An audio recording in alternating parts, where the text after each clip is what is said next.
2016 in Ghana.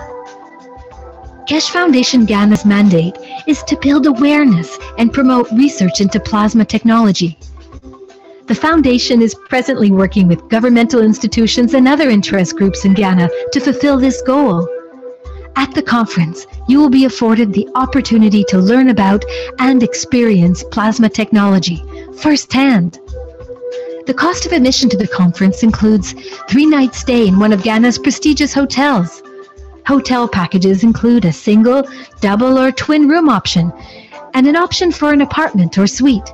Breakfast, tea, and coffee breaks, and a buffet lunch on the days of the conference are also included. Keshe Foundation Ghana is focused on utilizing plasma technology to solve numerous problems facing the African nation. Come to the New Dawn, Africa's Meteoric Rise and Spaceship Technology Conference in Ghana. Learn about plasma technology and learn how you can participate in spreading the word about it. Together, we can bring freedom to Africa and humanity, and we hope to see you there.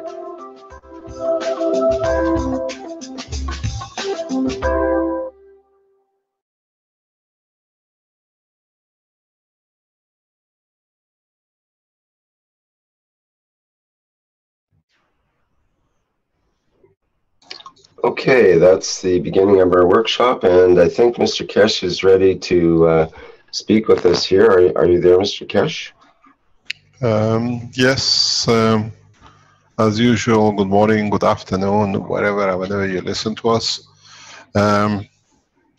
We have been trying since some 6-7 hours ago, testing the system with our attorneys in Washington. And during the process, Douglas has broken 2 pieces of the system, which is vital to run the system.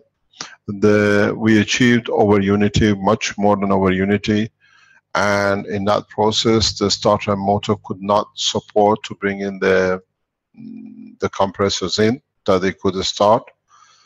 So we had to stop. We tried to purchase anywhere in Washington we could to bring the pieces together that demonstration could be shown.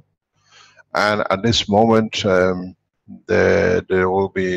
cannot demonstrate. All the parts have been brought in. They try tomorrow to see if they can get the parts, or the team goes back to their location, and in due course, when we can put the other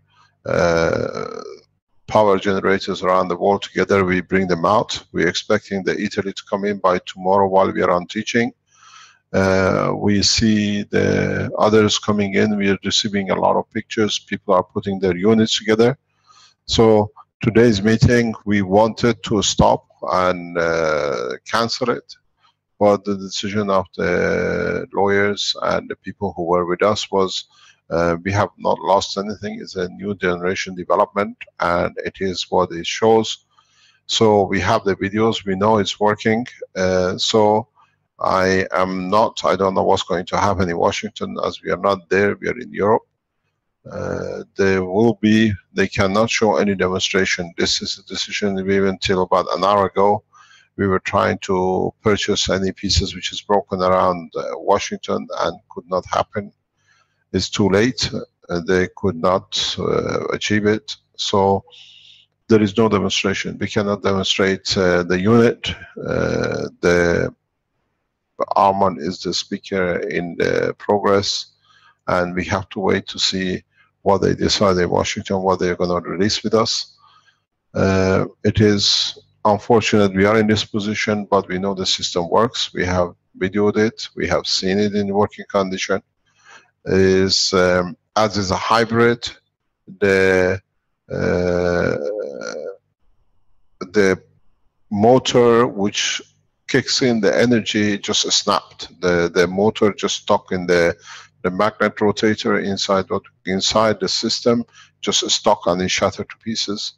And the compressor was compressor capacitor, which you all see on your system. It just broke down to pieces, so we cannot do anything. And this is part of the live testing I'm being there to do.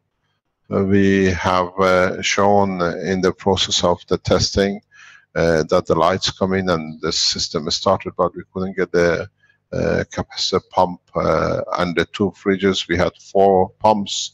We could not get the main capacitor pump to work.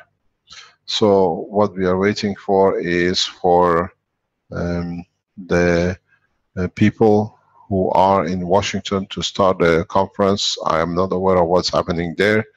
As far as we know, there is still, they had a pre-dinner organized before the presentation. On the other hand, in the process of past 2 days, as we said, this hybrid unit has this inherent problem of failure, mechanical failure. And we are aware of it, and that's why we have moved, as we said, to a solid state system. The solid state system is getting tested. We have 3-4 versions of it running, and very soon we should be able to show you the hybrid to be take over by the solid state system. We've seen a lot of people asking a lot of questions. There is a very clear distinction. The blueprint which has been released has a 110 volt pump, starter pump. With the 220 in Europe, you need to have a 220 watt power supply, or you buy a motor that supplies 220 that can trigger the plasma, and when the compressor clicks in, the system starts. We have seen a number of people who are posting that their system is nearly to test. Rick, you received a number of pictures in the background. Could you show some of them if you've seen them, or you got? No, I'm not aware of them yet. Let me have a look. They are in your messengers. A number of pictures has been sent to you from different people around the world who are testing and developing, and they're on the pre-testing condition, or they'll be releasing their systems in a working condition and testing condition in the next few days. Have you found them? No, it'll take me several minutes to download them and so on here to be able to get that set up. No problem. This is something which we did not expect. What do you call it, in the test this afternoon, double failure was one failure before we had with a capacitor resistor. The system was working this morning. When we moved it from the hotel to the office of our attorney in Washington, we seen the damage, but one part was damaged this morning. We seen it, and we could carry on to replace it. And when the pump shaft literally broke, there was nothing else we could do. We were at it till about 6 o'clock, which is about an hour ago. And this is part of the practicality we had. We showed the same thing with the MAGRAPH system when we released it, but now it's in your hand. You developed it, you've done it. It would have been good to be able to see it. We kept people in Washington since Sunday that they could be shown today, but it hasn't happened. And we have pictures of the test today if Rick can get hold of it. But this is part of the real physicality of the testing such a technology. It's a hybrid, and the hybrid, because of the mechanical part, has its failures.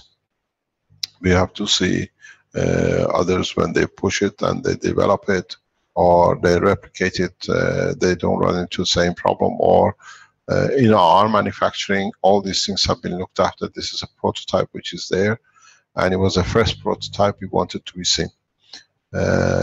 We've seen this prototype for 3-4 weeks working in the background. In transportation, it occurred damages several, and then when we tested part which was left behind, we tried to replace it, and it just one thing led to another. But it's a matter of 24 hours, 48 hours delay. the team goes back home and they put it together, and this time we make sure the presentation of it is done directly at a point of presentation. But by then I'm sure a number of you will deliver. We already achieved 2.3 kilowatt and 7 kilowatt in test in Italy. We have to be able to we show that in public, because that is actually the blue box which will be received, and we have overcome a lot of things in this process to make it a solid state. Rick, have you managed to start? Have you seen it? Yeah, I've got the first picture lined up here. Yeah. You can show the pictures from the test. Oh, these are the people making the system. The compressor and the capacitor compressor. Do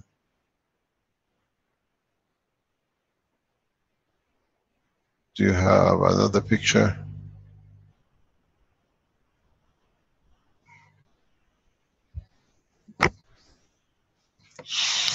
You've been sent a number of pictures. There's about 20 pictures in a row, so I'll try to set that up without showing my desktop. Let me see here. Okay, don't show your desktop. Well, that's the trouble with trying to get things set up. This is yeah. Okay, so I'm just going to scroll through the pictures here. Yeah. Can you expand the picture or not? Okay. Okay. These are the pictures this afternoon which we've been busy with to in the test. You can see in the background the shaft where you see just where the motor connects the central pump has literally snapped in pieces, and it broke inside, and this is why we could not. This is the office of the attorney. The demonstration was getting done that everything is perfect, and they have seen in the process the over unity running up the lights, and we are in this position at the moment. But this is a demonstration that we were hoping that we can show the totality of it. But we cannot do when there is a mechanical failure, and this is inherent with this kind of hybrids. You have more pictures?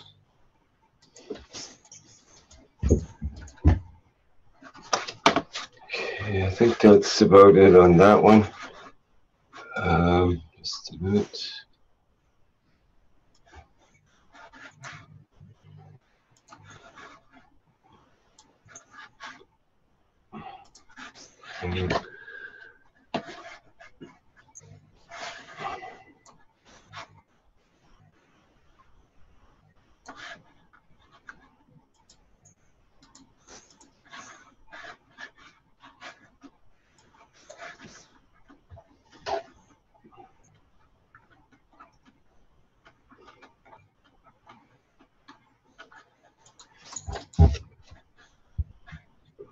You got more pictures? Yeah, there's more. It just takes time to set each one up because it's in Facebook, and I have to get it off the page and try to get it reset up, and it's very awkward, and it takes time for one here. So anyways, there's another one. I have to re-share each one as well. If you can have these for the teaching tomorrow. We don't see it. It's a split picture.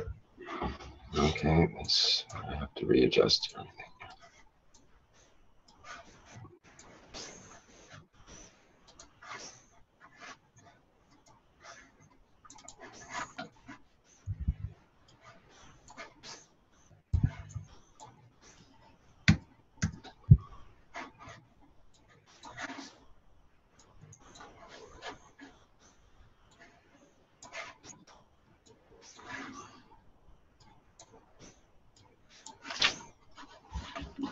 Okay, there's that one. I have to make a new screen up there.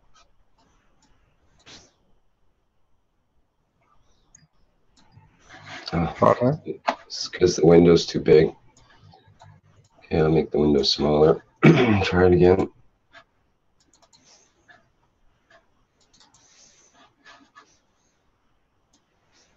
Those of you who started assembling these, what especially today we noticed is centralizing and making sure the beam into the center pump is centralized and does not vibrate.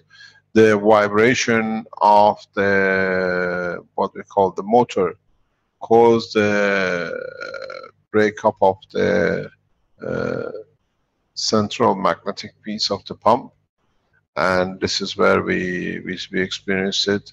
So if you are running these things with a pump and a motor, please make sure there is no vibration, because the smallest vibration, it builds up and it touches the central piece and it just smashes open to pieces.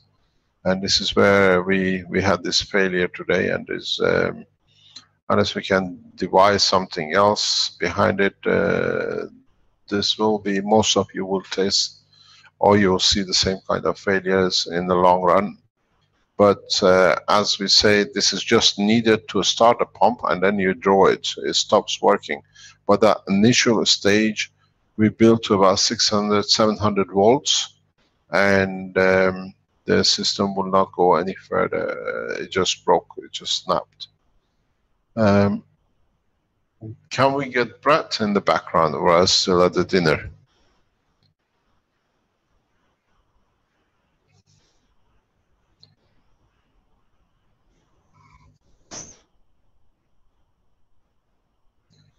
You get no response.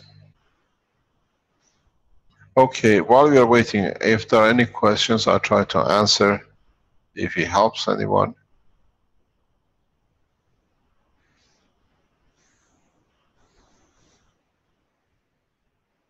Are there any questions?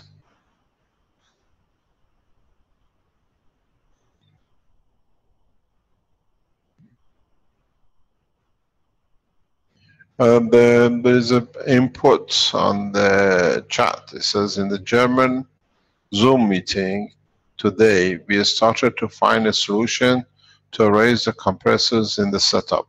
Plans are already made and the testing starts in some time. We see different groups are waiting for this to come in.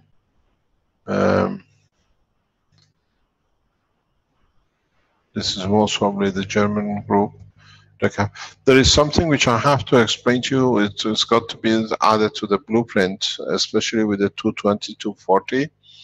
Because of the higher level voltage, you need more than 8 capacitors.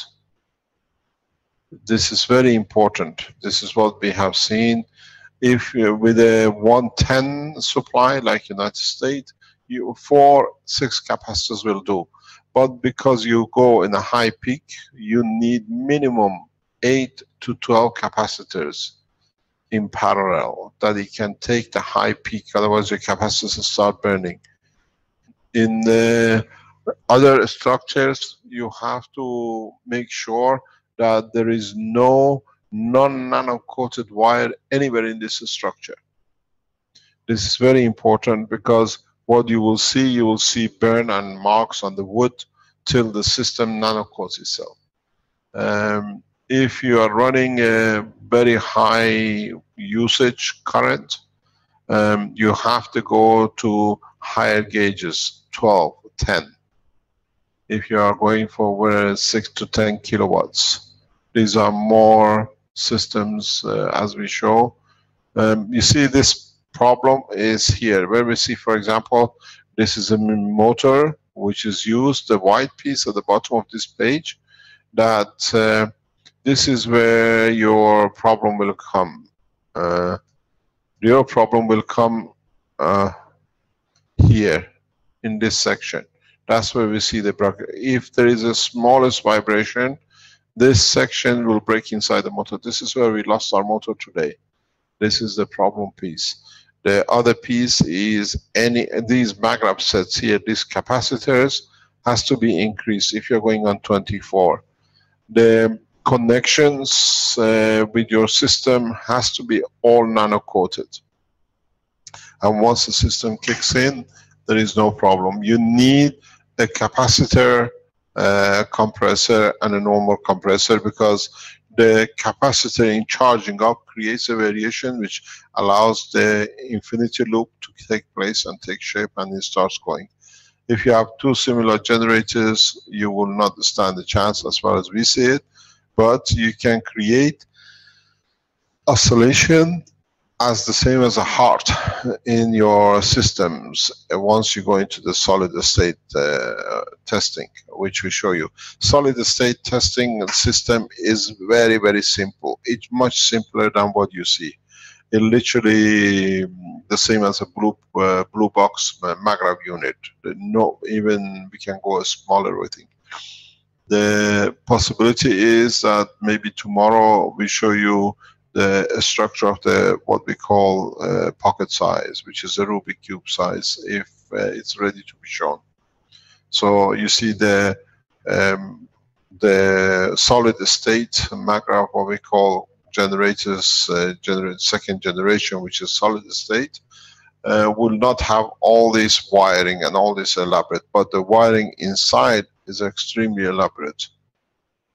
We see this one. Where are these from? Does anybody know? This is Jordan.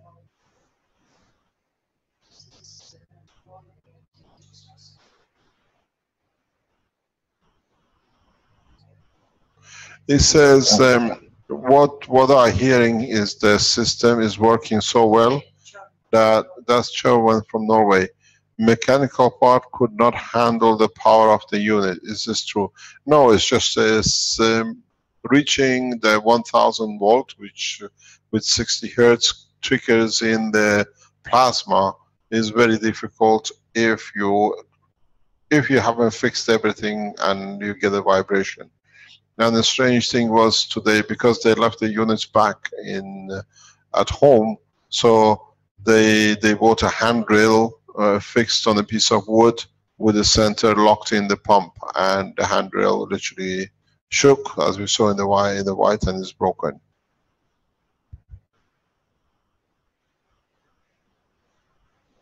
It says we don't understand. I cannot read. Is it in German? From Mark Blank. Mark Blank. So you see this, these are the parts of the problem. My advice to you is make sure there is no loose pieces. There are no loose pieces, because we've seen the failures here when the system was on the table and fixed for weeks. We had no problem. In moving the table has to start causing the problem.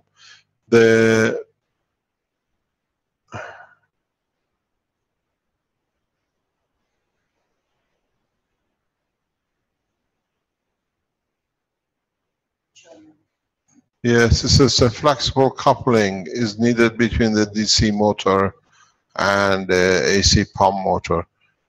This is the problem, but it was done, I think, this way, as we've seen. This has to, they're asking what kind of lubrication gel do we use in capacitors. Normal gels you buy, hand gels, is been used by Douglas, and we have to wait and see how much and how far we can bring this thing out. I don't personally favor the gel, but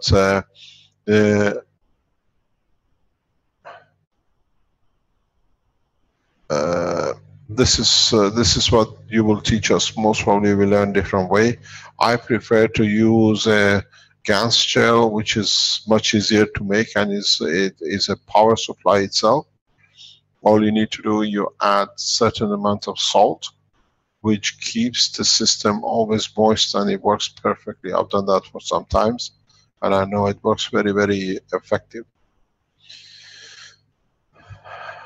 Are they going to start the conference in Washington? Do we have any response from Brett?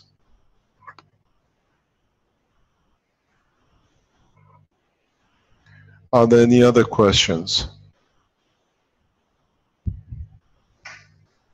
Today, for security reasons, we are not promoting anyone to panelists for security reasons. It says Neil Herrick has fixed the vibration problem. A 80,000 RPM motor runs a pump and reaches 220 at a speed of 40,000 RPM. Yes, but the other thing is, what is the frequency you create? This is important as well. If it stays at 50 to 60, this is the combination you need. 110, 50, 60, or 20, 220, 240, 50, 60 hertz.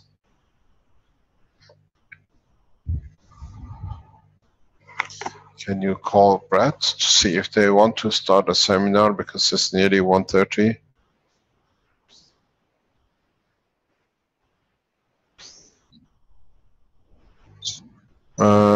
Okay, I've just received I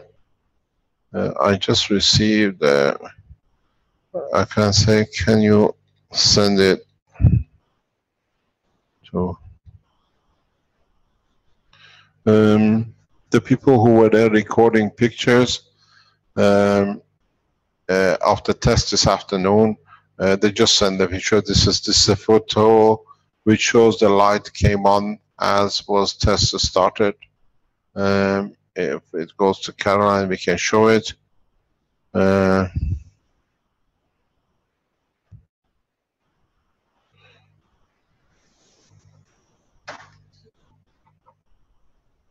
It says the frequency is about 160 hertz. Is this too much? We don't know. Test it, because we've never been over 50, 60 for our system. Just 1 second, please. Hello, Arman.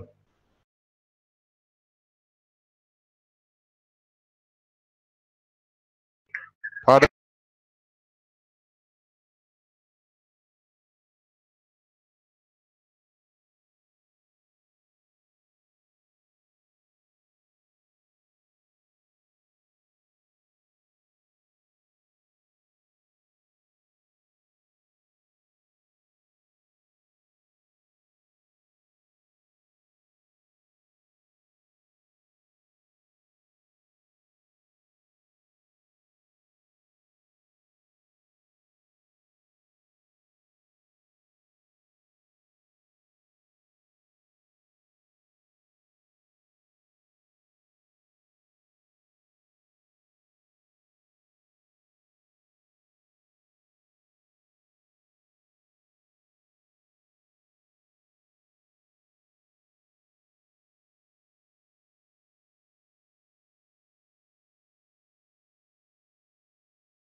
Yes, just to let everybody know on YouTube that we just had Mr. Keshe drop out, so we're just waiting for him to return. It'll be just a couple moments.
Okay, well, bear with us as we wait for the connection to be made to Washington, D.C. to see what's happening at the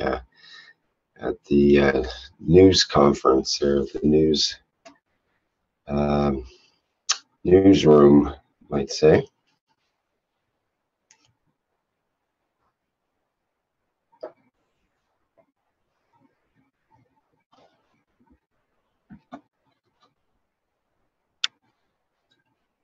Maybe we can look at some questions that people or comments from some of the chat here.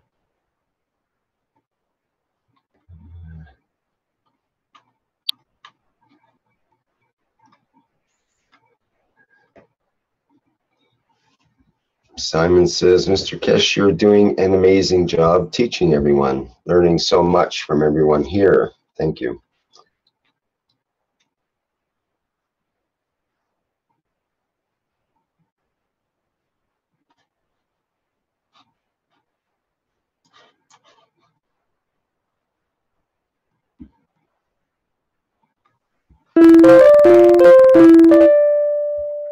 Cleve is asking in the live stream, Mr. Keshe, why is it important to stay on the hybrid? Well, it's not a bad question, but because, I mean, we are told that there's this more sealed and smaller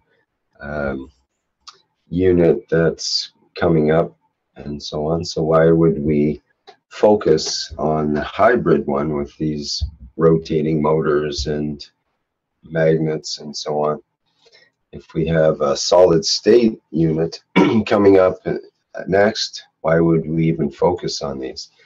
And that was part of what we were asking in the Keshe Plasma Reactor group last night as well, which is why are we even going through this exercise if we're going to move to the next step anyway?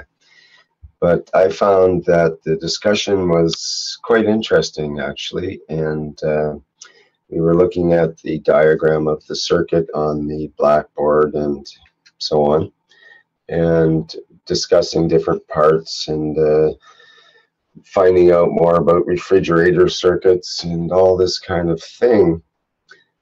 But what I realized partway through the discussion was that there was a different way to discuss the whole situation, which was in the plasmatic way. So I come up with the concept, probably not the first, for a plasmatic schematic, because we were looking at an electrical schematic, the way the electrons would flow through the wires and coils and capacitors and whatnot. But we need to also look at it at the same time from the plasmatic point of view. How does the plasma flow? And what would the plasma do, you could say? In which case, often it may be the exact opposite of what an electron might do. So we were playing with that idea, and it was a really good exercise, actually, to try to transposed from the old technology, rotating motors and rotating magnets and relays and switches and wires and all this kind of stuff, to the plasmatic schematic, which would be not necessarily have wires in it, but more almost concepts, or you know, how do you describe plasma on a two-dimensional piece of paper that other people can also recognize as, oh yes, I know that infinity loop symbol, for example. That makes sense to me in terms of plasma. We've talked about infinity loops in plasma. So infinity loop would want to be one of the symbols perhaps on a plasmatic schematic.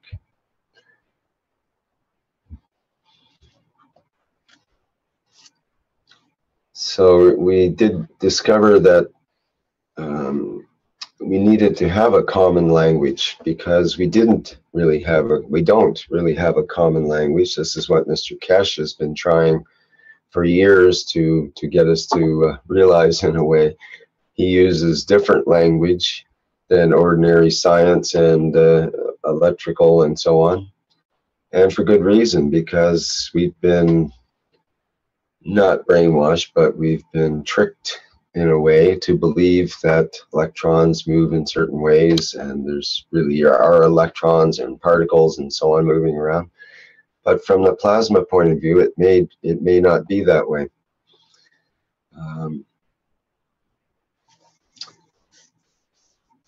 Anyway, any comments or questions about that? I'm just trying to fill in some time here while we wait for the connection to be made.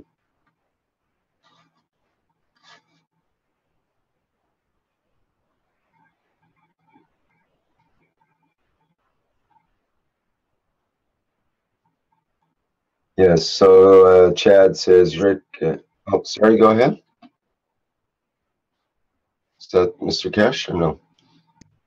Yes, I'm back. Sorry about this. It's just that somehow with whatever is set up in the background security, we fall in and we can't get back out. I just had a call from Armin. You need to promote Brett to join in, please. They're just trying to get on the net.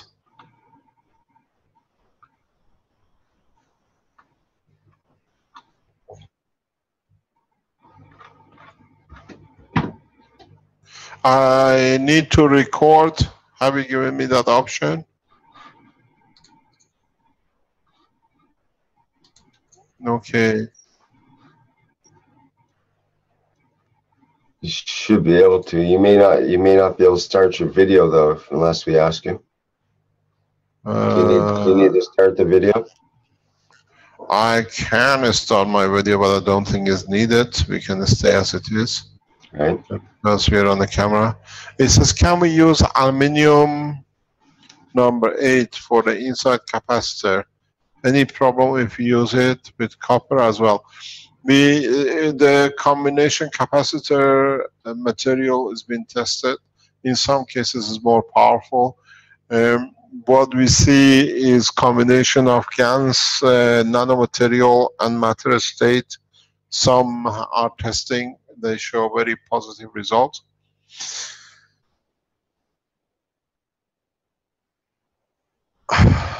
We're here, Mr. Keshe.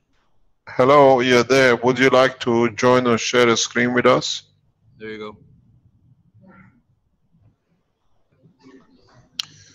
Okay. Would you like to explain to us, or who's going ahead? He wants to introduce himself. Okay. Do you want to get started now? Yeah, you can introduce yourself. Okay. Well, thank you all for coming here. I'm John Hurley, for those of you who have not encountered me before. And we have a special group here over the years. If you remember Sarah McClendon of the senior White House correspondent for many years. She was the one that essentially set up the McClendon News Group and appointed me as chairman for that. So I have been putting on different presentations here over the last couple of decades that usually the presentations have difficulty picking up time, picking up general exposure.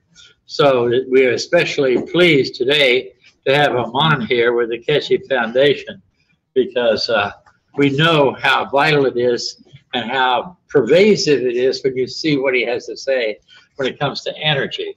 So thank you very much for being with us. It's not only energy. Well, it's the energy of knowledge.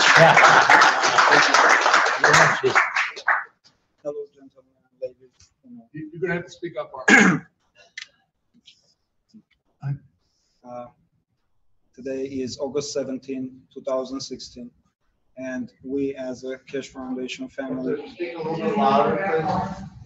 Project. as a Keshe Foundation family, as a speaker of the Keshe Foundation, I want to present Mr. Meran Tawakoli Keshe, which is the founder of our foundation, which is all the knowledge explained and taught from him. And today we're going to represent our MAGRAV unit. We had a little bit of problems, but we are trying to fix today or tomorrow. Douglas will say a few words about what happened. Yes, that's what his words.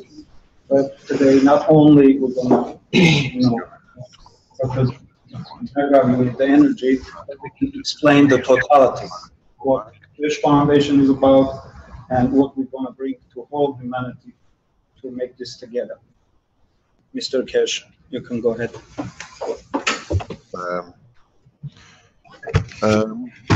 Why don't you put around? Do you want? Do you have a? Do you have a picture, or you don't have a picture of you, or you just have a voice?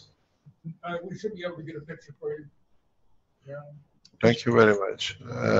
I need Winston, if you can promote that I can use the video.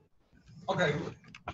So our picture will only appear when somebody in here is speaking, I think. No, For him. they can see us. Okay, so he can see us. Yes. Okay, good. If you say, yeah, I understand, but they're. You can see the audience now? Yes, thank you very much. Thank you all of you for being there. I can see you waving your hand. I'm waiting for the camera. If you can see our picture, I'm waiting to be promoted that we can share the camera. First of all, thank you very much for being there. I know a lot of you came to see the power generator. Earlier on today, we were at the Office of the Attorneys and running tests, and Douglas, in trying to set the system to achieve power to start the system off, has managed to break the central piece of the pump, and it's a vital piece. We tried to acquire one, and before that, he burned the compressor capacitor, and double failure is impossible to rectify. We got to this point about 4 o'clock this afternoon. So in that process, in testing, starting the system, we passed over Unity very easily. There are some pictures which is sent to us, you can see. But in general, this is irrelevant. This what we call the hybrid system has already surpassed with the solid state system, which we will show in next coming days. This is a problem with a hybrid. You have a mechanical system which can fail, and we've seen it immediately. This system was working perfect for about a month in where Douglas coming from, in transportation, and leaving some pictures, some pieces behind. Excuse me 1 second. Gordon has sent you a picture. Can you check your Zoom and send it with the light? Yeah. So what we had in transportation, or whatever, the capacitor compressor has been damaged when it was set up. I saw it working this morning before it was moved on, and this is a prototype. And in that process, I do apologize. You would have seen the MAGRAV units in work. The gentleman who is walking just now, we can see him. He was present that they start showing the lights coming on. But we have released the blueprint. This was our version. Now we have seen around the world, we've been going on for about 30 minutes before you join us, and we've seen people around the world how to start putting this system together. The whole principle, as I was explaining today, is not that we have produced a system which can give you free energy. I'm a nuclear physicist, and in the process of development of the nuclear technology, I came to realize there is more beyond nuclear. We opened the atom, and then we opened the atom and we saw the nucleus and electrons, but none of us ever understood what's inside these neutrons and protons and electrons. Now we have gone into that level. This is why this technology looks very strange and something which we did not know. When we found the atomic bomb was a very big thing. When we found the power of nuclear, we found it much more powerful. And now we have found the power of the plasma. And this is why it looks so strange. The deeper we go into the depth of the creation, the more powerful structures we find. And this is the beginning. This power generator is a fraction of the work of the foundation, maybe not even 2 or 3% of it. We have used this knowledge in agriculture. We have used now extensively this in health. We are using it in production of the material. For the first time in the past couple of weeks, we have managed to produce metal out of fresh air, understanding the work of the plasma, the way material are created in the universe. These are all done by the Keshe Foundation knowledge seekers around the world. The videos are available. Now we have managed in the steps of changing the scene of the agriculture, decontamination of water and all sorts of things. And we are not theoretical, because now we are actually manufacturing units which are sold in the market, and we have set up a factory now in Arizona which will start producing these systems. So in the view of those who come and say there is a new free energy, it's not a free energy, it's a plasma. In understanding further in how the neutron and proton actually constructed internally, now we are breaking into that level. And beyond this is understanding the what we call the unity. And this is the unity, this is the totality of it. In the coming weeks, we have already sold what is been sold for over a year now. The first factory started setting up over just about a year ago this month in Italy. And in that process, what we call the maglev units, which shows the creation of the control of the plasma, has been tested. People see reduction in their electricity bill depending on how it's connected to the grid. And now we have added one piece to it. The only thing which we added is that now we have found the plasma needs a heartbeat.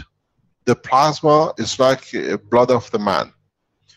You need to, when I was explaining this afternoon to the people in the presentation, when you have a heart attack or when your heart stops, somebody gets on top of you and pushes the heart so many times. They do it for 10, 20 times till they create the rhythm of the plasma of the blood. And that's why you come back to life. Or we use the intensive situation of high voltage and whatever to create that condition. Now that we understand the work of a plasma, the new system which we produce energy with, we looked to find the heartbeat of the plasma. That's all. There is a pump which comes on. It triggers the 60 hertz, 50 hertz, or 110 volts. It builds up itself. The pump builds up to about 1,000 volts. And then this triggers the plasma. Then we withdraw this pump. And this is the part which is broken, and that's caused the problem this afternoon. So now we have found out how the heartbeat is needed to trigger the plasma. We are doing it totally different way than the pump. This was the very original system which was built. This gives a new insight in everything else. Now we understand how the planets have a beat, how the stars have a beat, because they all have a plasma internally, and for them to exist, to switch from magnetical to gravitational, magnetical to gravitational, you need a beating, you need the heartbeat. Now the new systems we developed, which hopefully we might show it tomorrow in the teachings, is that process but in a solid state to create the heartbeat. These are all edge of the science, edge of the knowledge which we have gained, and in a short time, as we have seen, as Armand said, there is more to this technology. We have received permission from different governments for clinical trials, and in the next couple of weeks, we will start trials for cancer with 2 milliliter of the liquid of the plasma which we produce for 30 days. We are set to show that the cancer can be reversed totally. Any cancer, it's been tested, it's correct. Now we started clinical trial. Application of reversal of all sorts of things in respect to the health. Now we're teaching doctors around the world, and they are building the system themselves, and they are reporting what changes they see. In agriculture, we see from the agriculturists, people actually commercially working in agriculture are testing these materials without actually adding to the food, but using it as a fertilizer like, without any cost, and they see an increase in the harvest. But all this is more or less does not come to 5% of the total technology. This technology is a space technology. And those of you who know about our work, 90% plus of this technology comes in when we start lift without the fuel.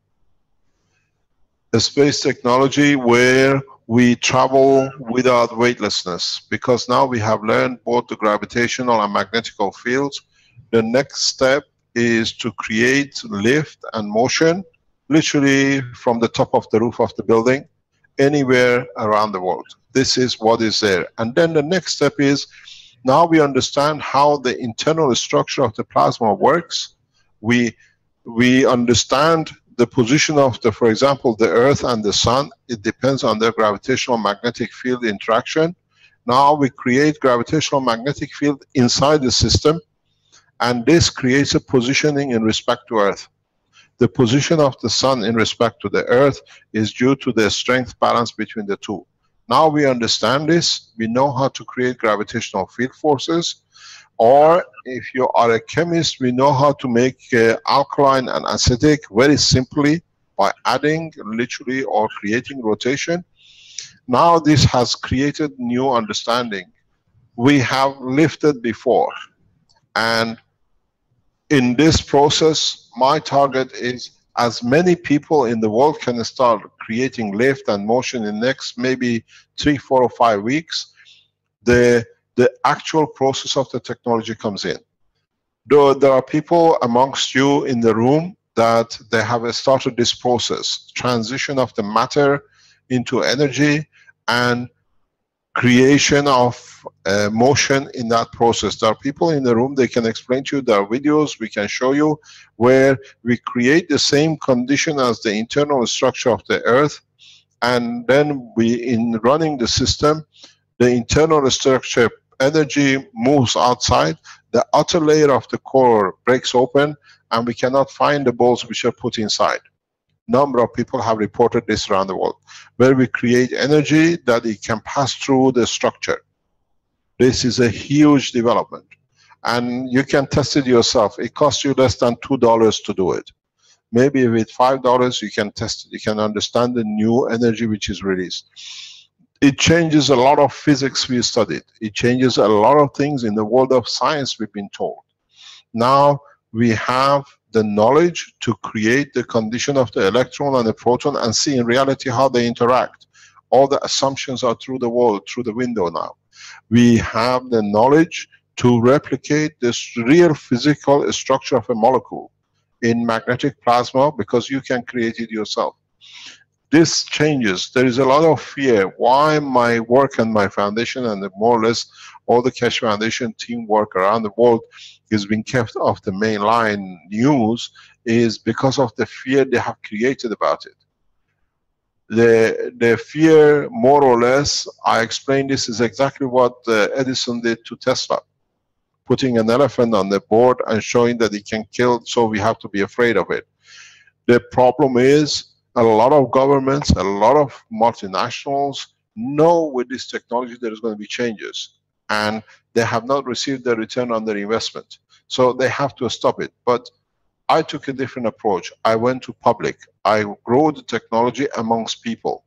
These are the housewives who make the material you see on the table as a pin. They can put it in a container, and they can see how their pain, they can use it as a pain releaser, as a pain pen. And we have received CE certification for medical use for these things. So we are falling in within the structure of the testing internationally, but we are changing the course. As I said, in the coming time, I don't see it, maybe maximum 3 to 5 weeks. There is no way any international organization can ban anyone traveling anywhere. You can do it. It costs less than $100. We done it. We were forced to stop with all the things which we received. Now people are doing it. I've chosen the path of freedom for the people, and people, the housewives who make these systems, and they save energy and they can feed their children. In Africa, now we have proven with 2-3 spoon drop of water a day, we have seen the eradication of the AIDS. Even the doctors can't find. The doctors go to the house of the people. What are you using that the AIDS in less than 30 days is not there? Because the technology works within the structure. We have taken river waters and we have shown within 10 seconds any germs in it has been destroyed. There is no germs. So if you understand these things, the next position for us is the space. We start showing the system as Keshe Foundation worldwide that we can lift without fuel. We can find position without fuel. Now that we start losing these balls from the center of the reactors, that nobody can find them anywhere. In one occasion, we have found them in a room which is next door with all the doors closed because the energy allows it to pass through the wall and there is no sign of breakage. They create such a strong field around them that they literally go through it. It's just walking through the butter through the knife. There is nothing is left behind that you can see where it came from, where it goes. These are highly, highly applicable in defense. We can target and saturate a ball and literally target any craft in motion and release this ball internally inside it. And if you know how to target it, I know what to do, exactly what to do. I've done it before.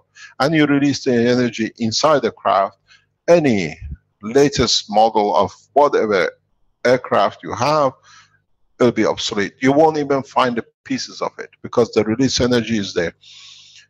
The defense technology of this plasma, as we are introducing it, it'll be detrimental to a lot of nations who invested a lot in defense. Because the latest, whatever you have, worth nothing. This is my message. I've given this message to world leaders. They are fully aware of my work, that all these latest weaponry we see, we can make them obsolete. That's the beauty of the space. Because all we need to do, we need to create a shield from these, the way these balls are going through the walls, they create a shield. You can put whatever you like around it. Put the latest communication line. One little tiny ball which can create a field can literally cut all the internal communication of any of the latest modern ships in the world with outside. Useless. Russians have shown part of my technology 2 years ago when they stopped the famous American boat. So you can jam, you can block, you can stop a lot of things, and this is where the space technology will come in. We are working with the Chinese for the development of these kind of systems that it can be used what we call as oasis system. In a time of disaster, a ball can create a shield, is your home, and it's been done. You can create from the same system water, you can produce from the same system materials you need, and you can create heat. So in the state, what I call the Fox News group have blocked this technology to be known, but outside, world leaders are well rehearsed about what we do. We are here to make a change.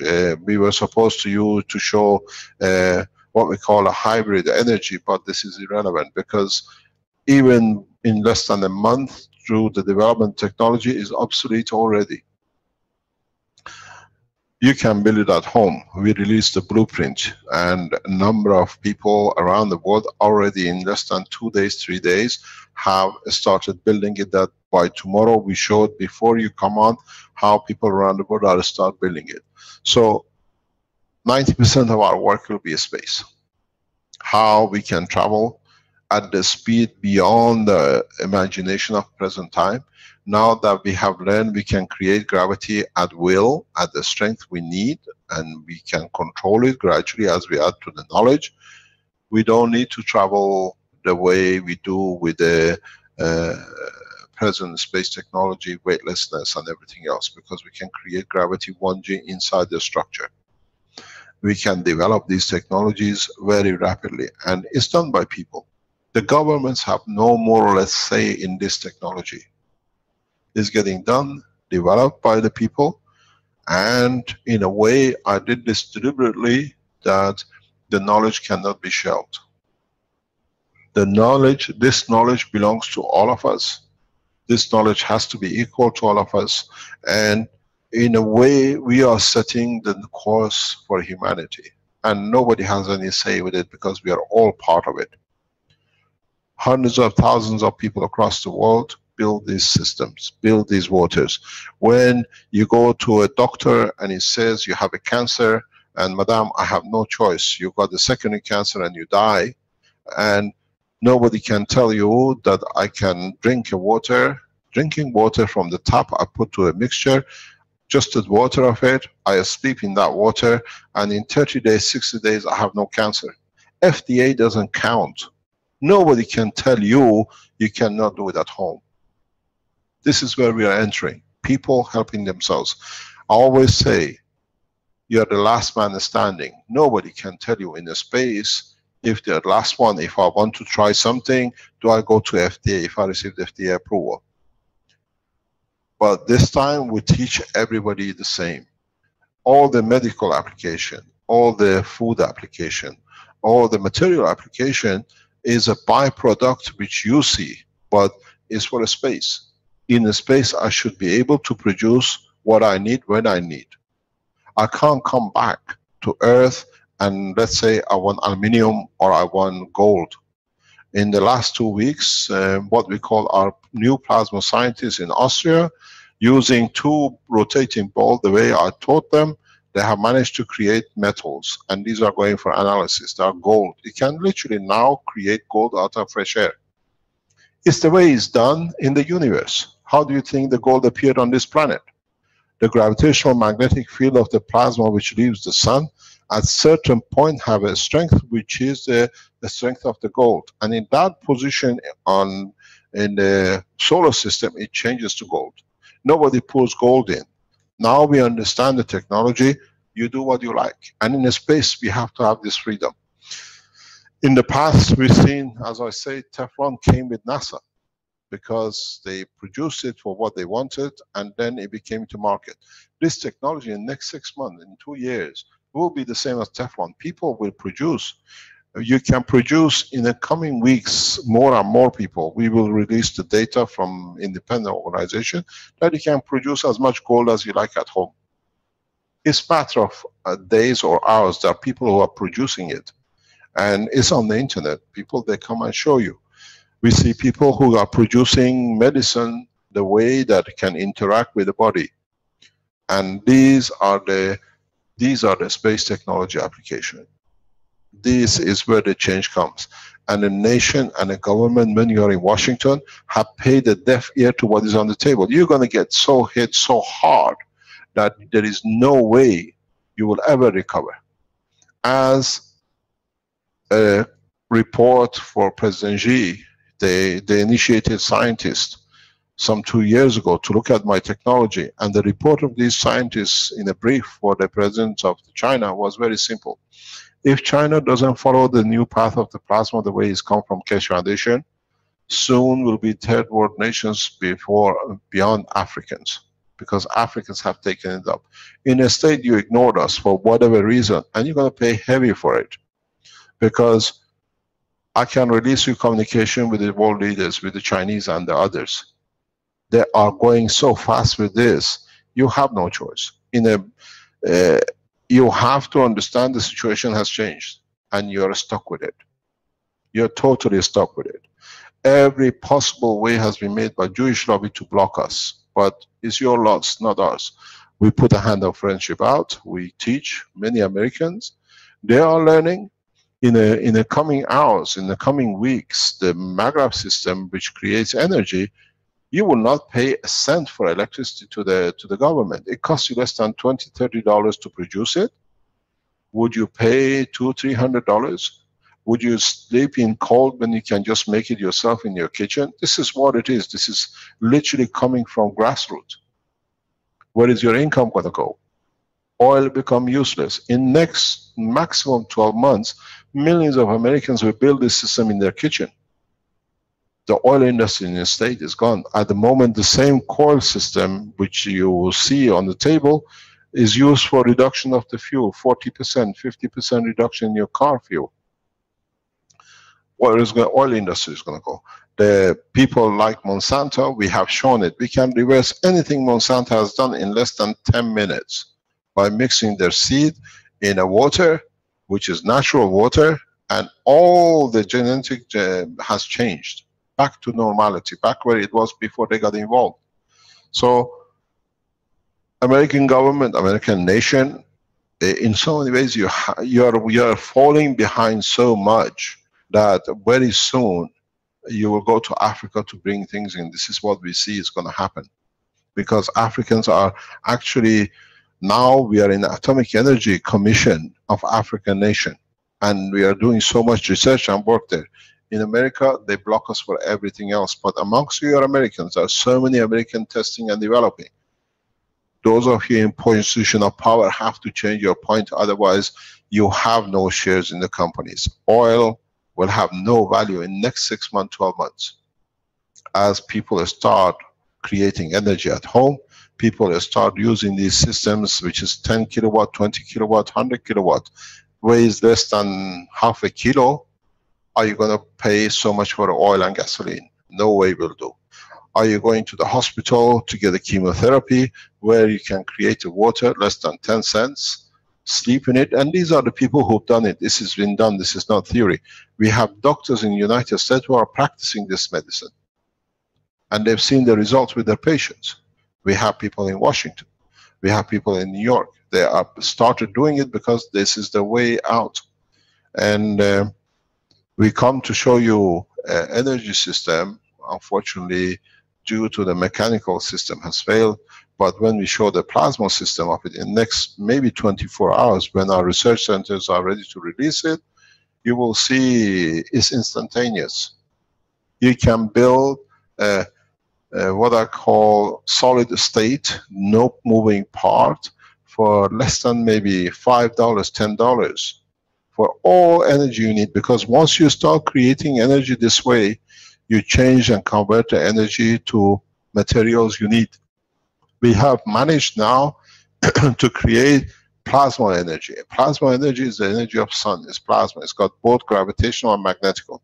Depending on one strength in magnetical and one strength in gravitational, it becomes gold, it becomes silver, it becomes cotton. Now we can produce anything.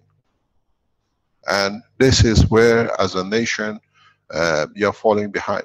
It's sad to say, But those are who are around Keshe Foundation, they work, they've seen the work, and they tell you, somehow somebody has to decide, are you going to become a third world nation, or you become part of them moving very fast.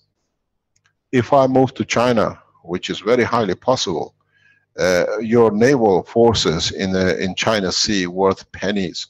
You have to set what I call rowing boats to bring your latest modern ships, military back to United States, because even the engines will not work. I've explained this in my teaching, and it's very easy. All your systems carry chips. All we need to do, now we know how to create carbon out of fresh air, we need to change the carbon in one single microchip, which is very easy for us. People amongst you, they tell you we produce CO2 out of fresh air as a liquid, as a solid, which has never been heard. You block out 20 chips, your ships work nowhere. The defense technology in space I have developed not for military here, because in space I have to be able, if I go with a higher speed, nowadays you get a speck of dust hitting a satellite, can put it out of position. With this new technology, you don't have this problem. You create a shielding that it protects you. At higher speed, we need it. So we have two choices. Move on, or allow the organizations in America who know who we are, been trying for years to bring us into the United States, to move with their move. NASA has been trying to get us into NASA organization for years. I released the documents to the attorney today. I've given lectures in Johns Hopkins for the Department of Energy. Block. Now you lost. Look at this technology, understand it. Otherwise, in covering it up, it becomes a story of the, what do you call, the animals who put their head into the sand. They think nobody can see them because they can't see anything. And then they get shot on the butt. This is where America is going. If I move to China, which is on the option, if I move to China, Chinese, all the investment you've done in military worth zero. And somehow nobody's getting this in. White House knows, President Obama exactly knows who I am. Mrs. Clinton knows who I am. She signed my arrest for 13 days to be kept in Toronto airport for 11 days to be told I'm going to be killed. She signed my arrest paper to be held because they didn't want the technology to move somewhere. Your government knows. Now, if you don't move, the nation will know, but you have no choice. We came with the hand of peace. We came with the hand of friendship, but somehow your multinationals, they thought they can control everything, being from Fox News and everybody else. And I says, I'm very sorry to say, very soon, very, very soon, sooner than you can think, you have nothing to what you're proud of. I'm a nuclear physicist. I know my program. I know what I can do. We can literally stop all the nuclear warheads in their silos. All I need to do, I need to touch the microchip and just change one parameter. They never fly. In a recent meeting of the heads of states in past couple of weeks, my technology was discussed. I know because we get a communication from Chinese government. Russian and Chinese have accepted this technology has to come out. Americans are fumbling with it. What they're going to do with it, you're going to lose with it very heavy. The biggest problem you have is, or they created, is I'm an Iranian nuclear physicist living in Europe for 40 years. I still carry Iranian passport. I'm dangerous. Now the danger has come to rest with you. Everything you developed as a superpower worth nothing. Literally nothing. You want to test it, you give me the Phantom F-18, whatever you like, and give me 5 minutes. I'll bring it down like nothing. Your pilots don't even know what touched them.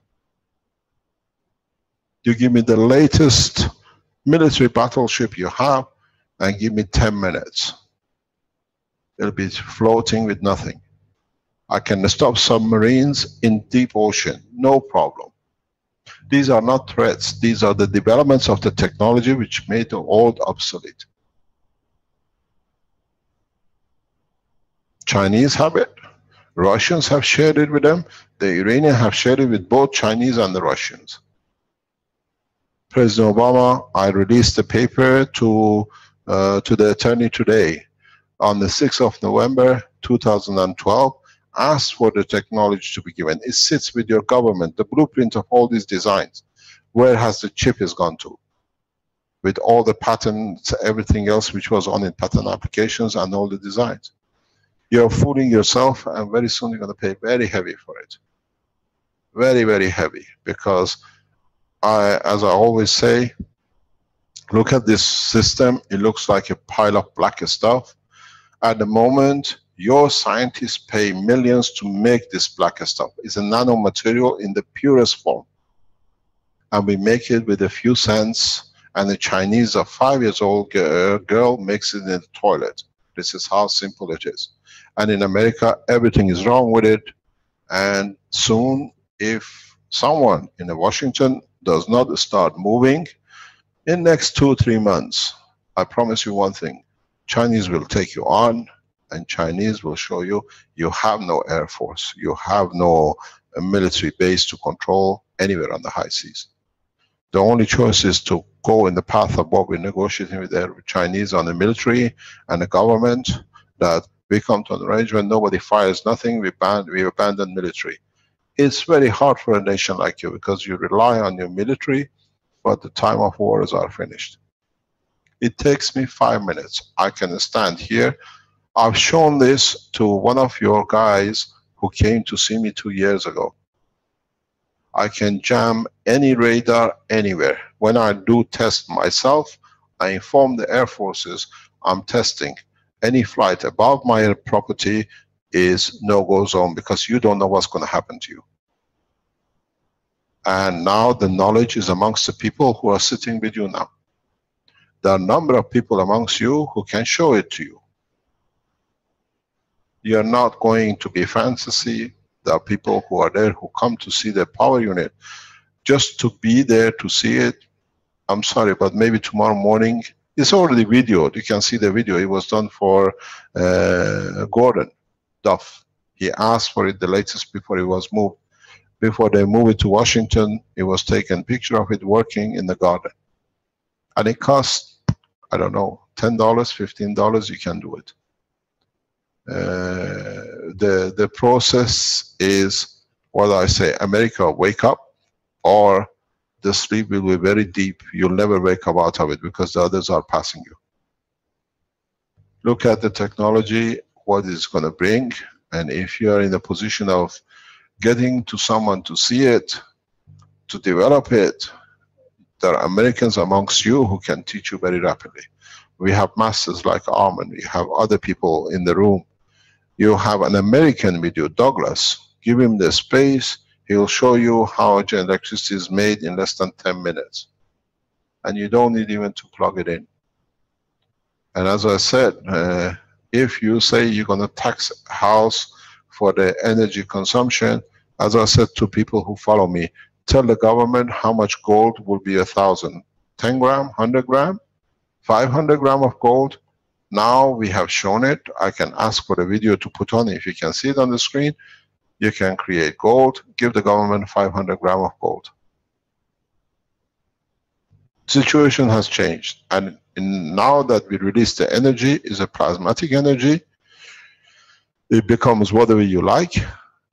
You'll find out my call is very, very correct to the American nation. Move up, start moving very fast. Bring the technology to be taught on the television level. In China, we have hundreds of thousands of followers.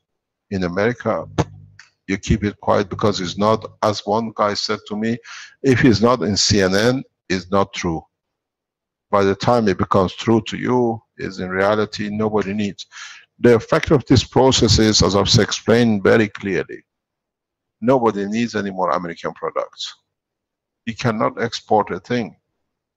People are making everything they need. look in Africa, they will not import a single gram of fertilizers from United States. It costs them less than $2 to create the water from any metal on the street, in the house, and add it to be in the part of the water, and becomes fertilizer, it becomes pesticide, and everything else. We are not talking, this is done physically by farmers. They've seen the results. Now it's getting tested in universities in Africa. And in America, you're still busy with the religion, the color of the skin, and the way of belief. And you're going to pay heavy for it. I told you, I challenge you, give me any latest modern aircraft and 10 minutes. You tell me where you want it to land, or I tell you where I dropped it. You can pick it up. And if you rely on gold, I can show you a video made by Austrian man, and this week, next week, more people will start making it. You tell me how much gold you want in central bank, because people will pay you in kilos from now on. This meeting is a wake-up call in Washington. And if you don't wake up, the coma will be so deep you'll never get out of it. Thank you very much.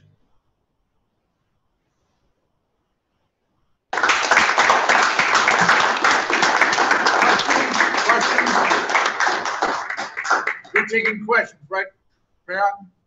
Pardon? You'll be taking questions here, right? With the greatest of pleasure, of course. Okay, I figured it's fine. Mr. Keshe, I don't think your video is working right now. I don't know if you intended that or not. My video, I need permission. I need your permission to allow me. You don't allow me. No. It should be okay now. Okay, we'll try that. Okay. This says start my video. It just comes up black right now, so. Okay, I'm still in the same position. Yep, no, it's not allowing. You have to promote me to be able, or when. No, I've already allowed you, but it just came up black for some reason. So there's something else going on there, maybe a background application or something. No, it's a standard. We were live before, and is the camera check? No, if the camera is on, they should be on. I have chosen the camera. It says FaceTime. Yeah. Which one? Video setting?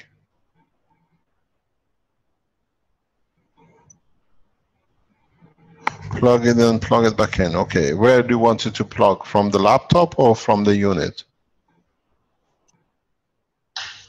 Okay, it's unplugged. It's plugged back in. It's the same. You need to choose the device now. I have chosen the device. It just doesn't give me anything. Was that it? Just blank.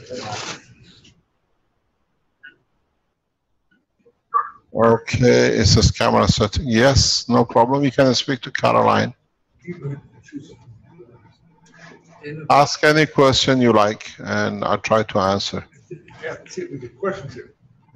Questions? I've got a question. I'll start it off.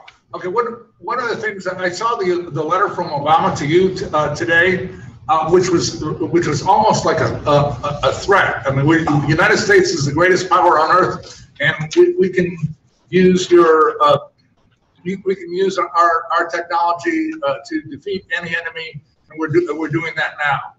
One of the things that might have come through is some people who were listening to this, who were not familiar with your work, is that you were essentially saying, hey, listen, my technologies can be used to defeat pretty much any military power on this planet.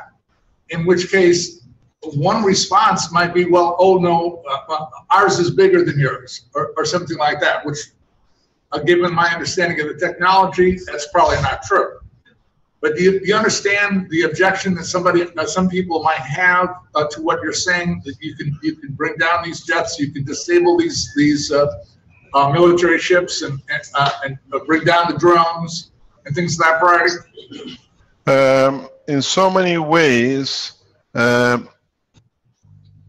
first of all, this goes back to what I said a few minutes ago. You said you've seen the letter from President Obama. Yes. To me. And as you noticed on the letter, it's on the letter of the White House, Yes. on a private letter of the President, not the White House letter of President. It's a private response by the President Obama. And as he is fully aware of my work, as you've seen, it's addressed Dear Mehran. The problem is that the White House is fully aware of the work. Is when they choose to bring it out. And when they think they want to bring it out. The American government, you saw the letter directly from the head office of NASA 4 years ago, 5 years ago. You saw it today when I sent it to you. Yes. Endorsed by the notary of the NASA in allowing me to come into a state for presentation and talk with NASA, and blocked again by Washington. It's not that the government doesn't know what we do. It's just that they thought by blocking it, one day it goes underground and dies, but it's grown more and more. The problem is how much, how fast the American government will change position. We have shown the power of this technology to the American 3 or 4 times. Not just once or twice. When I met with the American officials, when they asked for the USB stick, which you saw the letter today, the email from the American embassy on the 2nd of November, they asked me one question. Can you explain to us how you managed to capture the drone? Because they know the drone, which is a famous drone by American captured, is used a very advanced technology of jamming. Literally, we brought it part of the capsule. The one that got captured in Iran, correct? Yes, and if you go back, I tell you something, there are people in the audience, you can go on the internet. On the 3rd of December,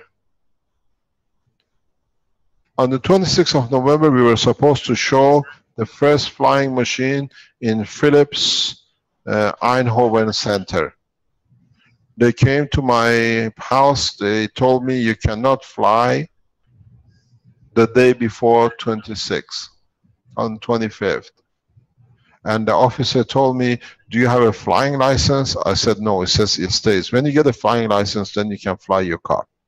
I thought this was too below the belt because they wanted to discredit us. The following Saturday, I gave a talk in a fully packed audience in Ghent, in Belgium. And I said, for what you did with us the week before, we're going to show the power of this technology.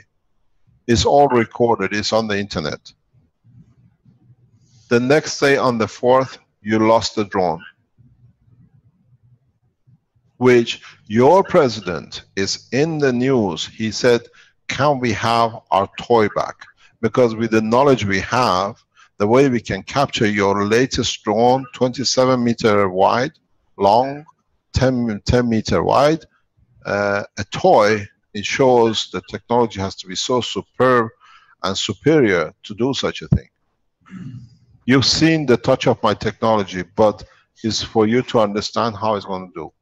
If we can capture the latest systems in yours, like a, God knows, a toy, as your president call it, you have lost all credibility in any field. As I said to your diplomat, he said, can you tell us how fast you travel? That's 45 years ago. I said to him, we passed your nation so many times, you don't have the technology to detect us. Your present radar is obsolete. Absolutely obsolete. And I can show it to you. A gentleman called Mike Harris, part of the, he's a, what I call Vietnam veteran. When he came to see me, I said he could feel it. This part of 1 meter, this side, you don't hear a noise. On the other side, you hear all the noise. We can jam anything now. Anything. It is some sort of, it's a grace of God. We haven't touched your military heavily in the world. I have no fear, because if the military stops, the wars stops, and then we spend the money on a peaceful application. And as I said, if a man like me receives a private letter from your president, it means they know who we are. Somebody is going to wake up in Washington, otherwise it will be too late. And if you want to know more, I've explained this before, your government knows exactly everything we do. They're on my teachings every Thursday. Every Thursday. And you can go on my teaching. I finish teaching in the morning by your time, 8, 9 o'clock. In the afternoon, your president issued a presidential decree on what I said is going to happen, that they can move to protect you about the earthquake. And now you have the test from it. It didn't come from nowhere. The same day, in the afternoon, because we explained what is to happen, the presidential decree was offered. So your people know in the highest level, it's how you're going to bring it into public. And we try to show, like this presentation of the energy in the hybrid. It didn't happen. Maybe it was for the best. But in next 24 hours, 48 hours, we have a number of them working now. It's not just this one. We wanted to show this, made by an American, shown by the American, but unfortunately it wasn't time for America to see it. But most probably, if it stays, if you are from Johns Hopkins University, if you're from one of the universities in Washington, take him to a lab with you and let him build it for you. By tomorrow night, you have the system free, and then teach your people. I'm not saying we're going to send people from Iran. We're going to do... can you open my video, please? It seems to getting fixed, but I need a permission to be able to share. So you don't need to rely on me. You have the masters of the Keshe Foundation amongst you. You have Douglas, you have Ahmed. They teach you. They go around the world. They teach every day around the world. They're teaching everybody else except the Americans who don't want to listen. Don't take them and wait. The beauty with this technology is the results are there within a few minutes, within a few days. You can test it. It's not that you have to wait for years. You have the assets, you are ignoring it. Your people are teaching the rest of the world what to do, and they are doing it. And inside America, you're shutting it down.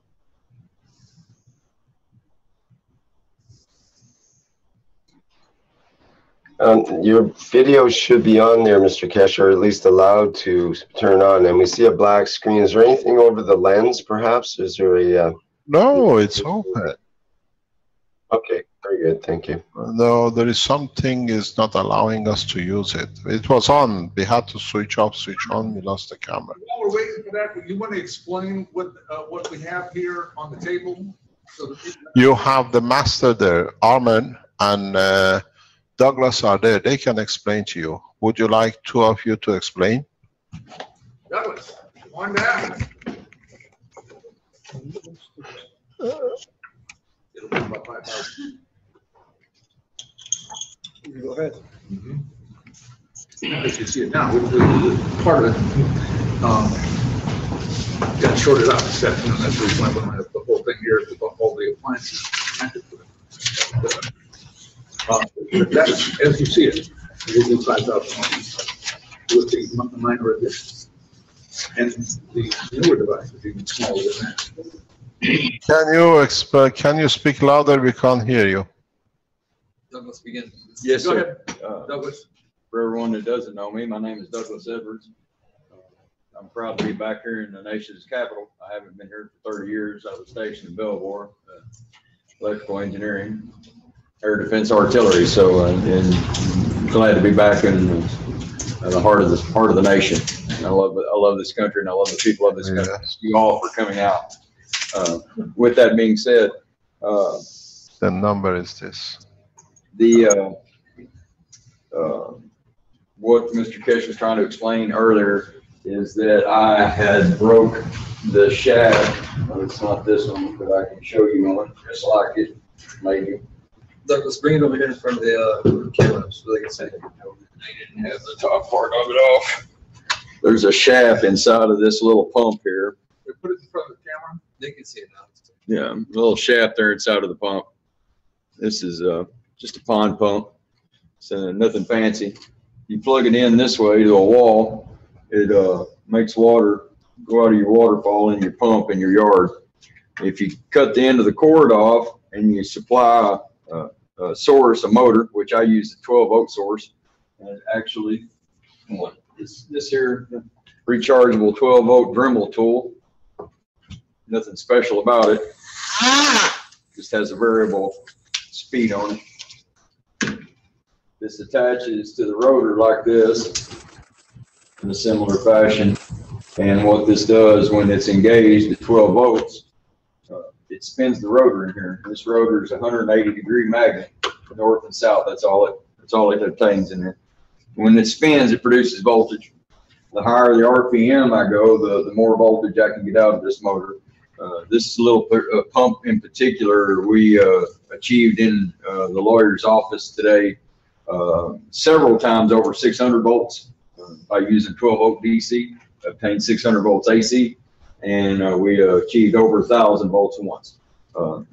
My meter shot the OL overload circuit on it. Both of them did.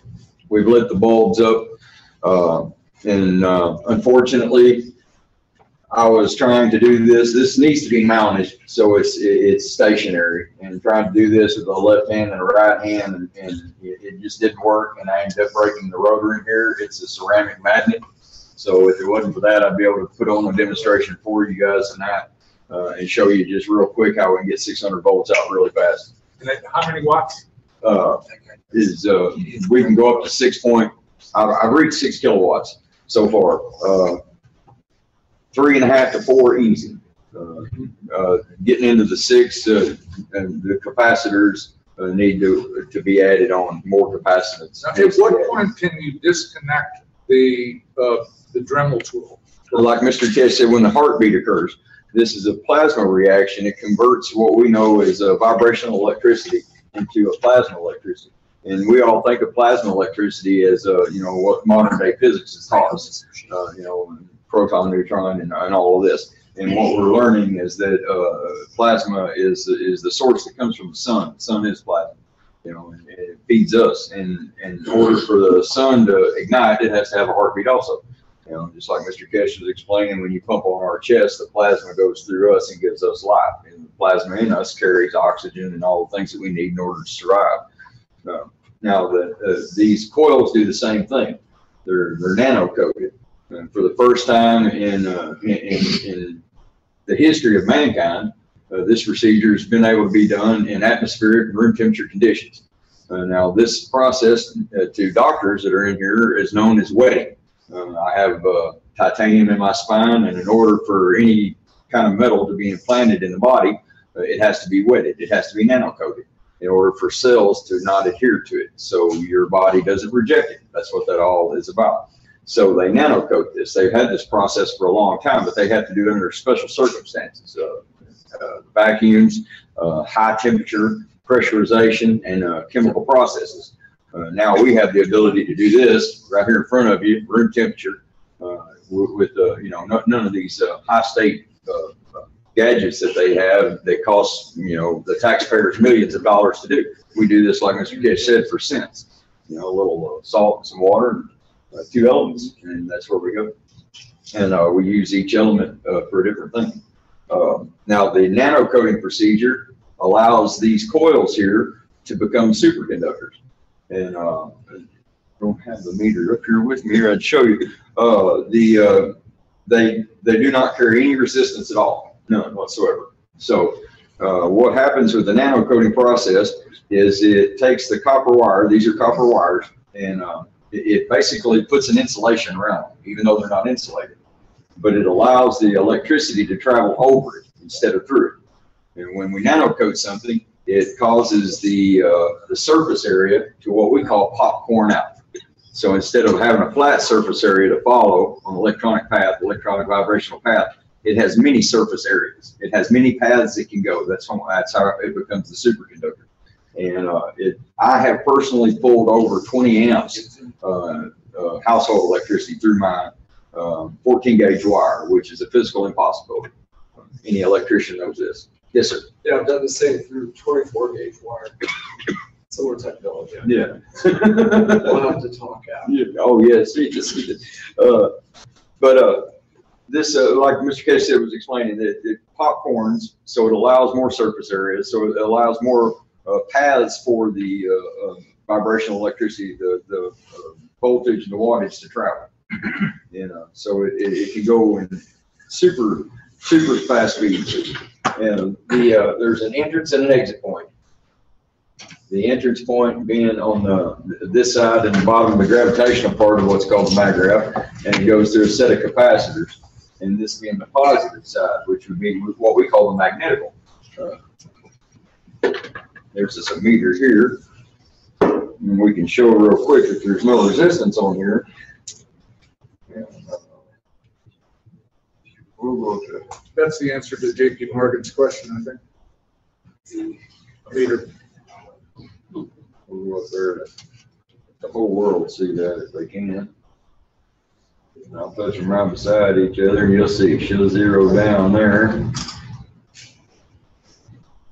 Zero down there. Zero down there.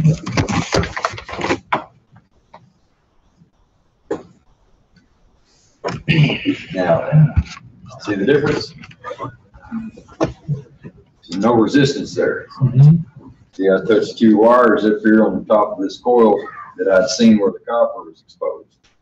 I can do it again here in a second. If I can find them again. There they are. Yep. See there? The copper's exposed. It'll show a reading. Now, when the copper's not exposed, it won't show a reading. And the gauge is set at what now? At how many?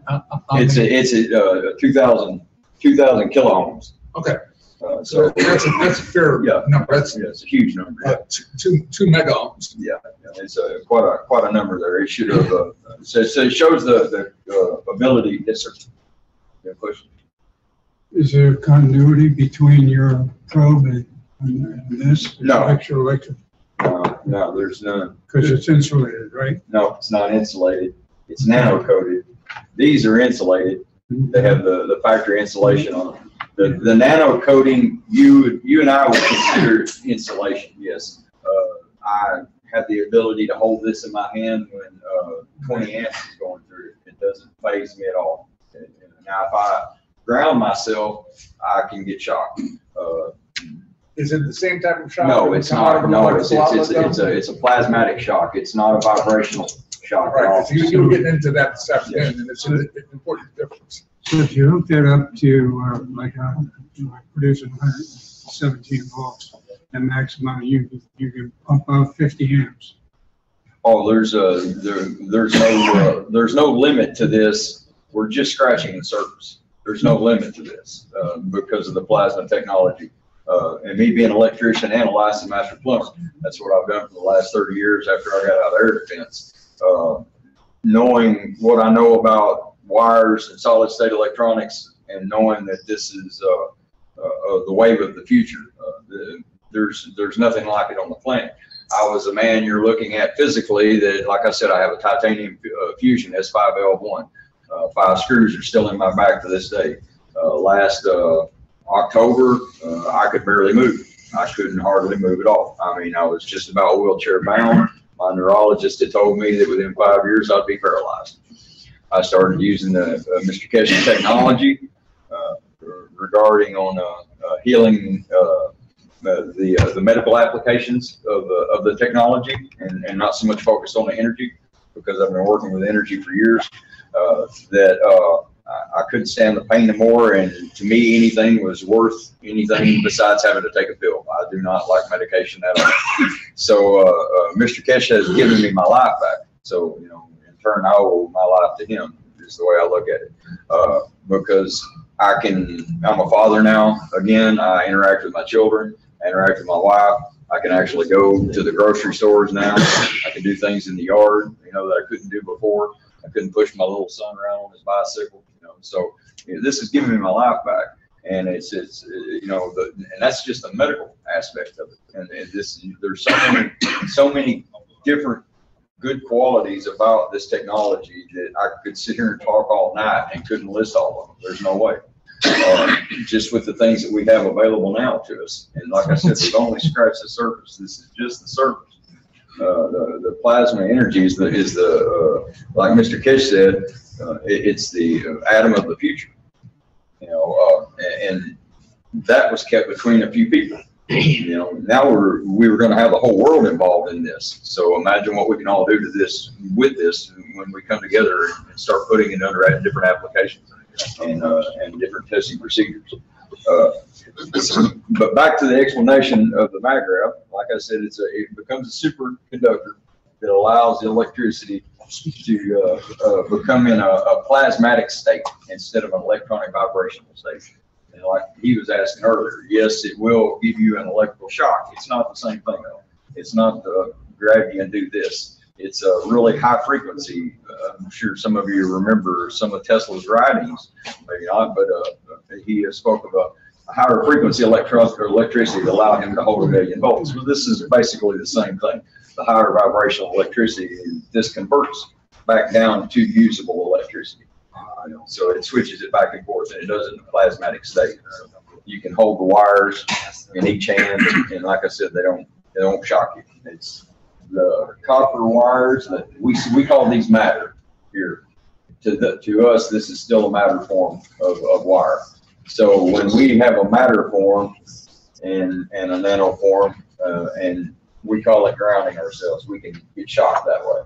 But just to hold the wires, I can hold my coils all day long while they're running and never feel a thing. So to power appliances, how would you connect this up? With us, the MagRav itself would plug into the wall, and the plug-in, the different appliances that you would plug in would be in the outlet section here.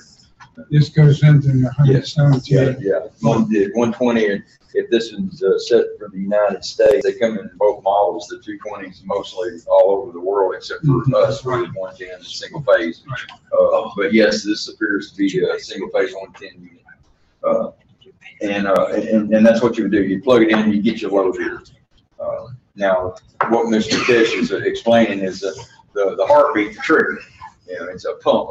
I call it the paddles. You know, to shock somebody back to life. 60 cycles. Yeah, 50 to 60 is usually where the hertz starts making electricity that we call usable. It gets into the higher frequencies, and it's still usable, but it's a different kind of electricity. You have to bring it back down to the. I've noticed this in my experiments, that I've had to bring the hertz back down to 50 to 60 in order to get vibrational electricity, because most of our electronics and things that we deal with every day work in that frequency range and have since Tesla. So that's one of the things that we will overcome hopefully in the future, you know, as things move on towards the plasmatic state. You know, we got plasma TVs already, so plasma monitors, and there's so many more plasma devices out there that they'll soon eventually interchange, and solid state electronics will be of the plasmatic nature. In my foreseeable future anyway. These capacitors, if you can see those, I'll try to stand that up for everyone there real quick. I'm pretty sure I already got that on very good. You can see the capacitors here, and I've got run in series instead of parallel. And these are special made capacitors. They're plasma capacitors. They're not like a matter state capacitor. They're not an electrolytic capacitor, and they're not a gel type capacitor. These are a nano state capacitor that's made out of a nano wire and a GaN solution, and a separator, a barrier, like an any capacitor, and a conductor, like any capacitor. And when the voltage is applied, on one end, it comes out at the other end, except it turns it from vibrational electricity into a plasma. It works with the MagRav in conjunction with each other to produce a usable amount of electricity.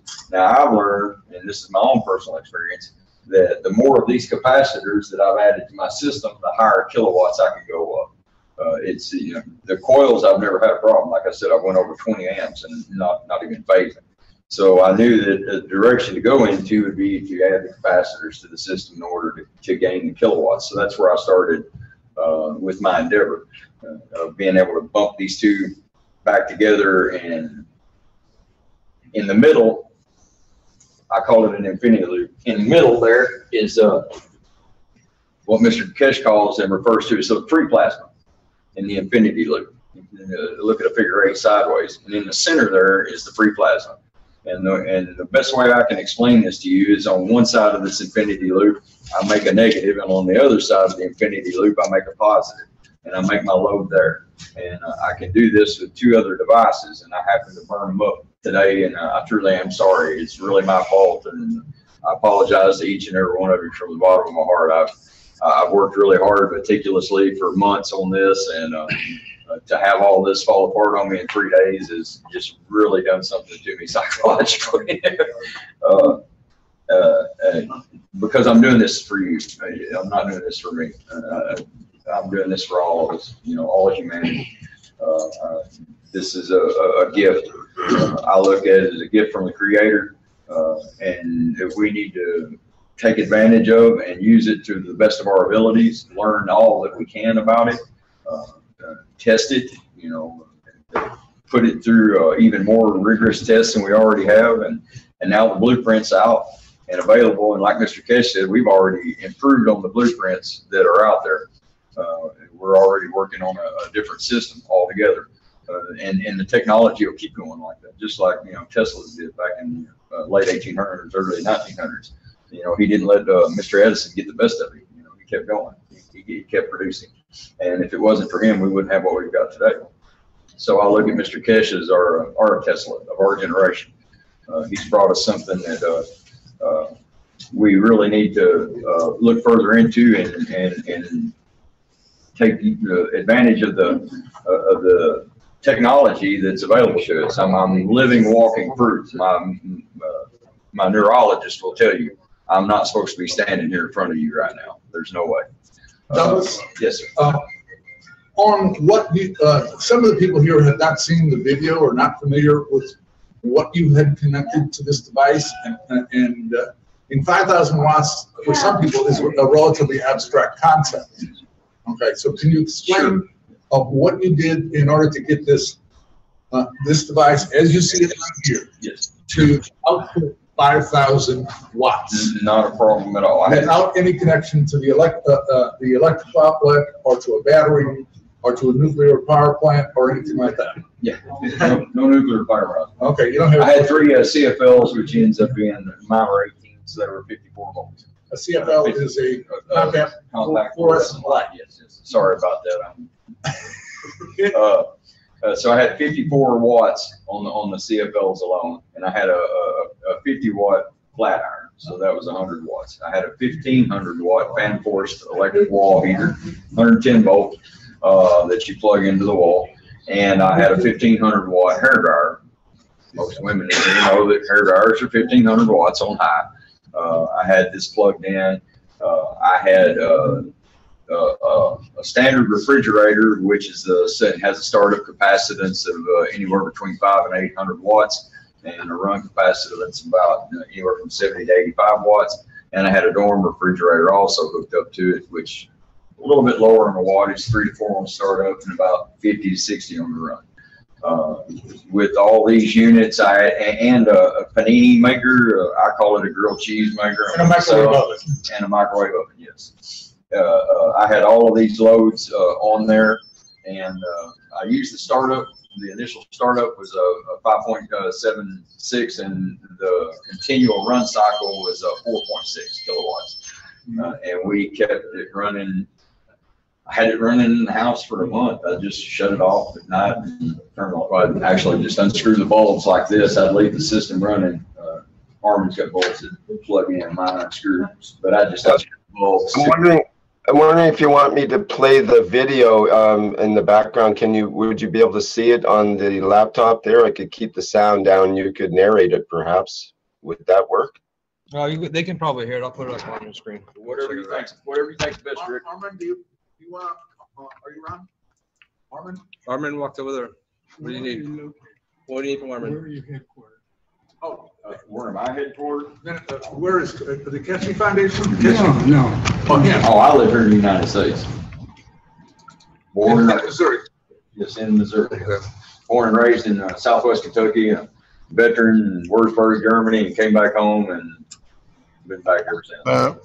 You can see the video in the background, the pictures of the video, the setup. Okay, now I can explain this better. Yeah, well, why don't I keep the sound off in the video? You can just explain it direct there. That'll be just fine. let it play, please. Let the video play. With the sound, Mr. Keshe, or without the sound? Without the sound, because he's there live. He can talk. Okay. You'll see the yellow gun. There's a thermal indicator. It reads thermally. I've got it set for Fahrenheit.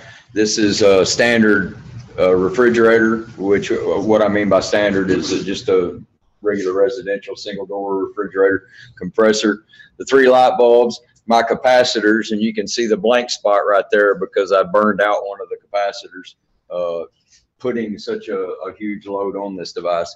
My MagRav unit in the back here, you can see, which is this right here, the MagRav. And you can see over here on my strip that Rick, can you run the video run, please? Okay. As you can see over here on the strip, my plug-in strip, I had to actually use a pair of needle nose vice grips to keep the surge protector from tripping. The wires won't burn, they won't melt, but it will trip the surge protector. You can see the one wire right there is a 20 gauge stranded wire. Pulling right here at the startup was close to 6 kilowatts. That's a 800 watt sandwich maker. Like I said, I call it a grilled cheese maker.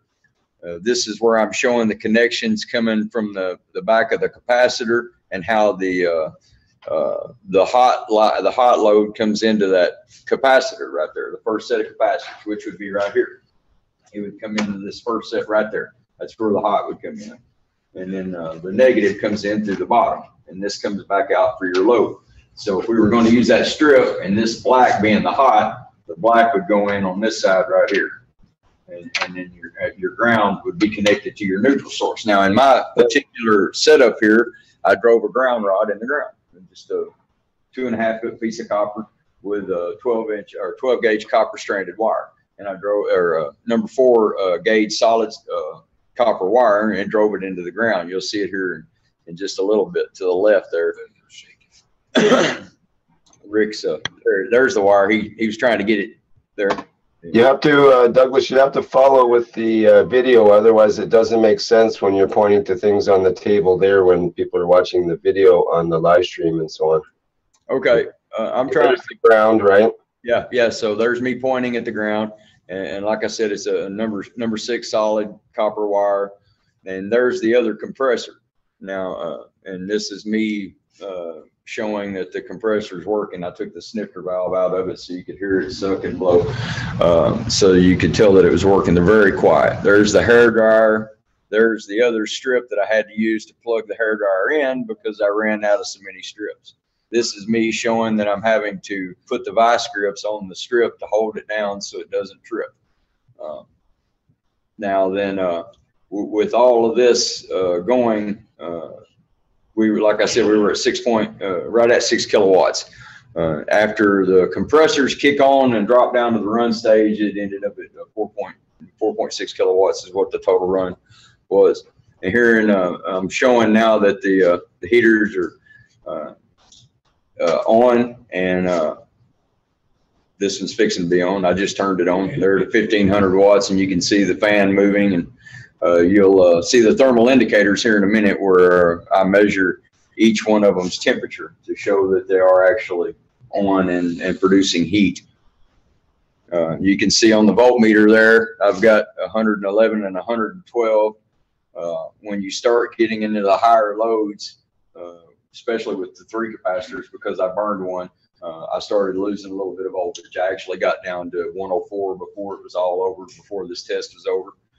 The voltage had dropped to 104, but that was because I had lost a capacitor. You're saying that there's really no theoretical upper limit out of that?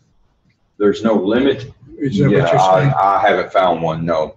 I really haven't, and I've tried. When you say there's no upper limit, in other words, instead of 6,000 watts of power, you could theoretically generate 10,000 or 20,000 or 50,000. This has the potential of probably 30 megawatts. I mean, for real. In other words, let me explain, if you allow me. You're dealing with superconductors.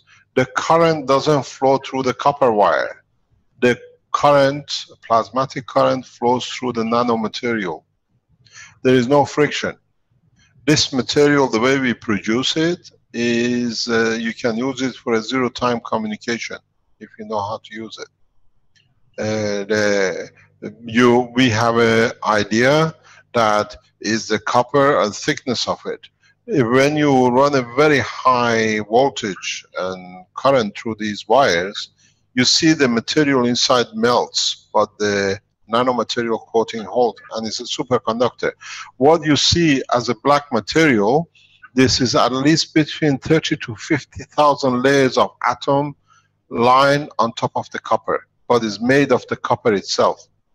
This, the Ministry of Defense of United Kingdom released a paper a year ago in Farnborough saying that this is one of the most perfect absorbing material. It absorbs 99.999 of any wavelength of we know in our vocabulary of science.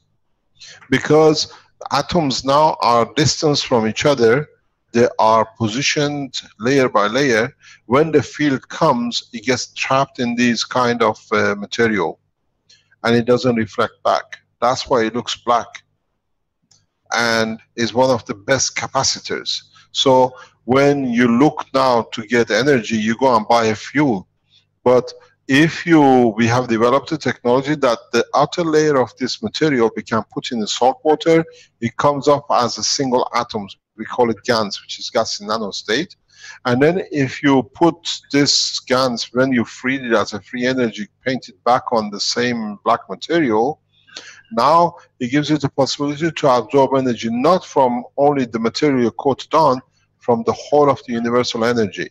So there is no limit. We create energy beyond imagination. We don't create, we absorb energy, because every single one of these materials is like a sun. It has gravity and magnetic field. Let me explain to you why there is so much mystery around this. And it's been said by the American government, we cannot give you a Nobel Prize because the Iranian nuclear physicists can never get it. We have discovered the gravity. That's what's the secret. What gravity means, you can absorb anything to yourself. Has been the biggest holy grail of the science. If it was done by an American, it would have been everything God knows what. But unfortunately, the arrogancy has literally kicked back for those people who don't understand it. Because this is understanding gravity, and you can absorb any energy you need. You go to an oil well, you go to the sun, you create nanomaterials the way we do, you go to the energy of the universe. And that's what the change is coming. We don't need, we can absorb what we need by the material we need. And that's why it can produce so much energy. They absorb energy from the universe, and it's nano layers, so it surfaces on a zero friction. The material he showed you from outside, if you go to in, is super resistor. When you go along it, is the best superconductor we ever known. It's been tested by the universities. In the video here, is this being run by the Dremel machine, or is it? No, there is no Dremel. It's taken away. It's self-sustaining. It'll go for hundreds of years. This is version 1. This was my initial setup to create the pulse. I use 2 compressors now, like I was telling you earlier. Can you stop the video, Rick? An infinity loop and tap into the loop. So I'm going to pass this around so you can pull on this and feel the magnet that's there, which is what is actually generating the electricity to a certain extent. Yeah. Except that the plasma energy to generate the electricity is actually coming from the Keshe generator. Yes, exactly. Now, when somebody gets a... Can you switch back over to Douglas's screen so you can see what's going on here? They plug it into the wall, and then how long do they have it plugged into the wall before they can unplug it from the wall? There's variables. I have noticed certain wires that they'll nano-coat the wires where you plug it into the wall at. It goes back into the wall, all the way back into your grid, to the panel. And it will nano-coat your wires inside the wall there, and they will become superconductors. Eventually, your entire house will become nano-coated, so it will become a superconductor, thereby cutting your electricity bill to virtually nothing. That's if you're Can I say something which is a step further? Yes. We are now at the stage of development where we don't need wires anymore. We are working like a telephone line, like a mobile phone. We are developing slowly a wireless energy system, which means in the house you leave a unit in the wherever you like, and the rest of the house there is no need for wiring. We already have achieved most of and all of this. I can do it for you in no time, but I've left it to the people who are around the foundation to bring it, that then there is nobody's life in danger. Even the wiring we talk about that it gets nano-coated is already obsolete. The wireless communication, the way we see with mobile phone, is at our hand now with this technology. In no time I can show it to you. People in the Innovation Center in Philippines can explain to you. We can develop. All we need to do, we need a system to create a gravitation field from the field which is coming from the mother, and it just receives it. In the next few months, we don't see any need for recharging. And Bernie, are you online by any chance? Do we have Philippine online?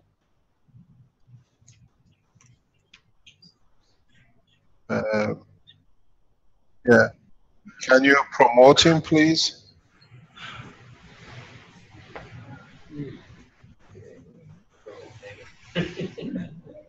Bernie, can you hear us?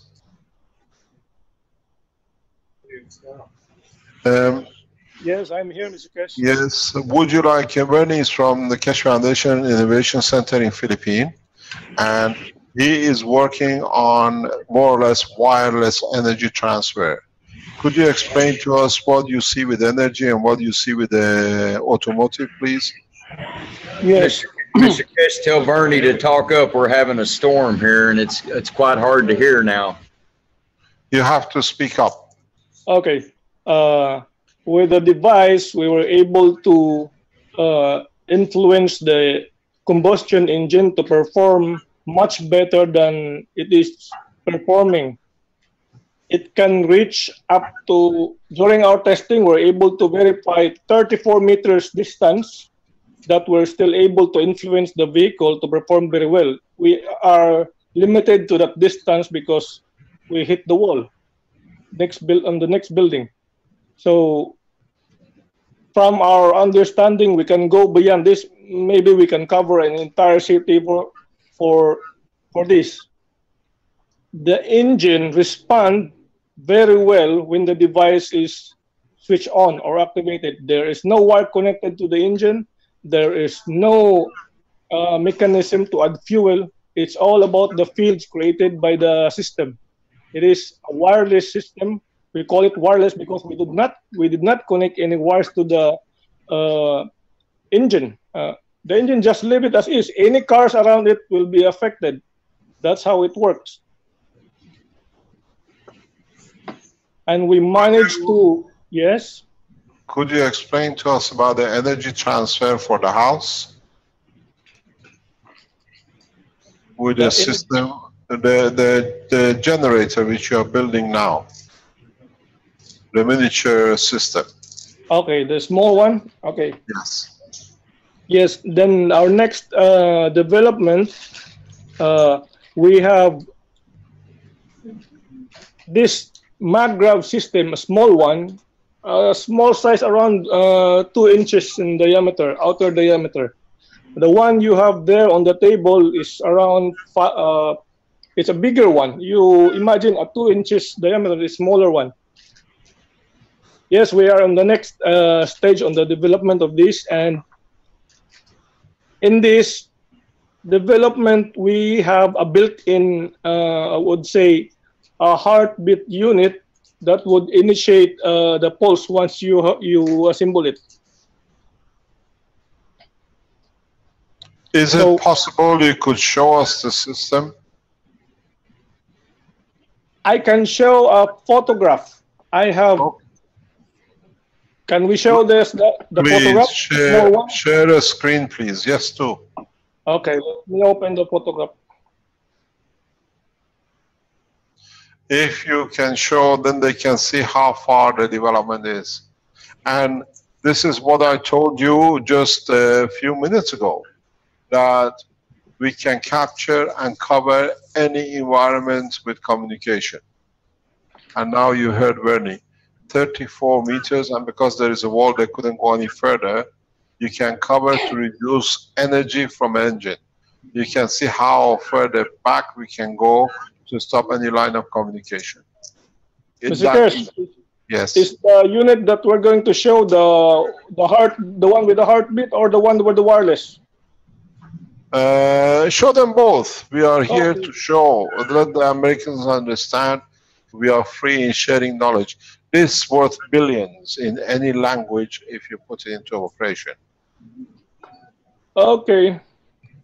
So the paper where the copper units are put on is a short bond paper. It's a short office paper, short bond paper. You see the scale there, how big it is, the coils. So we have this. We can increase the capacity of these capacitors here according to what we need to the system to do. These two here facing each other is what we call the circuit that can resonate with each other like a heartbeat. It has the 4 chambers of the heart, if you notice. Yes. And they are connected in such a way that they will respond with each other from like a pulse, This replaces the refrigerators which you've seen in the other system. Sorry, carry on. We also have, Mr. Kesh, we also have, after, during the time Douglas was there, we further developed, and we have literally translated what Douglas already have there in that form into a completely solid state. That's what I explained in before. Now you're confirming. We don't have any moving parts. This is the next generation. Yes, and we understood it very well. And we can improve it much better next time. This configuration on the table can give you anything 10, 20, 30 kilowatt. And literally, when it's assembled, is the size of a Rubik cube. Yes, you can simply put all these units, the standing capacitors, around the box and put the coils, the circular coils, inside the box, in the middle. And that will do. A very small unit. Can we see the wireless system, please? Yes, I'll get the photograph. Yeah.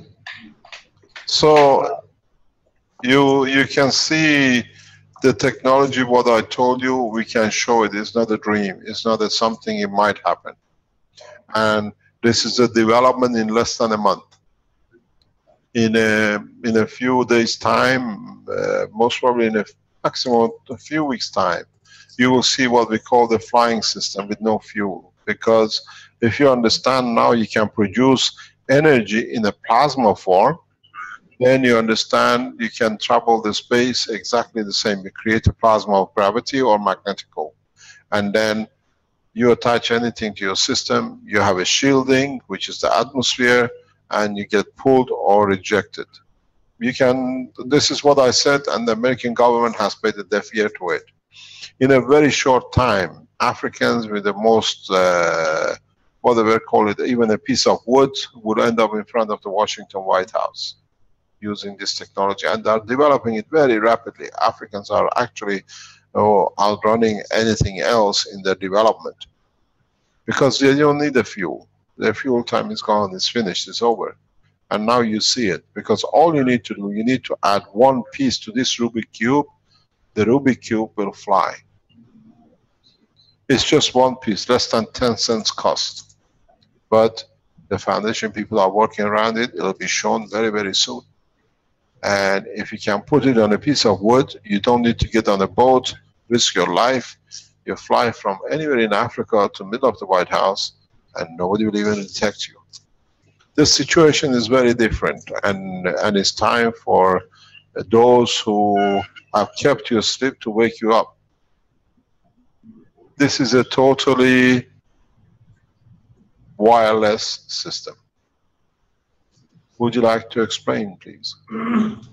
Okay, what you have there, a photograph of 3 units. These are 3 units. So each triangular form is a single unit. That's all you need, a single one. I have 3 here in a photograph because this is the only photograph that I have that is clear. You put, you place this unit near the car, and it will change its performance. And you move away from the car at some distance, it will continue maintain that newly improved performance. So but these are small bottles. These are 25 ml bottles with coil inside and liquid plasma. This is the water that is with GaNs. The water on top of GaNs. When you make these GaNs, this nano material GaNs, the water where you place this is what we put in here in these containers. This is a very small device. Imagine these are individual 25 ml containers, so it can fit in your palm. We can even reduce this to a pocket size, the same energy. Yes, we have a small version of this. And so, making a bigger version, you don't need, just a small one will do. Because it can produce, for as long as the configuration is correct, yes, it will create a field. The last testing we have 34 meters. That's only the radius. It's not the diameter, it's the radius that it can reach that far. Thank you very much, Ernie. Thank you very much for being there. Now, in reality, you see the whole thing has changed. I spoke, I explained, now we can show you. And it costs nothing. A few pieces of wire. And very soon, in next few days, when we release the technology as a whole in its next step, what you spend, even if you reduce your fuel costs by 40–50%, you will feel the difference. And anybody can do it. This is the beauty of it. We teach that the layman on the street can do it.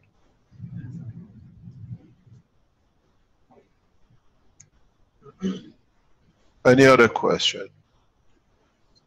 I guess it's time to get to work. It's our next step, right? Pardon? So our next step, what's our next step? Get to work?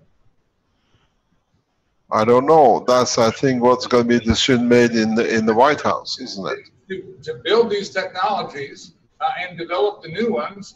And if they're as inexpensive and simple to build as they appear to be, then we'll let the people do it. We don't need large manufacturing companies in order to do it. Let me explain to you. I've had meeting with a lot of American companies over years. I met with General Electric some 7-8 years ago in Brussels, and the guy says to me, he said, we are selling so many of these windmills and we are fully booked on our hand to sell windmills. We'll leave it till your technology become known and then we consider it. Unfortunately now there is no windmill and there is no job left for them, because this is what they've done. We've shown this to Boeing. Boeing has got a full flight system there. They wouldn't even take it into their building. They saw it outside on the pavement because they could not believe such a thing happening. The people from NASA are fully aware of this technology, but the only thing is they never had a key. And I'm releasing the key gradually worldwide that everybody has it. I've got no choice. In next 2 weeks, 6 weeks, we have to release the flight key. We have to. There is no other option, because now people produce plasma energy, and the plasma energy sooner or later will lead to flight. It's inevitable. The flight is not that you're going to fly. In the system, you create gravity and magnetic field. It has to find its position in respect to Earth. You call it a flight. We call it positioning, magnetic gravitational positioning. It's inevitable. In next few days, anywhere, and once we've seen it, we teach and somebody comes up and shows it, the rest will follow. And I tell you one thing, I think somebody amongst you is about to achieve it, but he doesn't see it. And they know I don't teach unless somebody gets to it. Arman, living in Los Angeles, he's literally on the verge of it. I won't guide him to fly, because then it'll be one way. He has to do it. But in Los Angeles, if the gentleman who's there, who introduced me, moves in the right direction, he is hovering right a flight system for nearly a year, but somehow he doesn't see it. And it'll be an American done. The way as we brought you, if I want to show this technology in Japan, I have Japanese to do it. We don't need to send people. That's how much we are homegrown in every direction. You have no choice. The situation, it comes in a direction that we gave a lot of chance to the world nations, the leading industry, to lead, but they saw it as a loss of profit. Now you lose. You can attend our conference on the 17th, 18th, 19th of October in Ghana. In Ghana Atomic Energy Commission is done by Keshe Foundation, Ghana Energy, and we show the development of this technology only in Africa, in 1 or 2 nations. And you'll be surprised. You're still looking for money to do research for whatever. Now the Africans with few pennies, what you've been looking for hundreds of years, tens of years in universities, achieve it with few pennies. And they are free. They come and show it to everyone. And you lot, you need patent and the permission. We have buried the patent process because we share it so openly that nobody can patent the technology anymore. But on the other hand, this is a space technology, and these are the fallout from new technology. I tell you something, there is somebody in your room, if he's carrying a water from the liquid on the black stuff, you burn yourself with a matchstick, or burn yourself with a lighter. And one of us will spray it with this liquid. In less than 2 seconds, you won't feel any pain. And you will never feel a pain till the whole skin heals. Now we are testing in Italy in September, from 5th, 6th of September, the liquid which you made from copper, we are taking to operating room that the surgeons don't need to send the material for sterilization. The doctor, most of the contamination and infection in the operating room comes from handling. The doctor can put his hand in the water, put all the cutting tools, whatever he uses for surgery in the water, just take it out, do the operation and put it back in. is shown in research instantaneously within less than 5 seconds. Any known germ viruses are killed or changed, that they are not doing any damage in the operation hospital. This is what we're going to do in Italy in the coming time. And what we do, we have received certification and confirmation for it.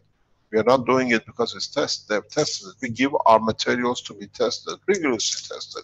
If you look at the Magrav unit in front of you, the white one, this has got certification from EU. And we have received additional certification in past few weeks from SGS that it can be exported to the countries which accept SGS certification. Everything is not theory anymore. It's working, but we don't understand what is wrong with your country. Well, what the heck is going on in that country? I don't understand. Put it this way, I think the pride, the false pride has made you blind. This is the problem. This is where it's going to sit and it's going to hit very hard. As you know, there are thousands of people watching this broadcast. It's not just you. And some of these are the military leaders of China. They came. I invited them to come and have a look. I invited the Chinese and Russian leadership to look tonight. I said we're going to show to the Americans how far they are falling behind. It's your pleasure because you know where you are. You are not sitting on your own. I can call upon numbers, names on the board of control room, and head of militaries will introduce themselves. You are falling behind, beyond the imagination, and nobody's waking up. No one. And you'll pay for it heavily. In a way, it's to our benefit, because when you fall behind, we can disarm you much easier. And we are going in that direction. We will disarm American military in no time, without a single bullet being fired. New plasma technology doesn't need bullets. All we need, we change the field environment. And somehow, I would love to, I promise I will not do, but I can call upon the some of the Chinese military people to introduce them that are watching you.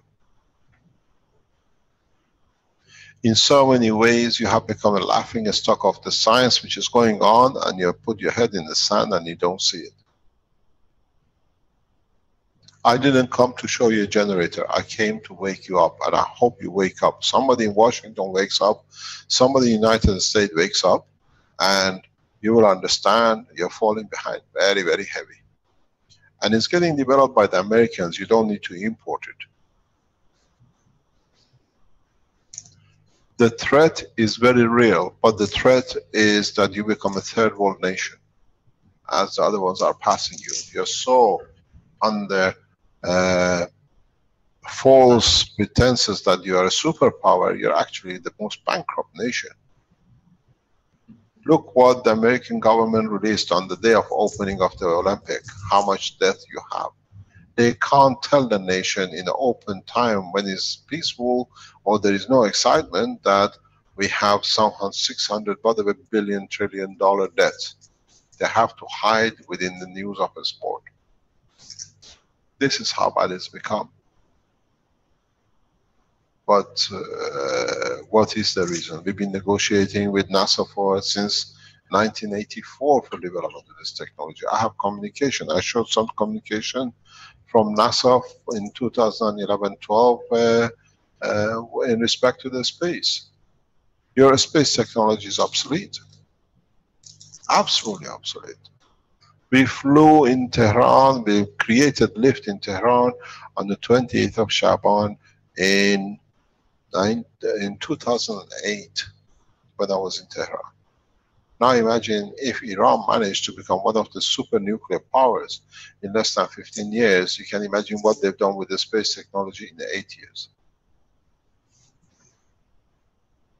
I have to wake you up, because if I don't wake you up, you become victim of your own ignorance.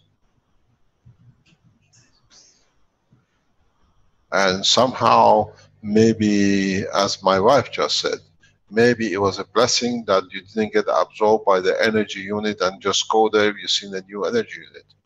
It's a bell ringing for your nation. And if you don't wake up, you're going to get hit very badly. If I move to China, I give you 3 months before you cannot fly even. You not fly, you don't have the system to fly a single aircraft. I warned about this 6-7 years ago. All you need, the gentleman told you, diameter about 70 square meter. The size of the thing is less than 10 centimeter in diameter. You create the right field, you jam everything. Russians have shown you the power of this technology less than 2 years ago. Now you see the cause of it.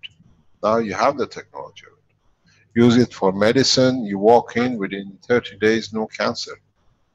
You're spending billions on chemotherapy and it comes back and secondary cancer. This sorts the cancer in all parts of the body irrespective of. How many children are dying because of the lack of food? Now we can transfer food into the water. We've done it. There are people amongst you who can show you. You can transfer all the energy of the orange into a water and drink the water. You feel it, you taste it, you smell the orange, and you receive the energy of orange. This false superiority is going to cost you very heavy in the coming weeks and months. Extremely heavy. The position is Africans are going very heavy in the development of the space, and it costs less than $20, most probably even less, to be in center of Chicago or Washington or wherever, and you can't say anything because you left yourself open.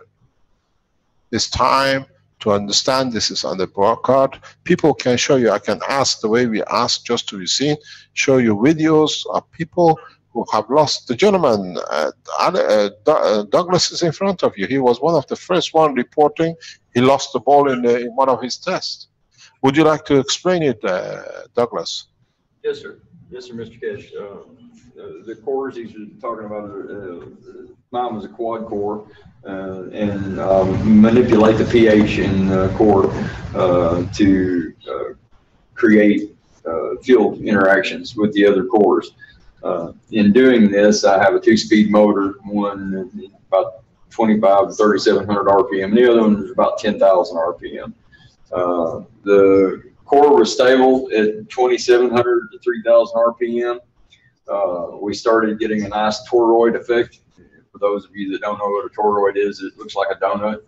Magnetical fields, just like the Earth going in the bottom and coming out the top. We were getting a real nice effect, and I increased the RPM up to 10,000. And as Mr. Keshe explained earlier, the ball wants to immediately, because of the interaction with the pH, the hydrogen, the ball, the reactor, the whole reactor wanted off the ground, and I was trying to stop it. I had no idea it was going to lift. It startled me. And when I went to grab it, the ball flew up straight in the air, hit the ceiling, smashed, and it took me and my wife about a couple hours there for sure of looking around, and we had finally given up and found it in the living room, and the door was closed, and it was behind the couch, which is be an impossibility. You know, we would have had to actually walk out into the living room, turn left, and throw it behind the couch. So there's no other explanation but the core went through the wall. It created its own field. Like he said, the outer core that was base and acidic, or acidic and alkaline in equal measures with CH3, and it was dispersing. And at first, I thought the core was cracked, but it's not. This is how this works, how Mr. Keshe explained earlier. When the water leaves, you know, when the liquid leaves, then the lift starts to occur. And I've witnessed this several times now, even with lead. So when the liquid was gone, I let it. He told me to let it run. I was scared. He said, "No, let it run, let it run, let it run." So I did. I let the liquid run out of it, and when the liquid came out, like I said, it flew. She went off on her own. She was gone. I couldn't catch it quite enough. My wife was standing from this young man here behind me, sitting. She was sitting on her chair, watching this and helping me with some nano stuff at night after the children go to bed, helping me catch up on some things. And she said, now to me, everything was in real-time motion. This part I don't understand. Everything was, I jumped up out of the chair and grabbed the core. It scared her so bad that she's afraid of the cores, because she said that everything I was doing was in slow motion, like I was being replayed on TV, like a football replay, that I was moving just really slow. And it kind of scared her. It shook her up pretty bad.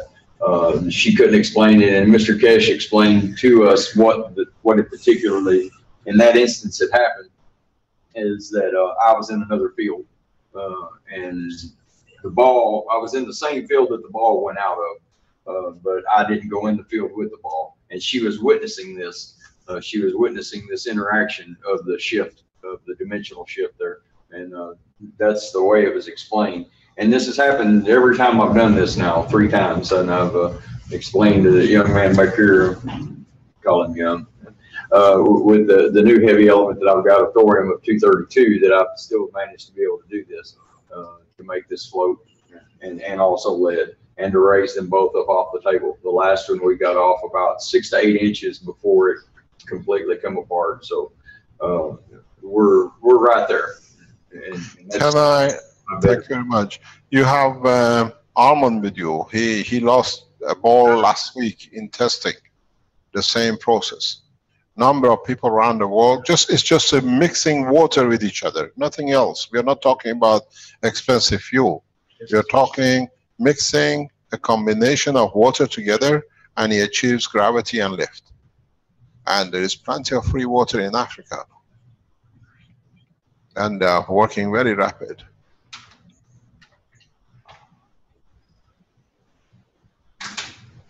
Any other question? Richard? I got one. Yes. If y'all can get the parts you need before you head out of DC, you're welcome to demonstrate this at the Defense Threat Reduction Agency, Fort Belvoir. Pardon? Who's speaking, please? I can't hear you. Could you explain who you are, and if you don't mind? And I can hear the question. Pardon? Active Duty Army Major Todd Hathaway from the Defense Threat Reduction Agency out of Fort Belvoir, Virginia. Yes. Half an hour from here. Yes. And what is your question? It's an open invite through the end of the month to demonstrate any technologies you would like. You have to go and ask your president if he allows me to come in to demonstrate. With the greatest of pleasure. We can do it here. Yeah. No. We don't need you to come into the United States unless you want to make that a condition.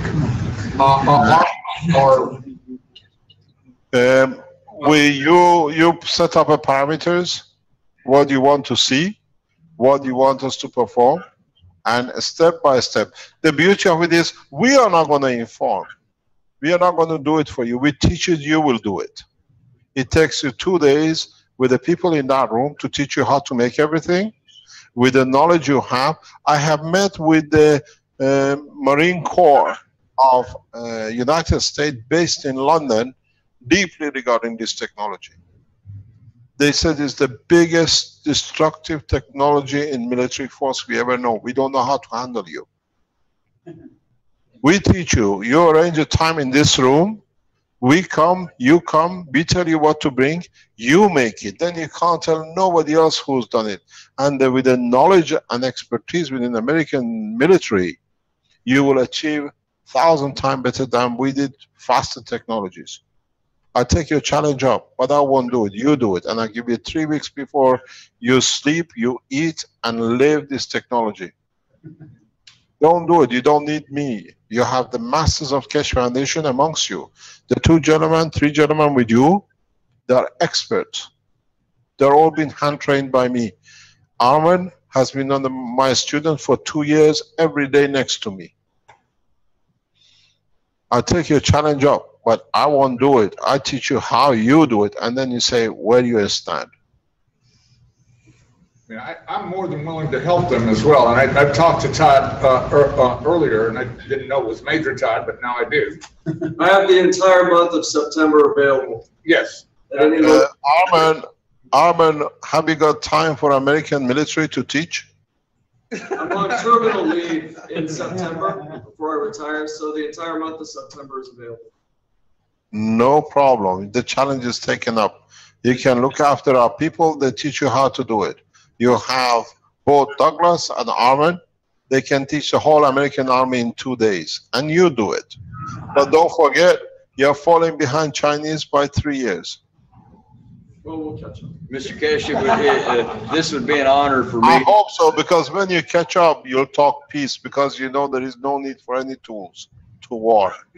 Sounds good. If Douglas sticks around, that would be absolutely wonderful. If we could.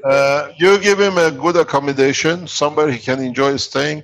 I pay his wages, no problem, and he will teach you freely. Mr. Keshe, this would be an honor to me, because I graduated from Belvoir in the top 5 of my class in 1987 in power generation. So this would be a great honor for me to help the Major into understanding this technology better. And if you like, if you can invite him to a military base, he teaches all your military guys how to do it. You got to remember, what you see is a solid state, which is hard to manipulate. We are now in a liquid and a field state. My teaching, or most of the knowledge seekers are in that level, and it's beyond your imagination.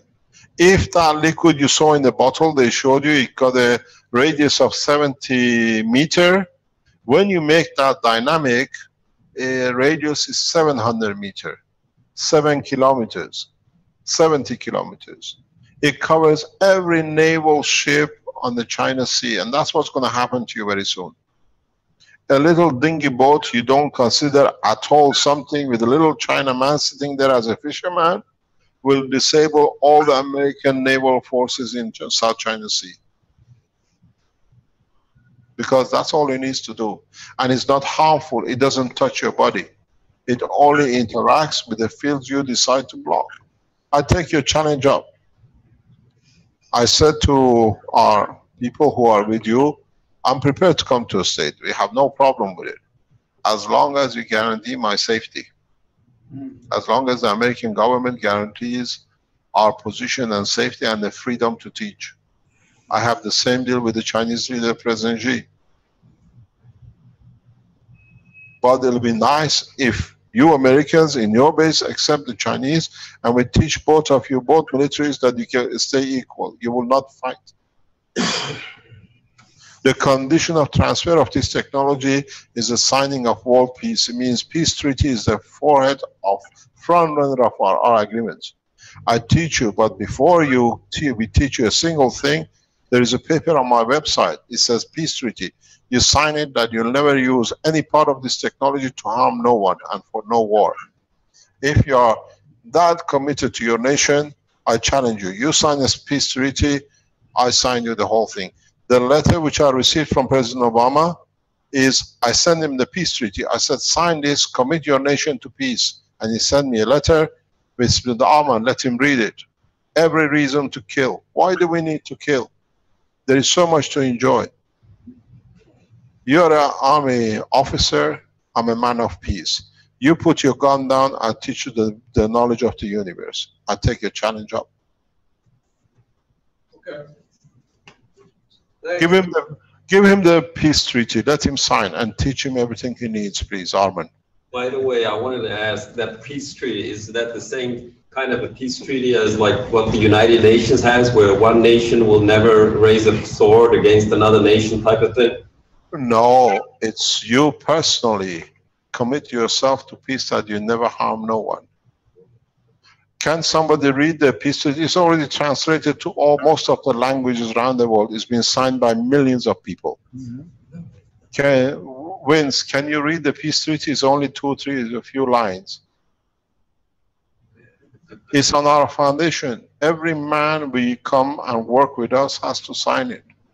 Every man uses our technology. We are getting mankind because when you have everything, why do you want to war?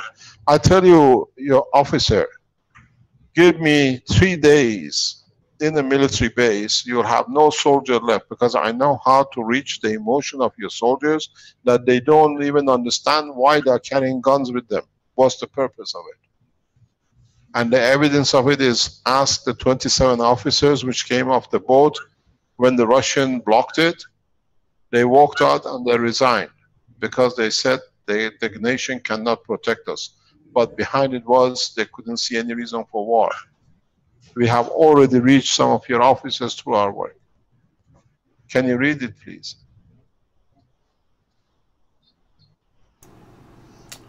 It says... I've got it up on the screen there as well, Vince. Go ahead, Rick. You're really good at reading these things. Okay. Let me get my live stream audio going. There we go. Yeah. Okay. Can you see it on the screen there? Is it sharing properly? Yes. You can see it on the screen, but it's not big enough for us to read the words. Someone read it out loud. Rick's gonna read Yeah, I'll read it. It's okay. Okay, it says World Peace Treaty. We/I, as citizens of the earth, from this moment on, accept to lay down all tools of aggression and war. We/I shall never think about getting involved or incite war or develop or use any tools of war on this planet or in space. And to this we/I all agree and swear with our/my, delete as appropriate, nation, territory, council, religion, city, town, body, and soul. And with name, signature, date, position on behalf of the, and selection of nation, territory, council, religion, city, town, or individual, and a witnessed area. And it says, after signing this treaty, be proud to display this certificate wherever you consider being important to you, that everyone can see and know your ethos to fellow men and mankind and other created beauties of the Creator. So the idea here that you can select or delete the parts that aren't appropriate and have it witnessed, basically. Yes. This has been signed, as I said, by millions of people. It's one of the most downloaded papers on the internet. And if you can commit you as a man of army to it, the way Douglas has done, and the ex-military man, you see every beauty in this new technology to use it for peaceful application. There is so much job to be created with this technology that computer jobs will be literally a few numbers in it. We have to redo everything.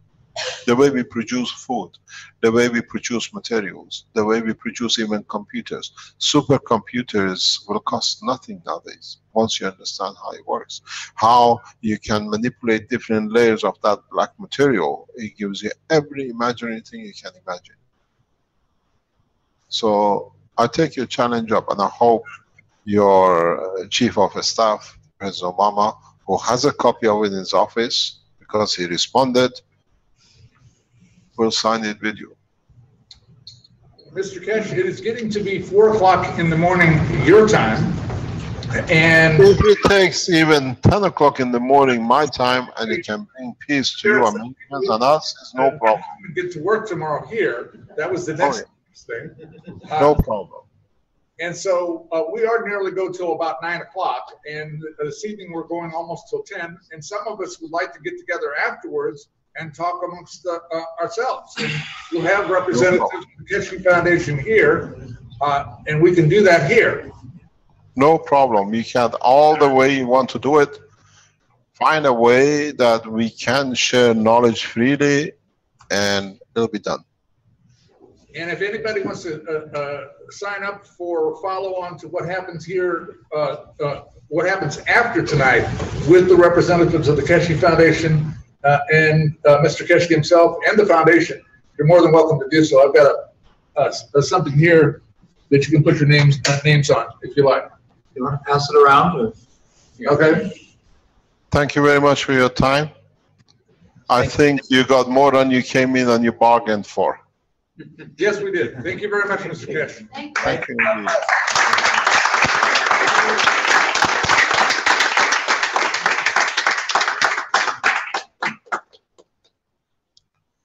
And now we leave you, it's about 3 o'clock. We started teaching, it's about 4 o'clock now. We started teaching at 9 o'clock as usual, Thursday mornings. And hopefully we are one step closer to world peace. Thank you. Thank you very much, Mr. Keshe. Thank you. Good morning. Good morning to you too. Thank you. Thank you. Thank you, guys.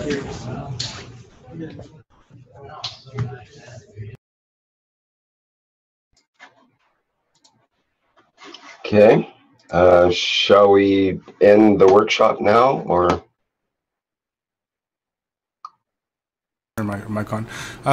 We'll end, and then we can meet back at 9 a.m. CEST. The regular Thursday workshop time. Right on. Great. Okay, that's the end of the 132nd Knowledge Seekers Workshop for Wednesday or Thursday, depending on where you are, August 17th or 18th. And like Finn says, we'll be back later. So we'll end the live stream now.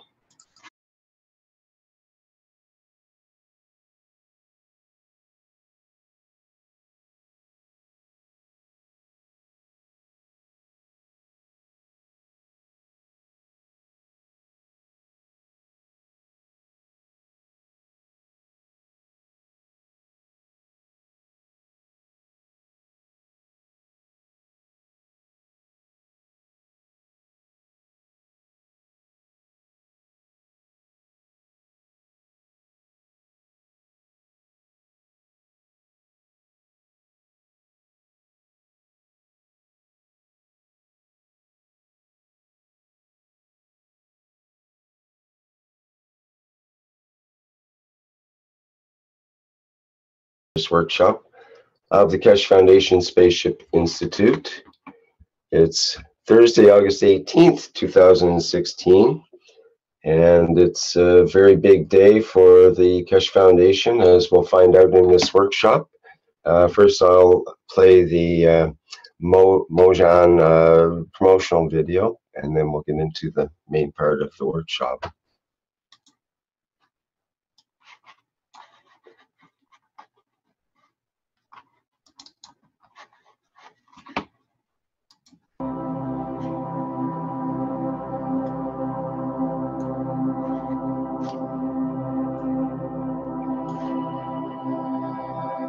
Would you like to be one of the first humans in space using plasma technology? The Keshe Foundation Spaceship Institute is now taking applications for the Man-Originated Zone Habitation and Nutrition Training Program, or MOJAN. The goal of MOJAN is to teach trainees how to create and utilize the magnetically oriented joint habitation and nutrition system that will be used for life in space. Be one of the first humans in space using plasma technology. The 3-month MOJAN training program begins in the fall of 2016. Apply today at mojan.kfssi.org. Trainees will be taught every aspect of plasma technology needed for them to go to space and survive, and will be educated in space ethos. Participants are expected to bring the knowledge forward to the peoples of their nations to prepare them to become peoples of space. Matter propulsion technology. To date on Earth, we use inefficient and costly rocket propulsion technology, which burns fuels to overcome the magnetic gravitational fields of the planet to go to space. We power our rockets, our cars, and our homes by burning matter to release the energy that we convert from one form to another in order to create motion and usable energy. As well, to achieve objectives, rockets, for example, have to carry large and heavy payloads of fuel, which means that they're payload dependent. matter propulsion technology is very destructive, inefficient, polluting, and wasteful. Now, let's look at the new alternative, plasma technology. Plasma technology uses the properties of the entirety of plasma to create motion, lift, and energy without destroying the characteristics of matter. The system utilizes magnetic and gravitational field interaction to attain positioning and motion. Nothing is burned, there's no waste, and no pollution is created. Plasma technology is efficient and not destructive. Current human scientific achievement is the result of a progressive evolution in science and technology over thousands of years. Plasma technology is the next step in that evolution. It's viable and it's here today. You could be one of the first humans in space using plasma technology. Apply today to the Mojan training program.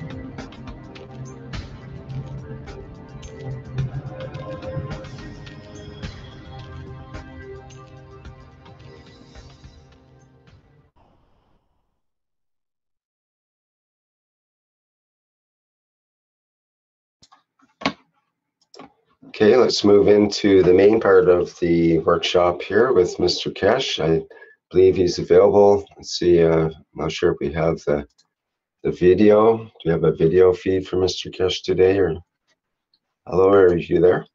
Yes, good morning.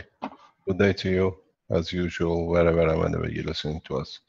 No, we don't have the video. Video was set up for the presentation of last night. And first of all, I'd like to thank all of you who were involved in different ways to see and to set up the meeting of last night.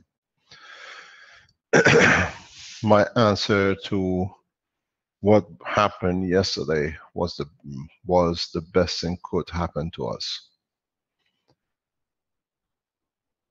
At the beginning, it looked very much a problem in breaking the systems, not being able to show the 5 kilowatt live. But in fact, it was a blessing in disguise. But not allowing or not happening that we could show live the presentation with 2 pieces of the system breaking down, it allowed us to speak frankly with the Americans. It allowed us to open the door in so many ways for those who are and were aware, but they could not understand the position of the foundation. I think the whole meeting wrapped up in the last 10 minutes. And we immediately after the meeting, within 25 minutes, 27 minutes after the close of the session last night, we received an offer which we could not refuse. We have accepted the offer. You know who you are, and we respect your leadership. The offer on the table is beyond understanding of some nations, but as I've said, accepted. If the motion takes place the way we expected, you will hear new dimensions to the research, development, and expansion of the Keshe Foundation technology worldwide. This is a decision that leaders make, and when leaders make decision, the subjects of the whole technology changes. On the other hand, as if you were present last night in the discussions in Washington, we showed 2 pieces of new equipment to show how much we've gone and how far we are extending the knowledge into a solid state generator. You have seen how far we are in respect to application and implication of wireless technology. These takes a few more weeks of completing, maybe days, depending on how our team works.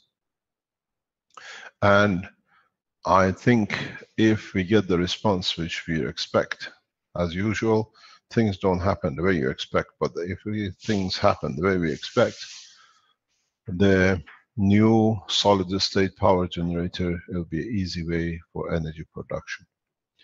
Not everyone in Africa or South America or other parts of Asia can find these compressors, can find the creation of triggering the life within the system of the generator. The new solid state, totally plasmatic system allows anyone to reach the position.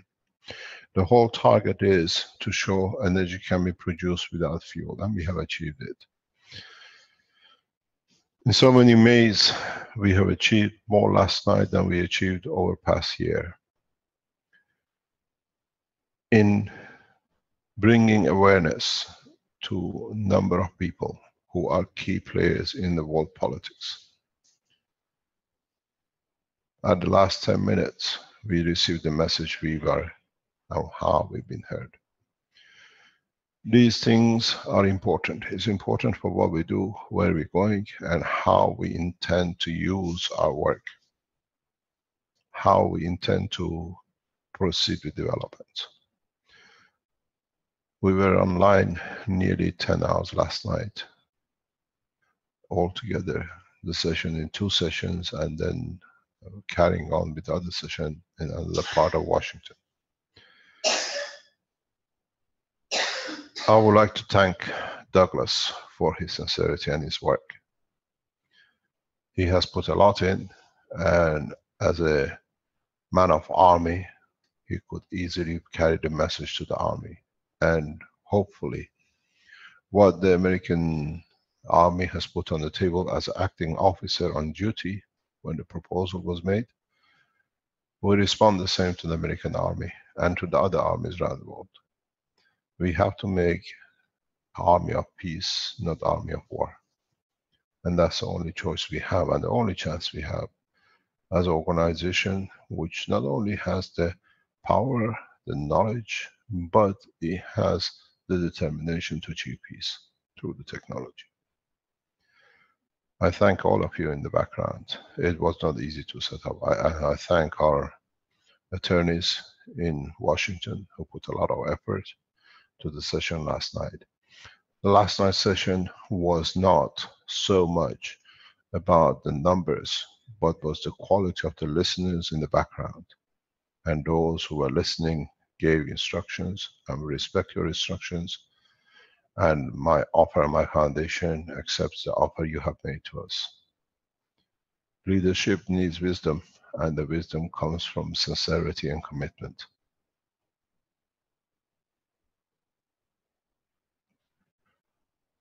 In respect to our work and the generator, I have seen a lot of work going on, even us in Rome, in Philippines, and 2 other places are heavily testing, heavily developing, testing at every aspect of the technology.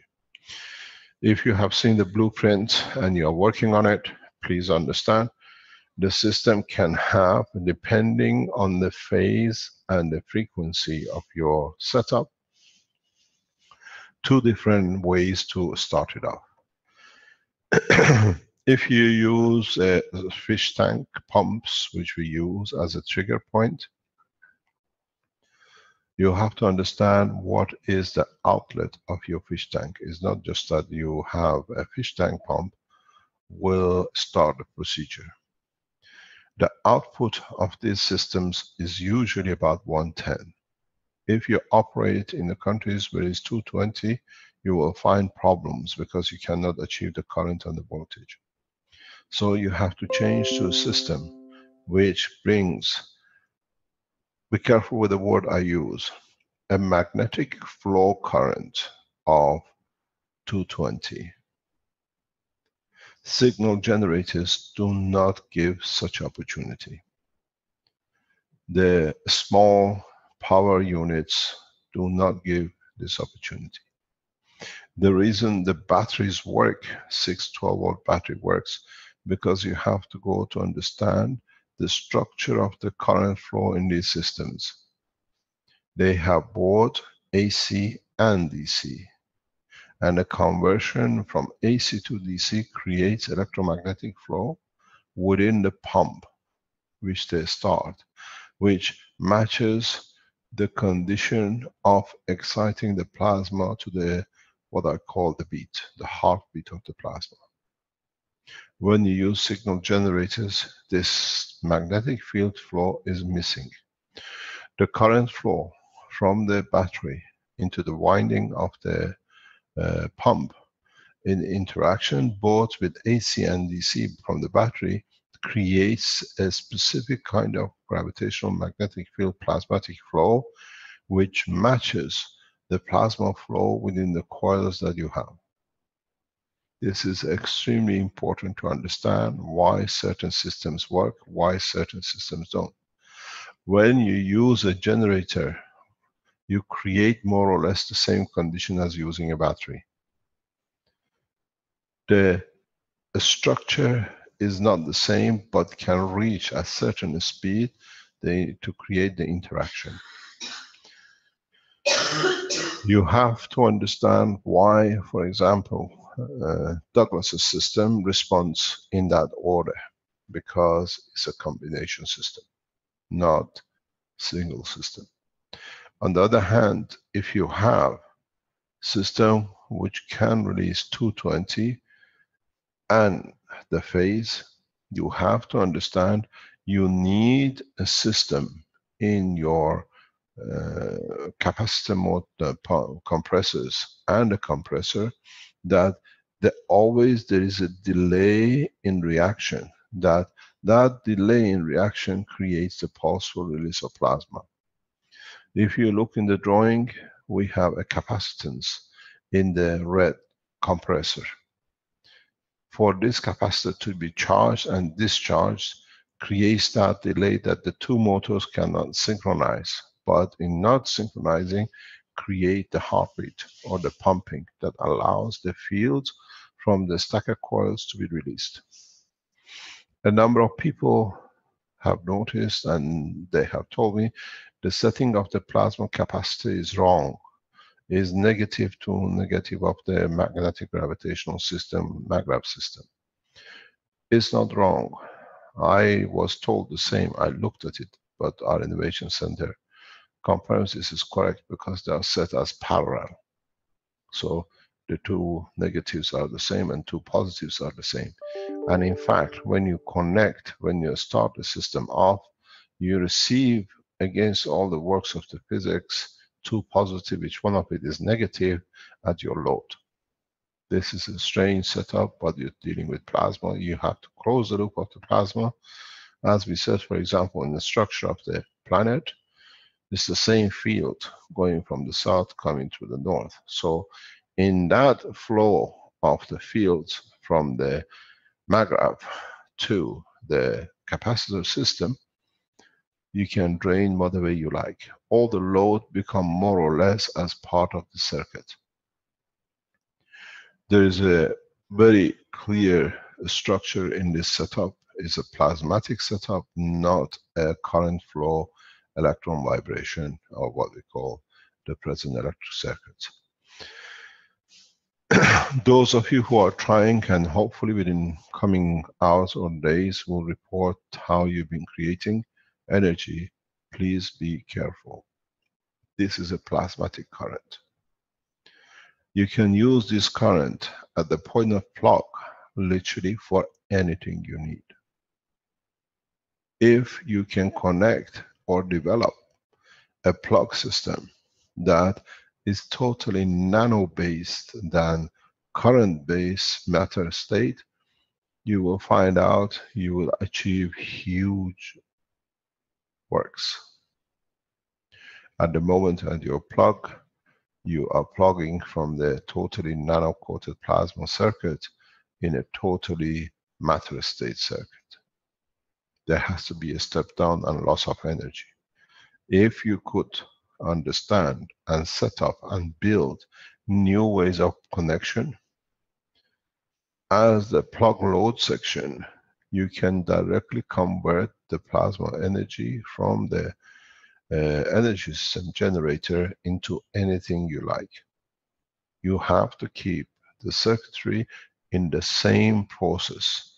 You cannot connect the load end of your system into a matter state and then try to get plasma from it. maybe you have to develop two systems parallel. One maglev system, plug system, and one matter state plug system, which this allows you to operate both at the current use of materials which you have, fridge, freezers, or whatever, and the new cycle of materials which we create, like creation of matters, creation of food. You don't need to convert till the point to what you want to convert the system to. The expansion of the knowledge comes very, very much with understanding the knowledge fully. What this allows you to do is very simple. Can you please allow me to be able to use the option to draw on the drawing, please? I don't want to share a screen. I want to use the same picture, but be able to use to show things on it. Okay, then you just need to select the annotate. Is that what you mean? I did. I didn't have an option. It didn't give me an option to use it. I have to go to full screen. Okay. Can you put the picture back up, please? Okay.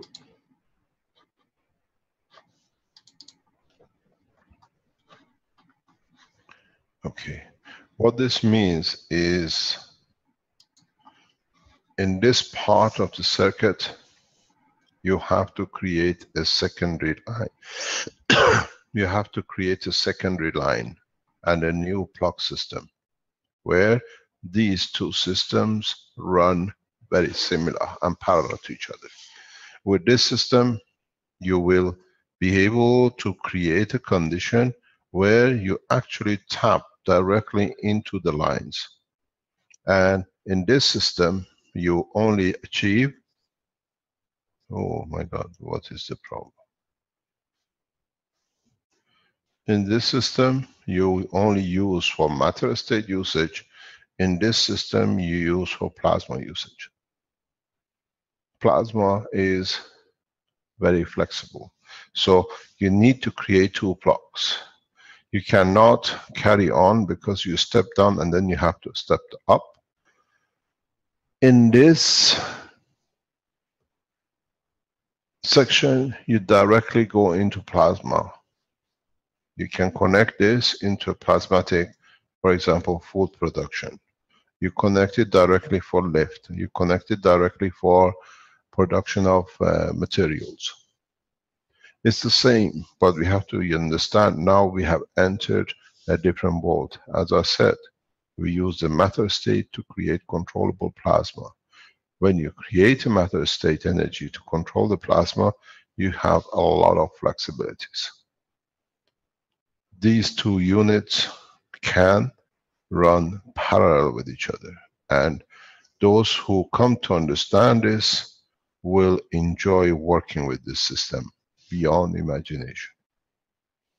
Because the things you can achieve in this new system gives you a freer hand, stronger fields, and very much a universal condition conversion. For example, as I said, as we saw with the people who are producing materials from fresh air,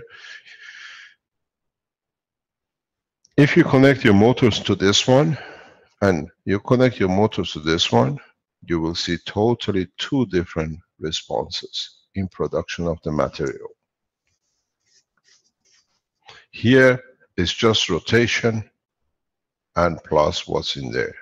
Here is the energy supplied plus what is in here, because it's the same, they link up at the same power.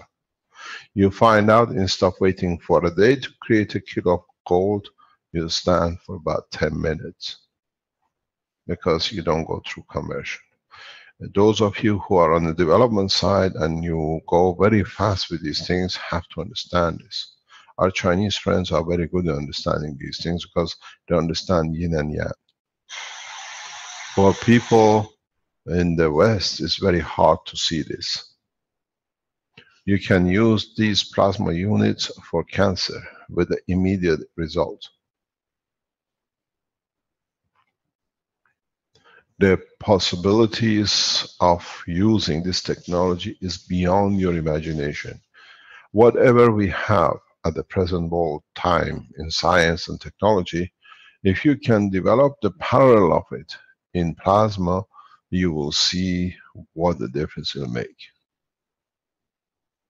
If your cooking time is 1 hour, use plasma microwave, give you 2 minutes, but with much better result.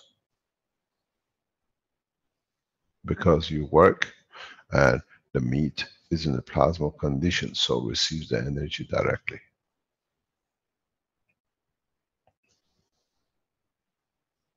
The structure of the tools we have from now on changes. I've been waiting to release this technology of the plasma energy for years. Now it's on the table. I worked with it for many years and it's so beautiful. And when I said, you see this, now that you start understanding that you have access to plasma energy, you will see the same. Your lift machines, your MAGRAPH systems, your star formations, nano-coat your system and connect it to the system on the plasma side. I will see you in Washington in no time. Because you got to understand something very interesting. When you create lift and motion through the energy of the plasma like here, your system is totally plasmatic. It will respond to the Earth gravitational magnetic field of the Earth, which is plasmatic immediately. This circuit, as I said, was the missing piece in the structure of the Keshe Foundation work for a long time. And I told you I have kept the golden key. This is one of the nudges on that key. Without it, you cannot move.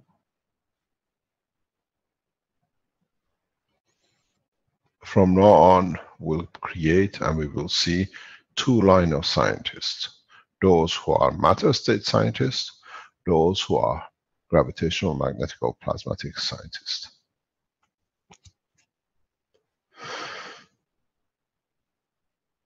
None are wrong, but each one has to understand which way they feel comfortable with. With the matter state scientists, we leave them behind because for them to comprehend the plasma work in the universe is more or less beyond their education. In a way, they educated themselves, but they accepted the limitation. This is what I want to be. It's very much like going to the medical school and just wanting to be somebody who understands the medicine, or you want to become general practitioner, or you want to become a heart surgeon. The body is the same. It's you who decides which end of it you want to work with. We have to enlighten you. We have to give you the seed of thoughts that with it, you bring the tools of the action as you've done up to now. This has been my job in the past 2 years. I've done enough research and development. That's why I can tell you where you can go.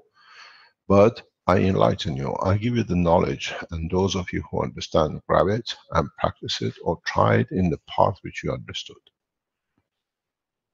I have to enlighten 7 billion people. So I have to have 7 billion different ways of doing it, that all of you have something to do and be proud that you're part of it. Try not to criticize each other, but respect in what section you work. If you're a heart surgeon, you can't tell to the brain specialist your work is useless, because without his brain your heart cannot work, and without your heart his brain cannot work, so you have no patience and you have nothing to work with. This is the same. You have to decide and respect each other's knowledge in the field which you have become a specialist or would like to be a specialist. And understand, we have to open a new language, new dictionary of science, that we were nuclear physicists, we became atomic physicists, we became physicists, we became astrophysicists, and we all respect each other because we say which part of the knowledge we have devoted our life to. Now, we have magritte plasma physicists, and we have matter state physicists.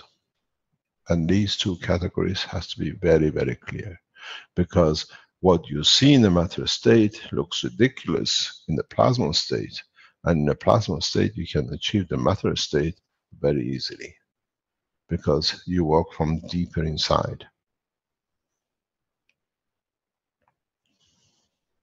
This is what I've explained, and I'll repeat myself, if for those of you who understand it. As I said in the talk yesterday and in other teachings, we started with the wood.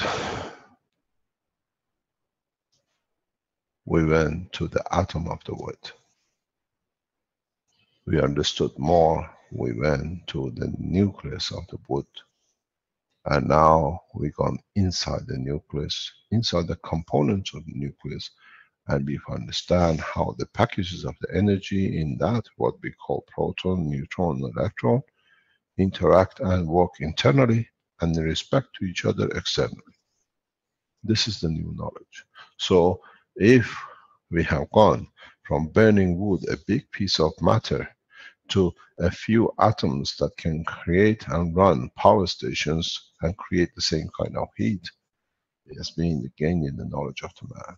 And now with the plasma, we're going deeper, we achieve and reach much stronger fields. Otherwise, the plasma you work with is still part of the block of wood. It's us who has to decide which part and respect each other. You will find a lot of scientists who work in the nuclear, in atomic, in wood and matter, will criticize you because they are not prepared to go a step down to understand more. And you who understood more, it shows them they are not in that level, so they have to. And they've had a field day for it for years. The commitment is very simple. We have to commit ourselves to one direction, and that's peace. Does not matter if we burn wood or we use the plasma. We tried wood, we didn't get very far. We tried nuclear, we destroyed each other beyond imagination, and we used it as a tool of threat. With plasma, you cannot do any damage because it finds its balance and it's the best choice for any application.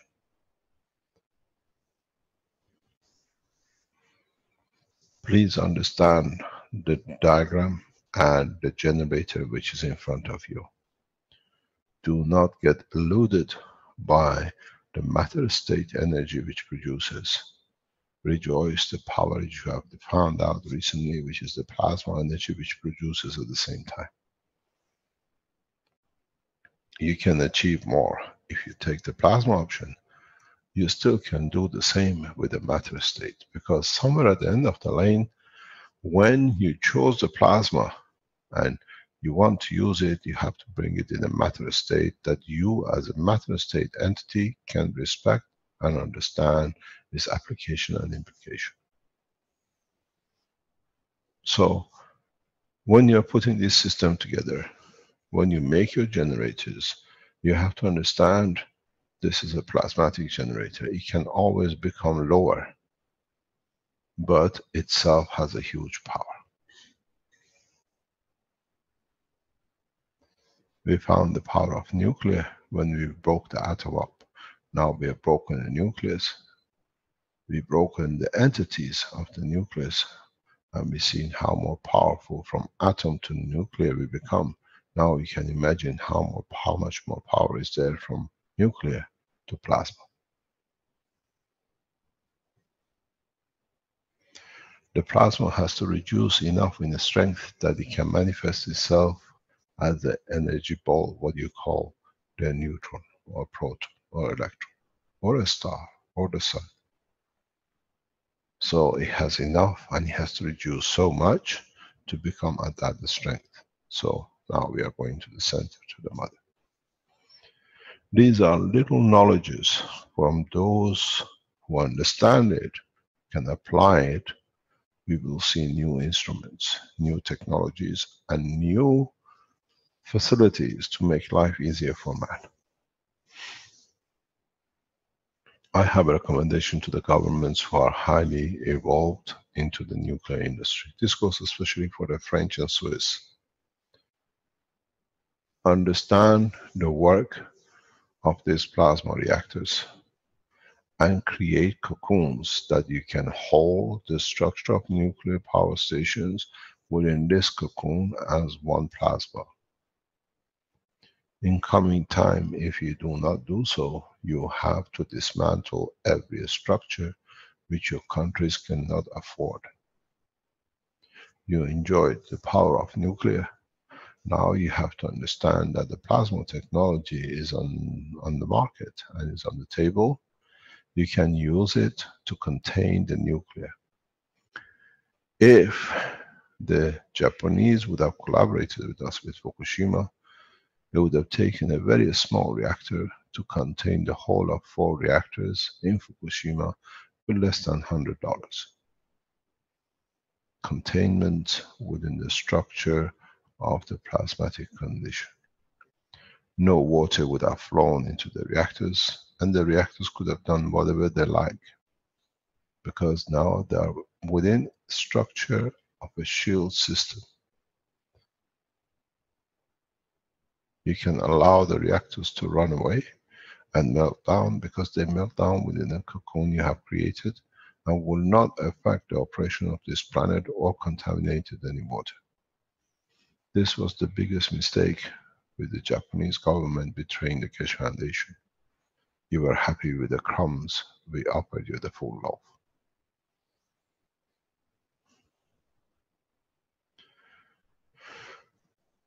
This is what you will understand very soon. This is what you have to understand very soon. This is what you do not have a choice if you go to space.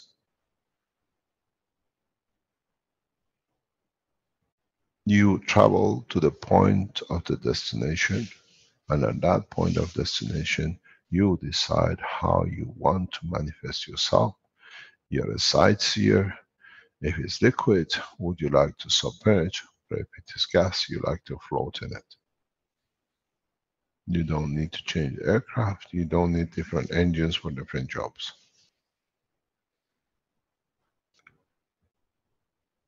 All you need to do is to transfer the energy at the strength of the environment that it can interact with and leave residual and existence.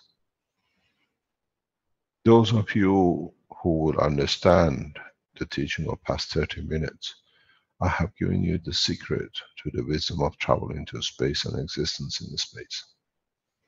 Those of you who are materialistic and happy with your energy, that you can have a cheaper energy, you still have your rights, but you still will follow for years to come to achieve for those who understood.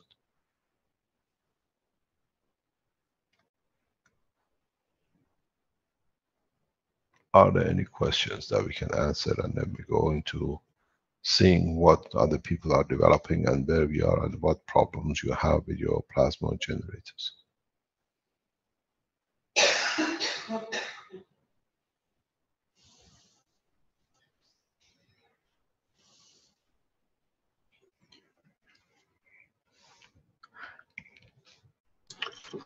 We have a viewer, Bernard, got his hand up. Maybe we can hear from him.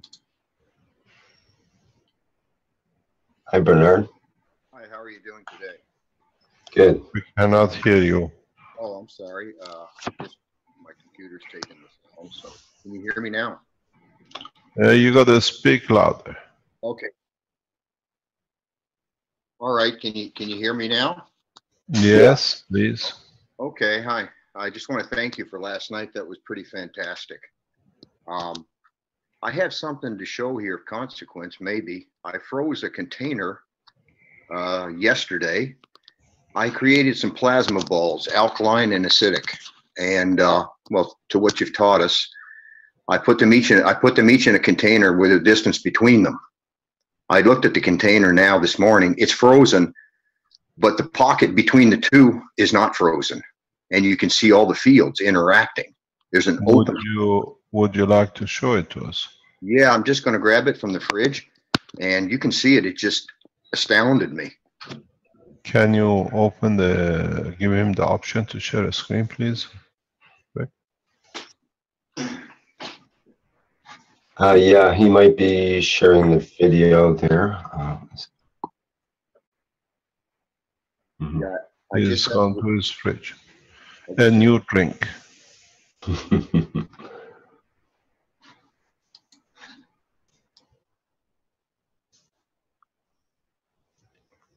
I put it on share. I don't know what's happening here. Can you see me? You got to share your camera. Can you promote him? I hit share screen.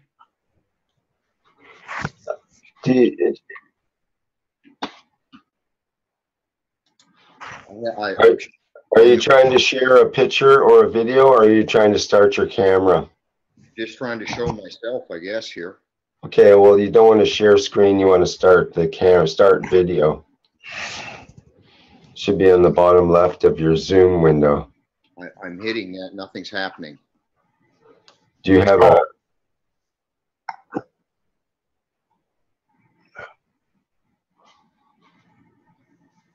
View settings. Okay, something's happening here. Can you see me?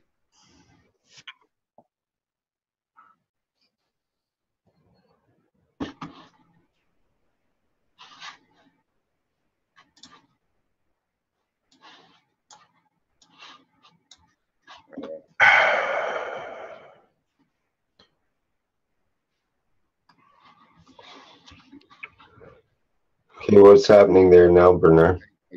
I'm reading this stuff here. I've got,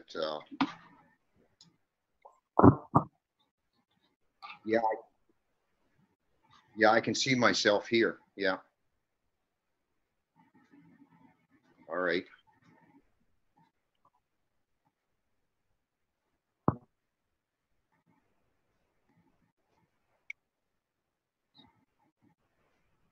I've got nothing on the screen here. Okay, hold on a second here. Yep, you're coming in. No, that's your desktop.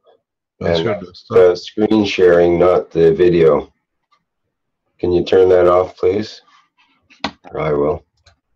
Turn it off. I'm You lost. don't give much options. No, I'm lost with this stuff. Okay, then we'll have to practice later or something because you're taking up too much time right now. You can come into the Keshe Plasma Reactor group, or you can get a hold of us at any time, and we can practice in the Zoom separately and make sure you can handle the video. Okay, let's go. Can you?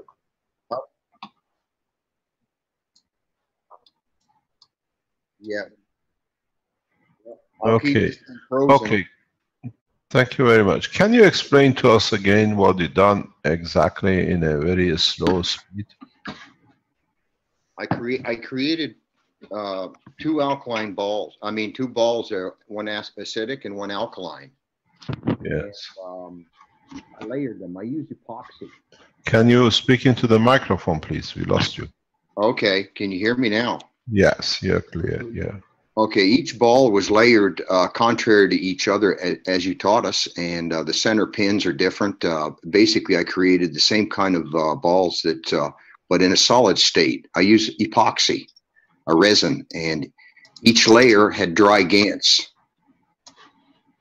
A different dry GaNs in each layer, contrary to each other. Well, this is what I've put in the water. I was thinking, if you put No. We are still asleep from last night. We haven't woken up yet. you have to explain in more detail what you've done. You dried your GaNs? Yeah, I have different dried GaNs, gold GaNs, all the different GaNs of CH3. Yeah. Okay, I understand. And I use these GaNs. And how did you mix them? You put them in a dry state with each other? Yeah, well, they're all individually, and they were dry. Yeah. And each layer I would mix individually with the dry GaNs when I mix the epoxy and the resin. What do you mean by layer? You paint them over each other? Yes, I did. I started with a brass pin in the center that was hollow. And I added a few drops of CH3 water, and a tiny bit of GANS with that, and a tiny bit of sugar in with the CH3. Okay, and you let it to dry? No, I sealed it with a bit of liquid in the center, and I put the epoxy around it so it would stay put. Then I began. You mean the pin or the GANS? The pin. I sealed the pin so everything stayed in the center in a liquid state with a layer of epoxy. I am lost. Okay. Because I can't see it. Well, we'll put it this way. Go in the background and check how you can. Stanley, are you there? Yes, I am. Could you please in the background help him and then bring him back in again to get him started? Okay, I will. Thank you very much. Okay, we come back to you. Once Stanley gets you going, come back in straight because you are discussing something very interesting and we are all ready to learn from you.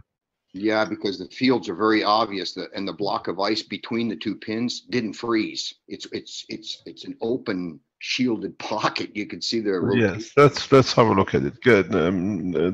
Standing in the background helps you to be able to activate your camera and then come back in the next few minutes. We wait when you're ready. Right. Thank you very much. Thank you. Okay. Are there any other questions?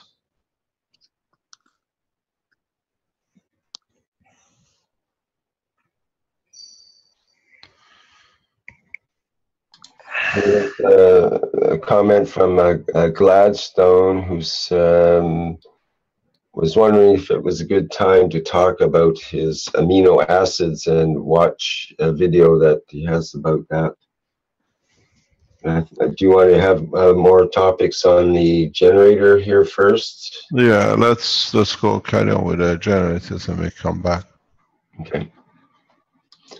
Okay, so if anyone who's a viewer has a question, you'll have to put your hand up so we can a panelist in order for you to speak. If there's anyone in the panelists who would like to have a question or comment there, you can pretty much go ahead, announce who you are, and ask your question. I'll look in the live stream as well. In the questions, it says,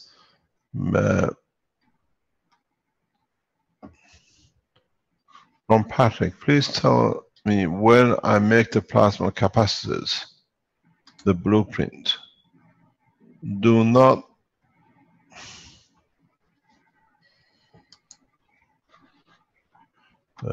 sorry, I'm waiting for some correspondence which are coming in the background.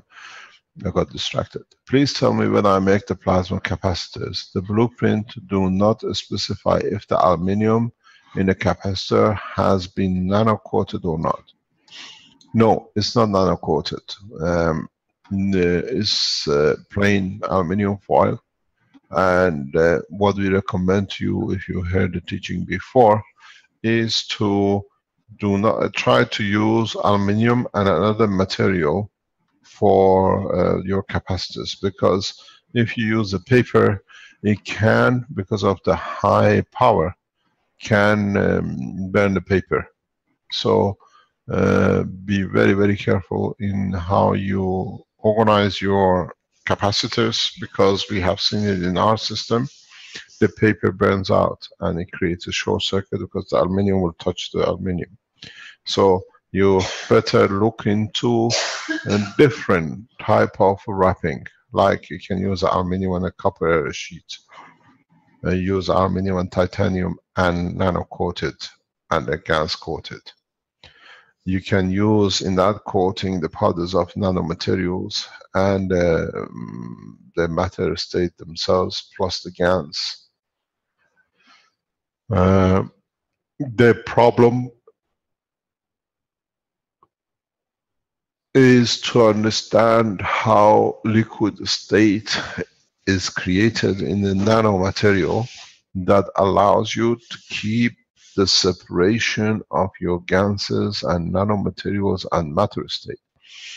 In the matter state, we call it liquid, or we call it like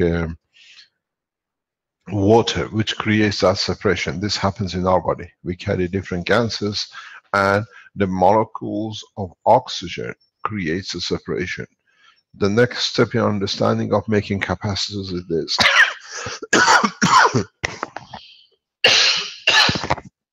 You have to go a step further, and now that you start making capacitors with gel or with liquid GaNs, understand what it means, the gel. What does it mean? What does the liquid do in the body of the man? It creates a separation that different gases can find their position in respect to the others. That's why we have water. That's why we are made of 70–80% water. The only thing water does in our body is to create the gravitational magnetic field gap that the other elements can move freely in respect to each other. This is one thing that none of you have understood yet. I explained this 2 or 3 times in the past, especially in the teachings of the private teachings. If you understand this, then you can produce coating that behaves exactly like the body of the man. Why do we use gel? To create that separation. And when the gel dries, you lost it. Your capacitor burns out. Try to understand, you add materials with high gravity that are intermediary in between the elements you use as a coating or as a matter state. Because even in the matter state, you're dealing with the plasma. If you choose the right combination of the materials, you don't need lubrication. The material will create their own separation and they'll never burn out. This is what you have to extend the knowledge to. You don't need liquid. Understand the job of the liquid, for example, as I said, in the body of man. The only thing it does, it creates a specific gap that other plasmas, like a calcium and whatever, can operate under. So you can create the same condition between your capacitors and you'll have total insulation from each other. And none of you have gone that way. You put gel, you put all sorts of things for separation. But if you go back to the understanding of the plasma, it should be very easy to make plasmatic capacitors without any paper, without any lubricant, and you can keep the separation. Your layer of skin works that way. This is how your skin slides over your muscles. Look at the way, the thickness and the structure of the skin of the muscle. What is its job? That it allows a separation. This is what you need to learn. Look how the muscle has a skin, which the bone has a skin, and the interaction of these two allows the free movement, but the same transfer of energy across.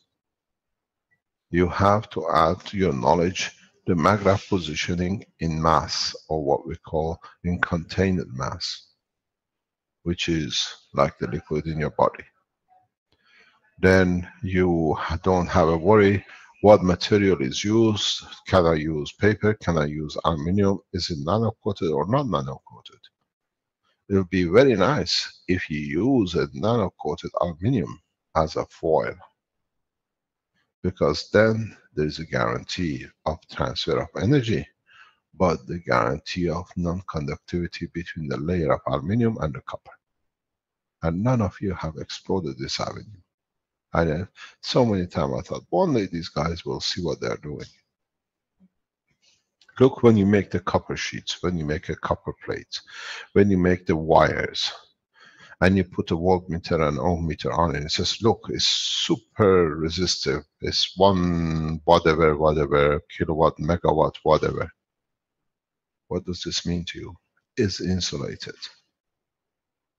If you can do the same with another and create a gap breakdown of the energy from one to another, all you need to do is nano-coat the sheets of the capacitor, then introduce the GaNs on it, and then create a separation with it that you can slow down by adding like nanomaterials or powder of the matter state, and roll it like a cigarette. The separation is the insulation, and your nano layers you already proven to be insulators. But none of you go to it, none of you contemplate in developing it to have a fully plasmatic condition. Choose your pin, the gravitational magnetical, separate different materials, nano coat them, nano coat the sheets that are fully insulators, that are 100%. Add the material you want to separate and the speed of the decrease or increase of the power. You will create total plasmatic capacitors. And you're still busy with paper and aluminum, and can you use anything else? Yes. Go back to your basic knowledge. Nano-coated material are best insulators. Why do you put paper between the aluminum rolls? Why do you put a paper around the gravitational magnetic pins or windings, and then you put the paper and then the aluminum that doesn't touches the copper, nano-coated? Expand your knowledge and understand it. The problem is, as I said, monkey see, monkey does. But the monkey has to stop somewhere and understand what I do. Is it copying or am I the originator? What have I understood? I don't need to copy. Nano-coated capacitors, if you get it right, it's a very difficult process. If you don't get it right, then say it doesn't work. But if you understand it and you can set it up, you can understand the gradient and the turn and the condition of enforcement of the field, you can very easily work in totally plasmatic, non-matter state, but all nano-coated state in the whole process. None of you has gone to use leaves, and I keep on saying, you know, in Africa you don't have the factories. But if you understand how leaves operate, you have a nano-coated paper as a leaf, both sides nano-coated, you have the transfer of energy. If you can tap it to the stem, you have huge amount of energy, and it never dries up.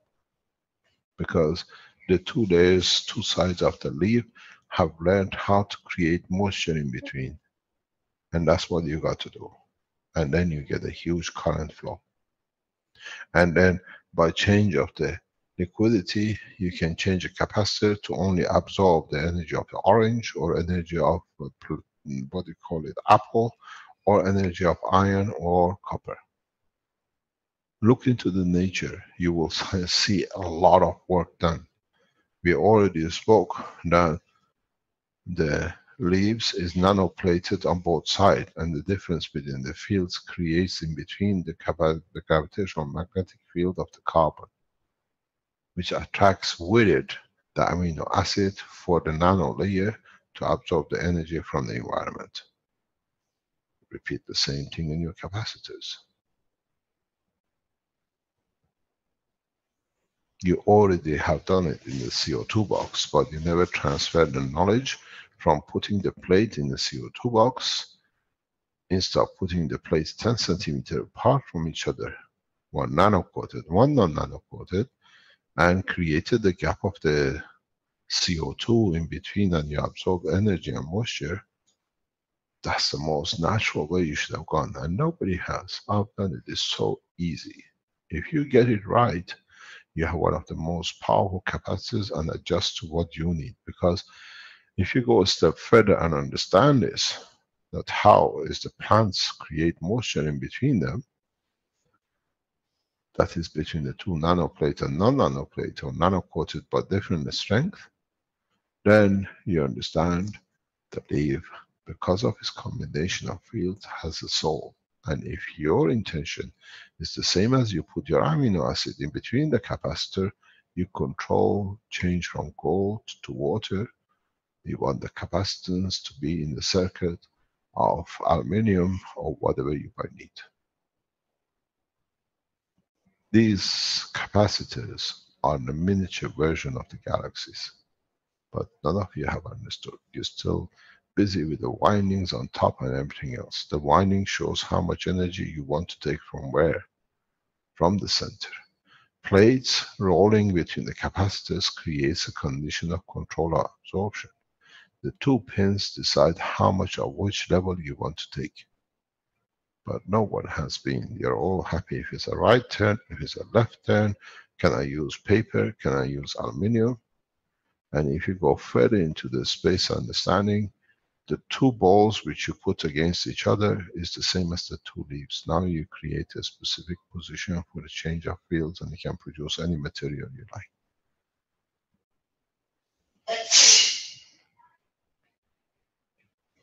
I hope some of you understood what I explained. Otherwise, in the future, we'll come back to it again and again. Yes.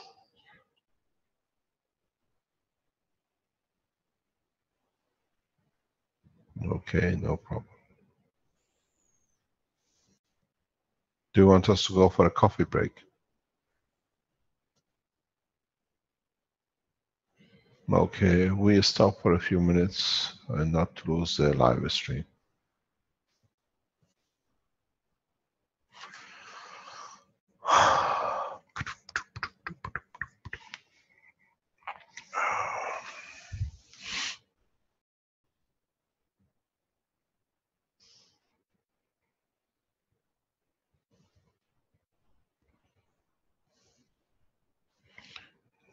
Set up a daily report. We found that. Okay, we're good. Thank you very much. Yes. Okay, if there are any other questions, can you please ask?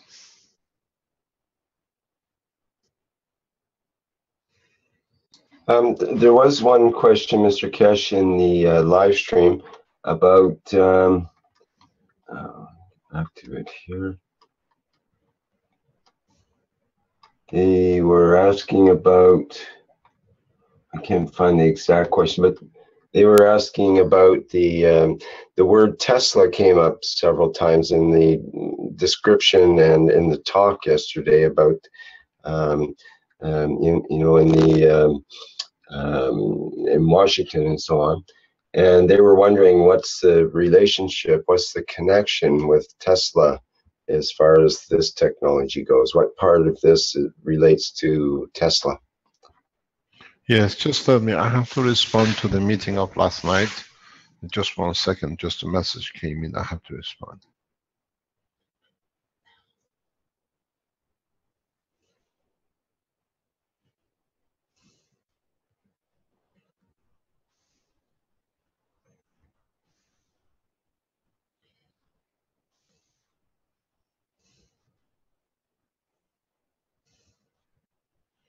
Rick, maybe now is a chance to help Bernard.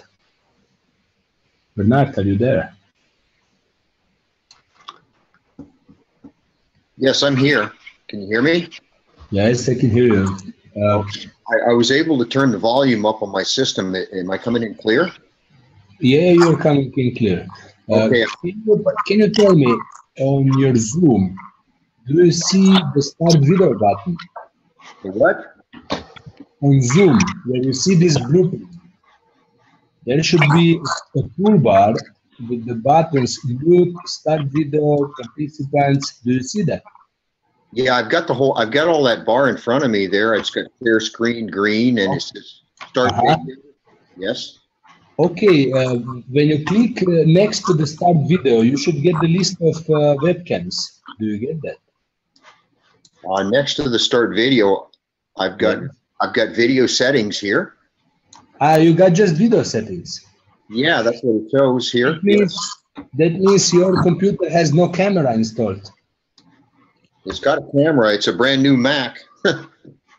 Okay, but obviously this camera is not visible. I think, are you clicking on the little tiny arrow beside the start video? That's what he's talking about, not the...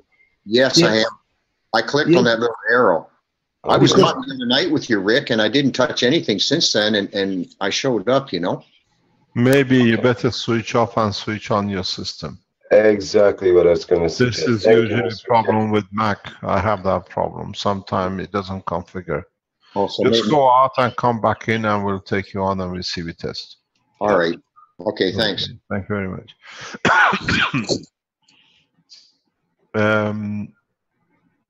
It says question from Chinese Zhejiang.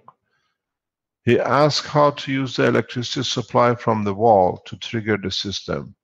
Which aspects should be paid attention to? You have to go to the point from the wall that you create the gravitational plasmatic field forces which can trigger the plasma. This is because you use copper. Matter state is 50 to 60 hertz because it's a position where the energy of the plasma can penetrate matter plasma. There's a gap between the structure that allows it. And on the other hand, you have a flow strong enough with a difference in potential in the negativity that allows the pull of the fields of the plasma to flow, trying to feed, that it generates the rotation of the plasma.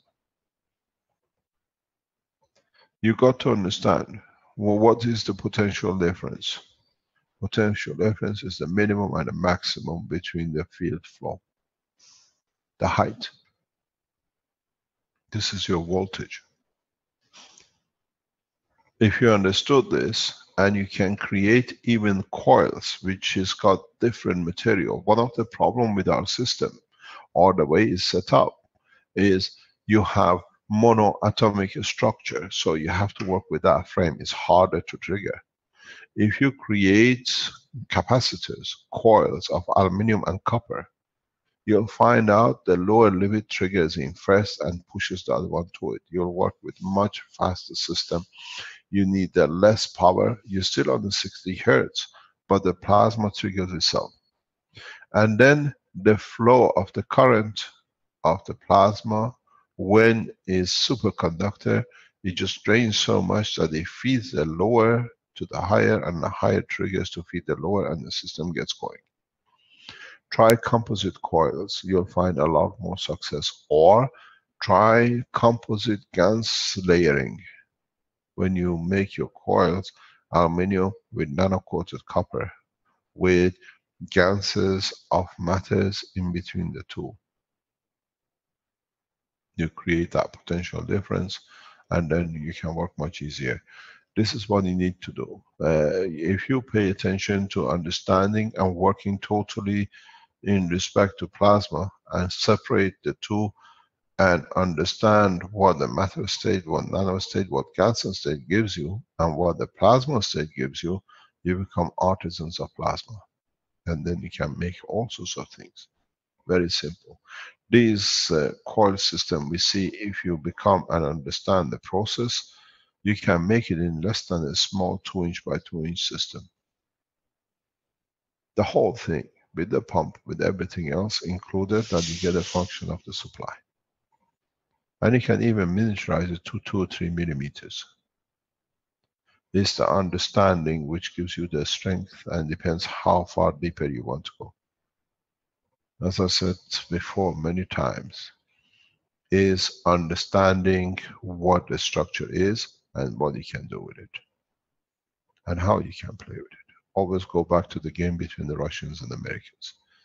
Early 50s, Americans sent a matchbox to the Russians, and they waited.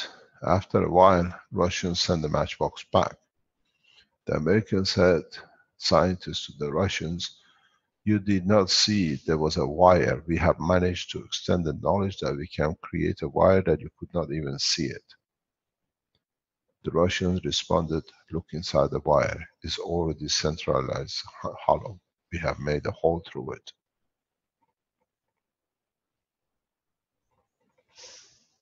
Not only we found the wire, our advanced technology is so much that we can even drill a hole in the wire you thought it cannot be seen. That was the power of the laser beam, the way the Russians were so ahead at that time. But the only question I put to the Americans about it is, you got so carried away, you did not test that it was the wire you sent to the Russians. Russians made another wire, looked the same, Central hold it, they tested it, and then they sent it back. It wasn't the same wire as the Americans they thought they sent. It's you understanding, but not getting carried away with the knowledge in the piece you understood, that you can learn more to add more with it. Have you managed to fix your camera yet? I'm not sure. I came back on. I haven't changed any settings. I'll see if I can share video. See if you can see me anyhow. Rick, can you allow him, please? Yeah, it looks like it should have a go ahead there. You want me to hit share screen? No, I want you to hit video, start video. All right. Not share screen. You should not be hitting share screen. Share video. You can't just click on the camera. Just click on the camera. Just click on start video. What do you get? It says you can't share your video because the host has stopped. Ah, you got to be promoted. He's already promoted, and there's no. Oh no! I found it. I found it, Rick. It should be there's something else. Okay. Yeah, try again, Bernard. Yes. All right. Good. Thanks, Vince. Bingo. All right. So Look. Apple needs some time resetting. It resets internally. Okay. I'll just grab the container. I'm in my kitchen here. I'll grab my container. I'll just show you what's happening. Please.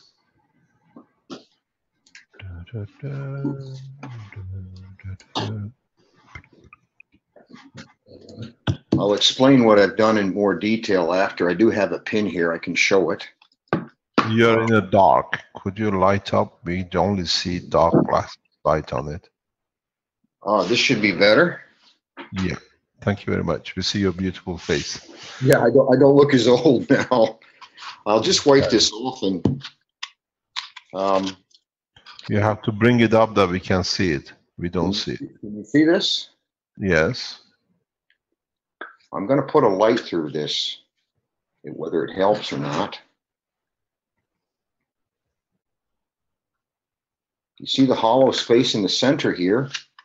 Where? You mean those punches, the little holes? Well, the ones on each side, those are frozen. Those are frozen plasma balls. Those solid state that I told you I built. If you can see. Yes. You see the fields inside now. Now it's starting to melt. That's not even frozen in there. Look at this. It's coming out of the container already. Let's have a quick look here. What do we got? Bingo. Isn't that cool? This is beautiful. Look at that. That inside, the inside, I don't know if there's even water. It may have pushed everything to the sides, but we've got rotation between the two balls here. Can you spin that around, please, Bernard? Just to slowly. There you go. You can see them. And there's one of them is a CH3 on the outside, CH3 on the last layer, and the other one is a yes. Let me explain to you. We done, as most of you done. We put the pen, the paint pen through water. We have a guy who's expert in this here in Italy. It's the only way you can see the fields. We've seen the single field. Now we see the interaction of two fields. Yes, you've got alkaline and acidic here. And I was wondering if you stuck one ball in your solid state coil of alkaline and the other ball of acidic in the other coil, you should get a heartbeat between the two with the rotation. Would that work? Repeat again that we understand, please. I'll put this away because it's dripping quite a bit. Okay, that was wonderful. Thank you very much.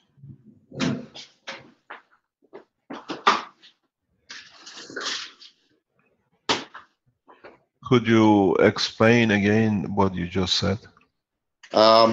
If you were to take an alkaline ball in one coil in your solid state, the pictures that you showed, and if you were put an acidic ball in the other coil, between the two of them, there would be a communication there. That would create a heartbeat, would it not? It's just a thought. Yes, that's what we do.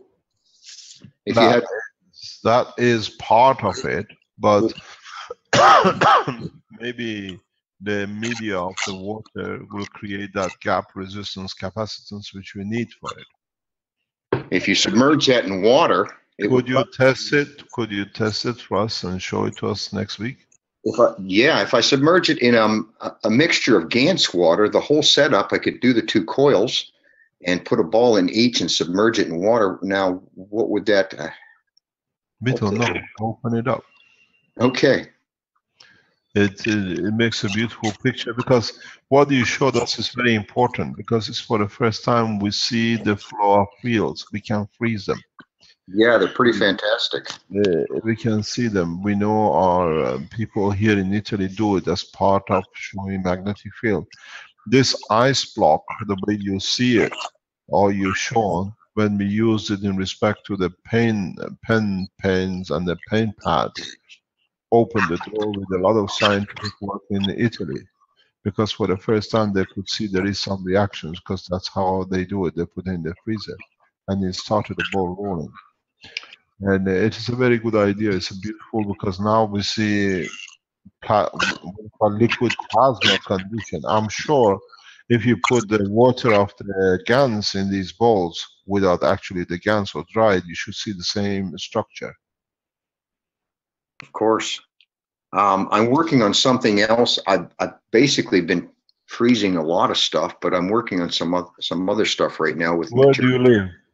I'm in Canada here. I'm in East. No wonder you work with ice so good. And Mr. Cash, also Bernard works with maple syrup. In fact, he has some of the best maple syrup, perhaps. Isn't that true, Bernard? Yeah, it came out really good this year. I don't make much. It's more of a hobby. I almost didn't want to tap my trees. I started late and I said, Lord. But anyhow, I did. I used smaller spouts. I didn't go very deep. Can you explain to us how you make maple syrup, or how do you get the maples out of the tree? And also explains how you get GANs of maple syrup. That would be good. Yeah, that's coming along real nice. It was floating. Now it's settling to the bottom. I'm going to continue and start to rinse that. That would be an amazing sugar. This is why I thought, because the stuff I make is pure as you can get it. A lot of the companies will add sugar to their sap. It gives them a bigger volume, but it's not pure. And you can tell the difference when you taste it. I know. I've been in Canada. I had your maple syrups. But how do you make, could you explain to us how you make maple? I've got about 200. I've got about 200 taps, and I just have lines, because I'm on the side of a mountain here, and the gravity sends them down into a container. And then I put them into I've got a 6-foot pan, a stove I built, and I boil the sap until it comes down to a certain consistency. I take it off at about 216 degrees Fahrenheit. And then you got to be careful, because it varies with the elevation. I'm almost 1,000 feet above sea level here, so that would drop the boiling point. Things can get sticky when the pressure drops too. If you get low pressure system, the boiling point's lower. You get to know it after 20 years. But they just boil down, and then I filter it twice when it's reduced, and then I finish it off and I run it through another set of filters so it comes out clear, and you bottle it at about 218, 19 degrees. I don't know if how do you make a GANS of it? I used some caustic, and I put it in. Well, I threw some caustic in it. I used a bit of hot water at the start. I let it sit for a day, and then I added a bit of vinegar in there. I let that sit for a day, and then I put some dry caustic and started to heat again, and then the separation began to happen. I've done the same with the salt, and I've got the iodine. Can you repeat the process again? Oh, for the sugar, for the maple syrup? No, for making the GANS of it. Making the Gans, I put the product in a jar, some of it, and then I put some dry caustic. I just shook some inside of it, and I put some hot water in to get it going at first. I leave that settle for a day or so, and the next day what I did is I added some vinegar to it, shook it up, and then added a little bit more dry caustic on top, and then it started to heat up and work again. At that point, it began to separate. I missed. You put vinegar in it? I put a little vinegar between caustic. You just put it in the jar. Right in, and it separates. Yeah, it sort of releases the structure somehow. And then at that point, I add a little bit more dry caustic, and it will start the action of heating up. Not super hot, but enough. Then things start to separate, and they'll float on top, and I just leave them act for a day. And then you add a little bit of water to it, bring your jar up, and then you see things moving.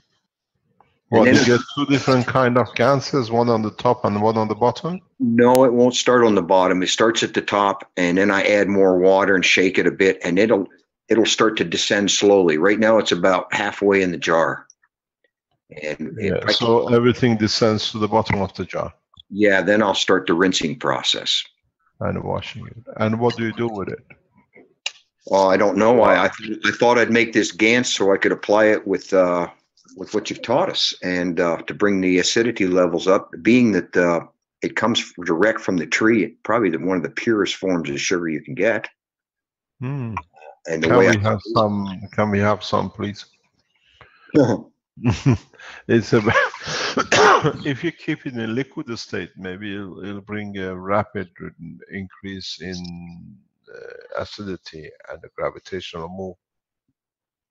Yeah, it carries all the fields. I mean, the tree's got everything in it, and I was going to ask Bernard, do you start the process with the sap hot, or do you start the process after it's been bottled?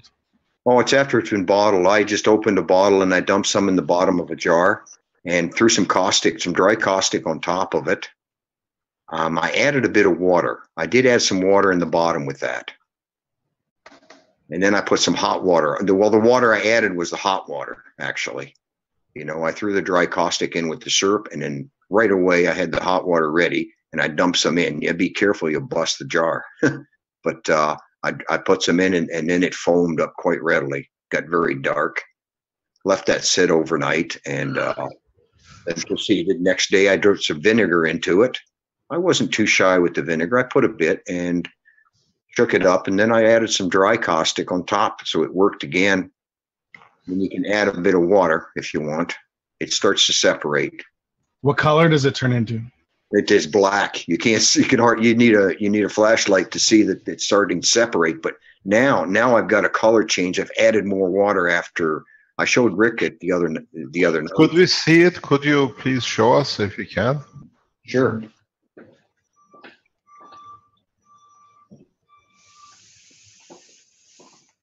It's a good thing I live alone. My kitchen's a lab. I've moved everything downstairs, but I still seem to bring everything back upstairs when I work.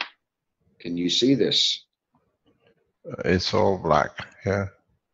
Can you put a light behind it? Because I think I can see some separation in the middle, right?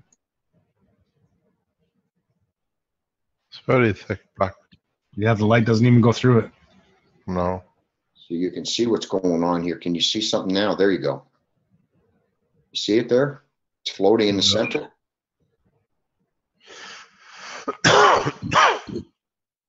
It's very dark, but after you start to rinse it, a food Gans will do the same, like if a mixture of food, but after the rinsing process. Try putting the light right up against the jar. See if it'll light it up that way. Here we go. Bingo. Go a bit more to the left. Yep. And can you go down with the light that we can see the structure? See, it's starting to drop. And I have some space on top, which is good, because now I can see it's beginning to when it hits the bottom, I'll start to rinse it. And then it'll get lighter after we rinse it. The darkness will leave. But can you check after you rinse it when it goes light? Hold the water of the rinse and see if you see any black particles at the bottom of it. Just don't throw it away.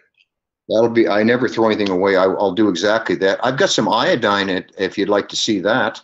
Please, it'll be nice. While he's getting the jar, let me explain to you.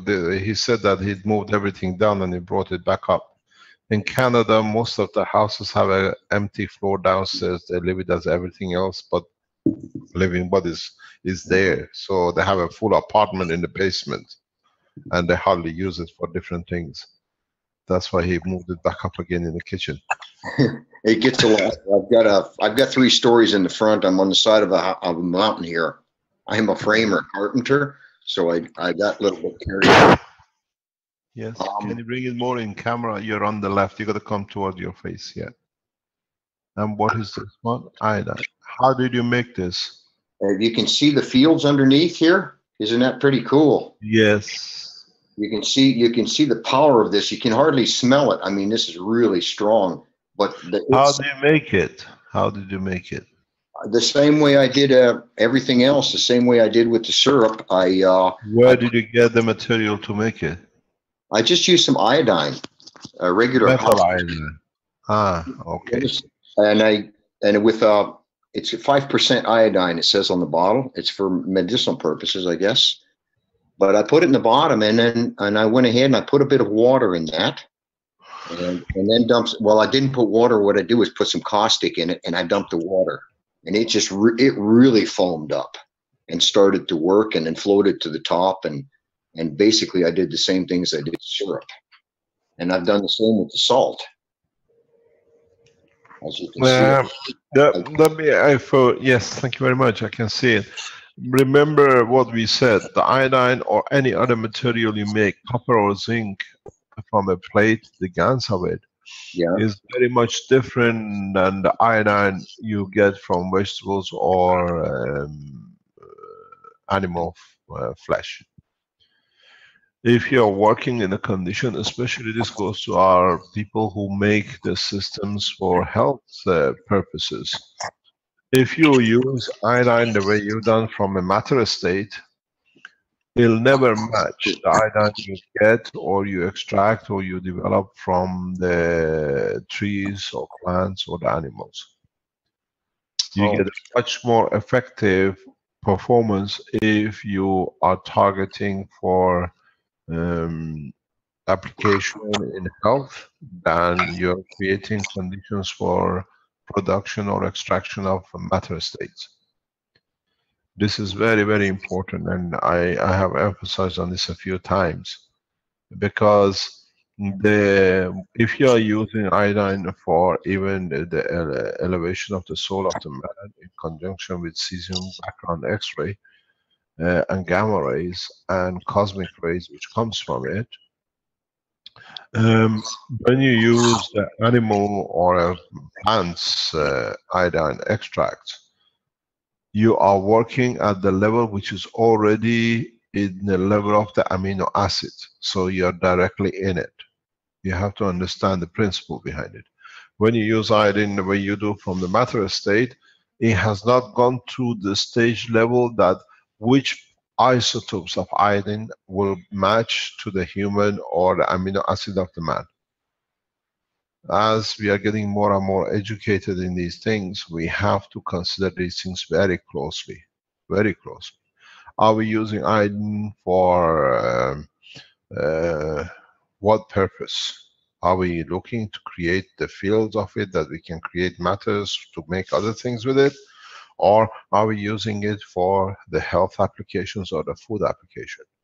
Then we have to understand the process is already digested, the process is already purified.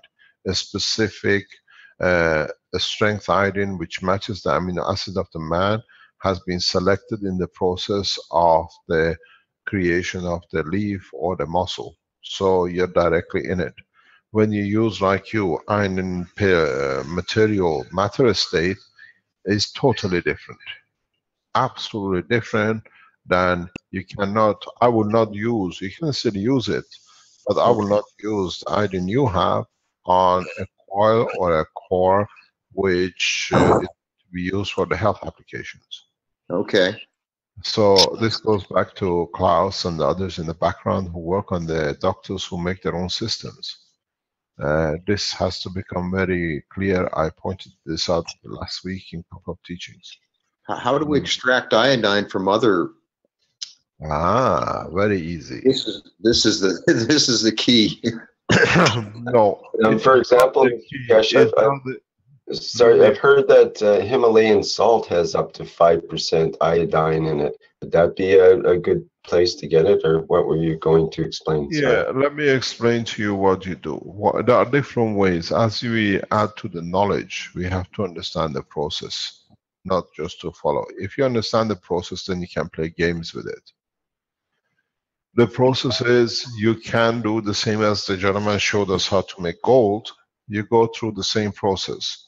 But in that process, you use a combination.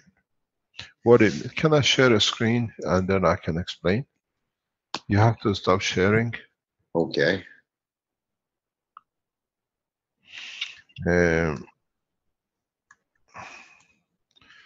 You saw Peter putting one coil.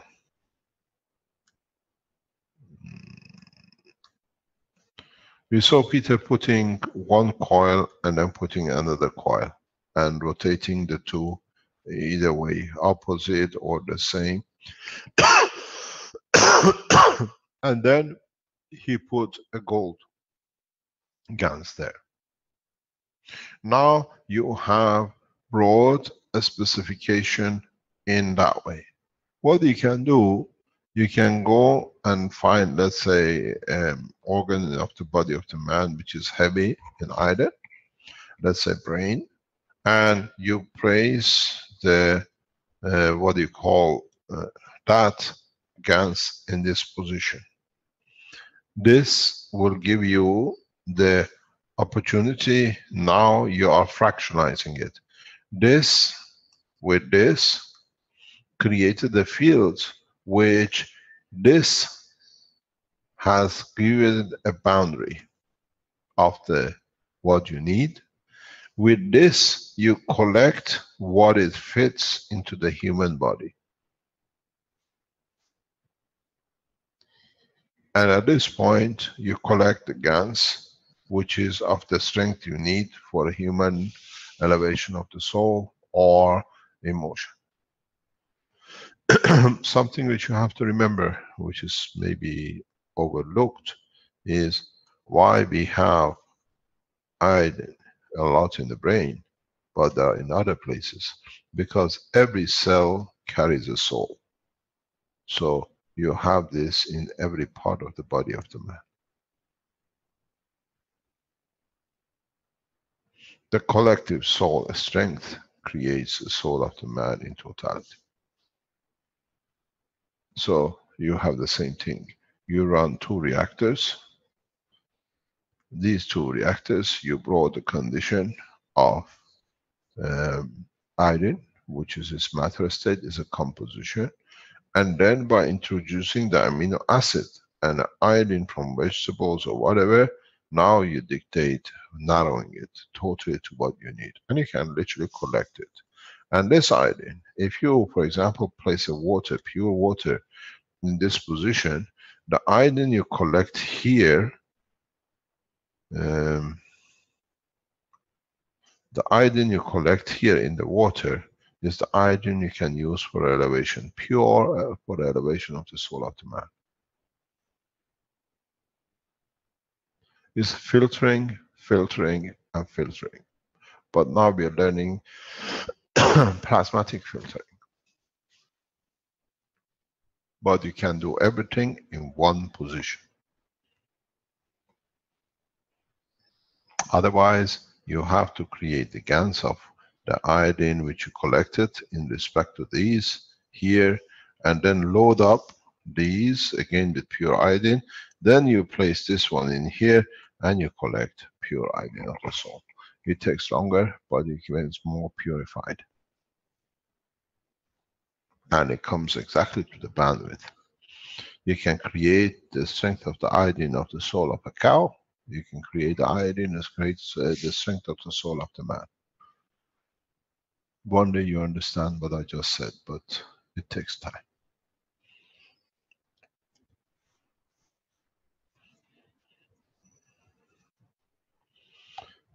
These are the methods of working with the liquid plasma. You have to learn. You have to understand. And you want iodine of the plasma of the soul of the cow. You can do it because it has a different frequency, different strength. And that's why it became a cow. Understand the strength of the field of the soul dictates the manifestation of the physicality of the entity. Mr. Keshe, Doug had asked earlier, will we find or see the creator directly inside the plasma? If you reach the state of the level of the strength of the soul of the creator, yes. Not many have. You have to elevate to the strength of the universal condition, and then elevate into the passing of the what we call understanding of total knowledge of the unicos, which is beyond the understanding of the man.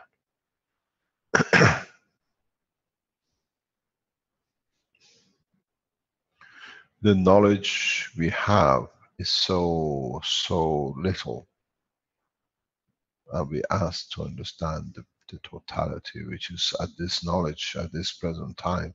We're trying to teach the plasma, we see the problem which people are creating, supposed to be the professors of the science of the man. Now you try to explain the strength of the level of understanding of the soul of the creator. He is pure, he is kind, and is a giver.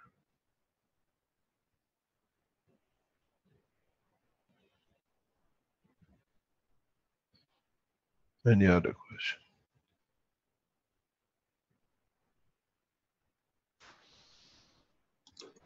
We've got some questions from Francois about his, let me see, there's one. What if my capacitors are made out of plastic tube with a different GANs inside, with a small coil inside, with a big coil on top of it?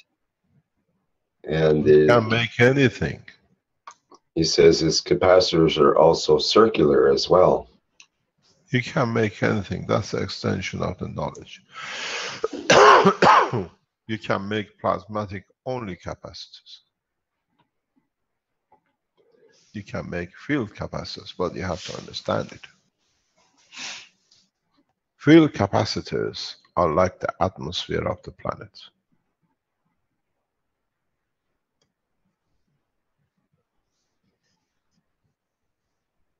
And if you understand that, then you can see you can produce anything without. The field capacitance of the atmosphere of the Earth in respect to the atmosphere of the solar system, in respect to the capacity, the strength of the galaxy, creates the field strength which Earth can absorb from the universe and the universe and beyond it. You can do. You don't need matter state. Matter state, in the strength of the amino acid of the man, is very, very limited. Very, very limited. But if you understand the structure in the universal condition, is beyond imagination. As man evolves in understanding now of the work of the universe, you start seeing more and more. And you get enlightened, you understand the work of the fields, and then you bring the extension. The only problem you have, I explained this one to the meeting of Universal Council yesterday. It's you who puts limitation on the enlightenment. When you receive, you do not share. You create the feeding. It's literally me putting a plate full of food in front of you. It's you who decide to eat it, and you eat it, you receive the nourishment, and then this is the same process. When you get enlightened, share the knowledge. And when you share the knowledge, you receive more because you empty the bottle. It means you have shared, you have more to receive. And as you become more and more man of universal community, you will see this. People strive to serve, to give, because by it they receive more to give more. It becomes an addiction. It becomes a path of life. This is what we call, as a Master of the Universe, it's our job to teach. And very few men have ever achieved understanding this. Very few. Only one nearly touched on it. Buddha was one, and only one. And he understood just about the edge of it, but he couldn't understand any further.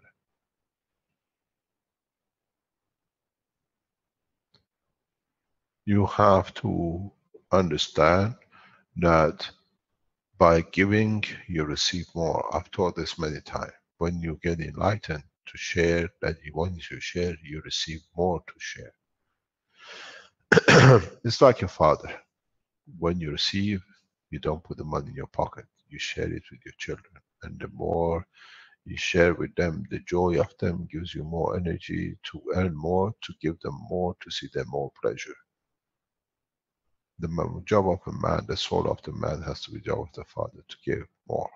That he receives more than he gets enlightened. And then the more you enlighten, the more you receive. The wiser you become in the art of giving.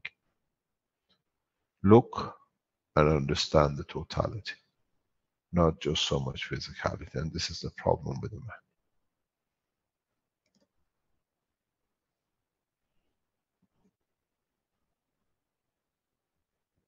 Any other question?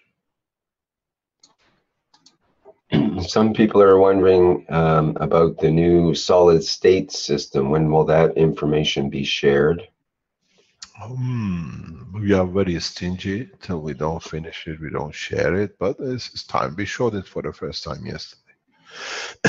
In a way, the reason I showed it in the presentation in Washington was to bring the knowledge. What we say we have, we don't go beyond our limitation.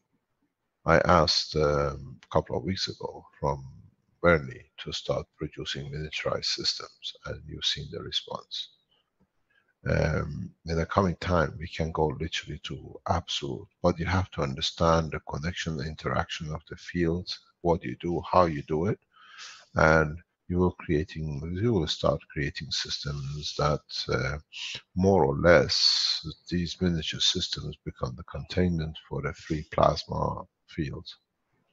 It's the next step into use of plasmatic fields and its interaction and collaboration and cooperation with the other matter states. If we put a little hole in all these nanomaterials of the solid state and empty them from their matter state, that they stay in a state of total plasmatic tubes, you will see the energies beyond your imagination. If those of you who are artisans in the work of the plasma can understand what I explained, and I explained how to deplete the matter state from the plasma and the nano state, you can create condition where you can drain the copper from the central tube of the nanomaterial. And then when you add the pulsation to it, it will work automatically. At the moment, the reason you have a problem is because you have a matter state. You create a traffic jam. That traffic jam has a pulse, needs a pulse. Then you go to the nanopulse, and nanopulse is a game which, if the man understands it, will open new doors of technology. And then, if you understood this and go further into, instead of using nanotube, which are hollow for matter state, to work in the liquid state of the gans of the plasma, which is very much like the blood of the man. Where do you think 18 Hiroshima bomb got stored and gets stored within the soul of the man? It's a huge amount of energy. It's a huge amount of manipulation of energy. But at the moment, we have problem if the binding is right or left hand. In time, I have mentioned this a few times before, if you start learning to deplete the matter state from your coils, you need the wire, you nano coated it, you gas coated it to give it shape. Now, if you manage to master a technique, two ways. You can drill a hole within the structure and pass a huge current to it and literally deplete all the copper out of the coil. Now you have a fully nanotube containment where the copper came out. Now it's a pure plasma field center, huge strength, huge power. Or you can create, the way we said, a condition to transfer the matter state from the central tube out without melting it. You work in the plasma condition. Now you have hollow tubes. It's the way you make casting. If you've done engineering, they teach you how you make a cast. You make the mold, you put the metal in it, and then you take it out, and then you put what you want inside that, and then you melt the cage, and the body stays as the shape. You do the same thing with plasma. You use the matter state to create the shape you like, and then you empty the matter state from the structure. Melting it is one way. You still go through the heat.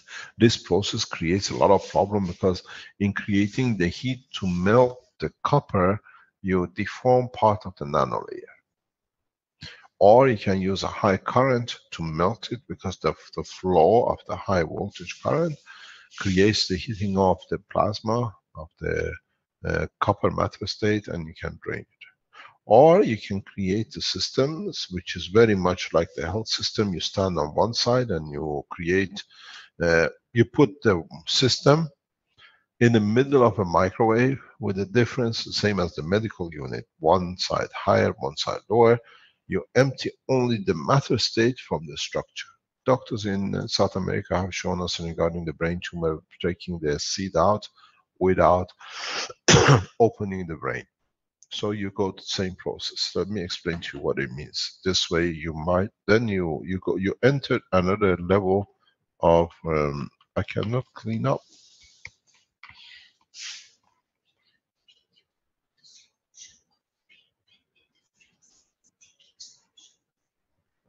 I cannot change my pen, the pen. Try going over to the tools there. Maybe you can select a different. I should be able to. Let me close this. Maybe that's why it's blocking. Yeah, that was one. This is the reason. New. You have to clear your annotations. You're annotating on the documents. We don't want to save. What you said, please? Can you repeat, Flint? Yeah, you just have to clear your annotations. How do I do that? Menu and clear it. You were annotating on the document instead of drawing on it with paint.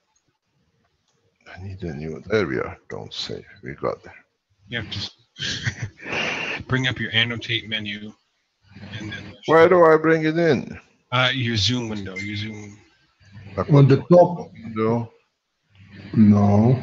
On the top of this picture, there is something.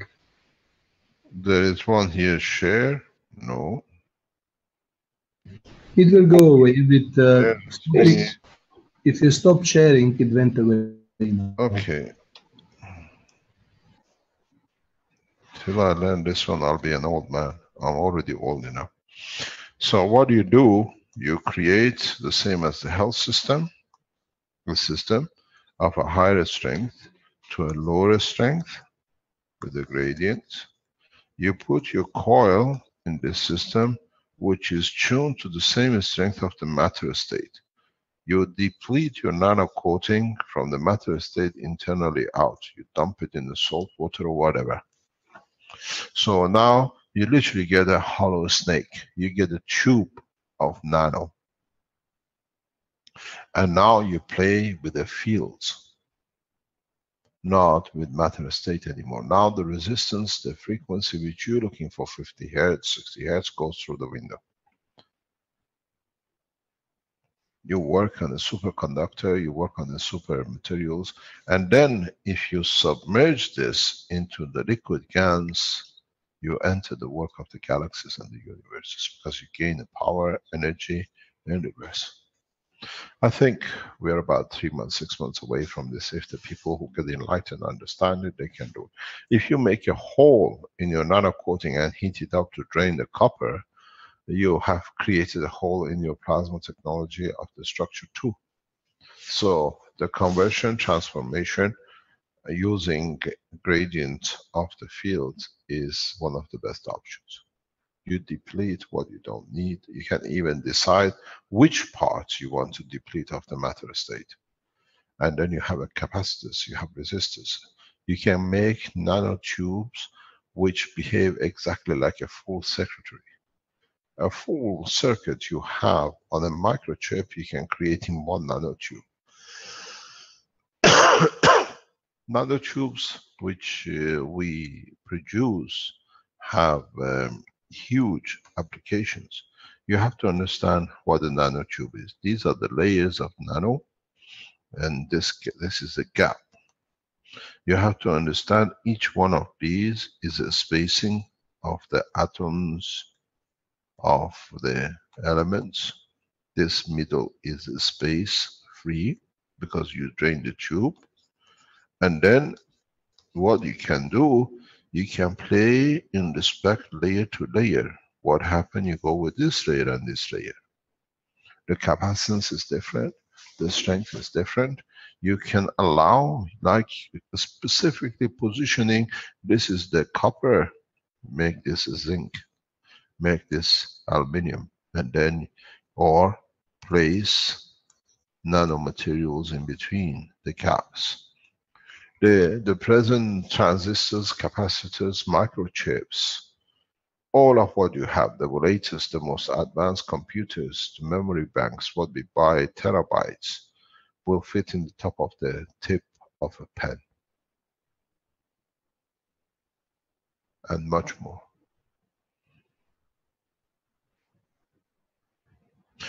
Japanese have done this work, but they got lost into it because they were only interested in matter, the laser material. It's known as a cube. Years ago they started it, but financially they don't see it. At the moment you buy the CD-ROMs, you buy the chips. If you get the cubes and nanocube it, you can see that the amount of information you can get in 3 dimensions is unlimited. It's literally unlimited. Nanotechnology, zero-time communication tools and equipments.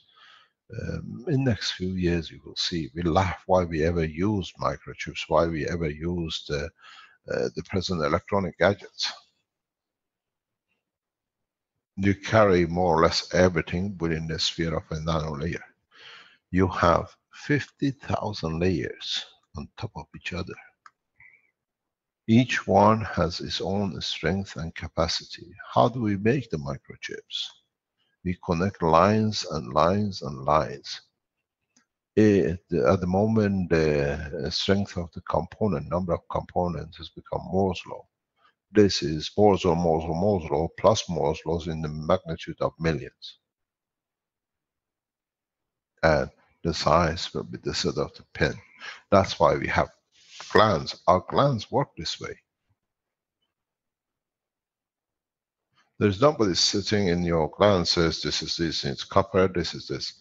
The spacing, automatic system. There is no control system in the body, but if you understand the work of the glands, the work of the brain, this is what it does.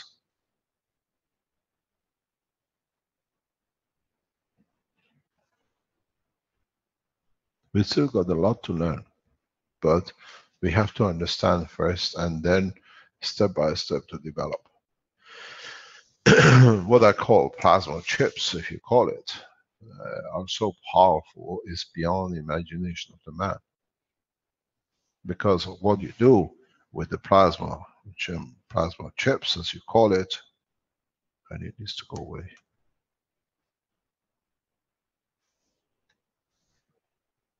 You place a power source in the center of your nano-coated field. Everything position is constantly the same. Does not need a power supply. You don't need to connect it. But because it's the strength of the emotion of what you want to receive, you will run the system exactly where you are. I was explaining this to Caroline yesterday. I said a lot of people will come and tell us their system doesn't work. And I tell them one day why. Maybe today is the day to tell, because a lot of you are working on it.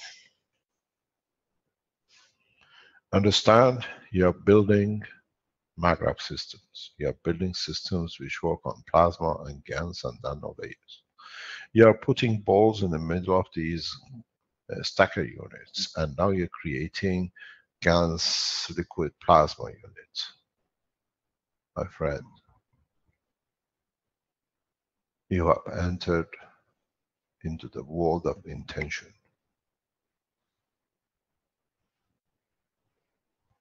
What your intention is to do and what your intention has been to achieve with the generator decides if your generator gives you what you expect from it, because it's aware of your need and if it's not good for you. I had to explain this yesterday to Caroline. Maybe we all get enlightened. We saw a system well designed, working for weeks. We all of them watched. It was brought to United States, to Washington, to the capital city to be shown. From the time it left the house, it met problems. Because the soul of the system knew the man in the state, in the palaces of the power are not ready for it, but they can learn from it. We brought it to Washington. We tried to get it going. The intention of the man who built this piece, but in soul he knows, because he's a man of army, that the men who control the army in Washington have a different intention of the use once they see the power. Even burnt out, it doesn't want to go. It's like a child sitting and holding himself to the tree and the ground. I'm not going out, I'm not coming out, I want to stay home. You all looked at the physicality of the failure of the system. I looked at the soul of the system. I explained this to Caroline last night. With not being delivered, them not seeing the energy unit, but they noticed that they saw the video. It gave the essence of the soul of the man whose intention was that the technology to be used for pieces of it, and we could openly discuss the peace plan on the table. We could explain to the man of power, and we saw how the military immediately on the table responded. Listen to the news, listen to the reading. I'm acting on-duty officer. I'm a representative of the American military. We want to talk.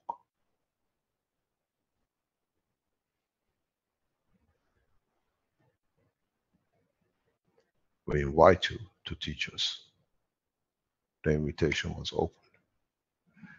That was the purpose of the generator ever making its way to Washington and never working. Because the soul of the man is aware of the work of the system. You look for dust, I look for the interaction of the dust and what can give. There is an old Persian say, it says, what you see in the pot, I see in the dust of the clay which is made of.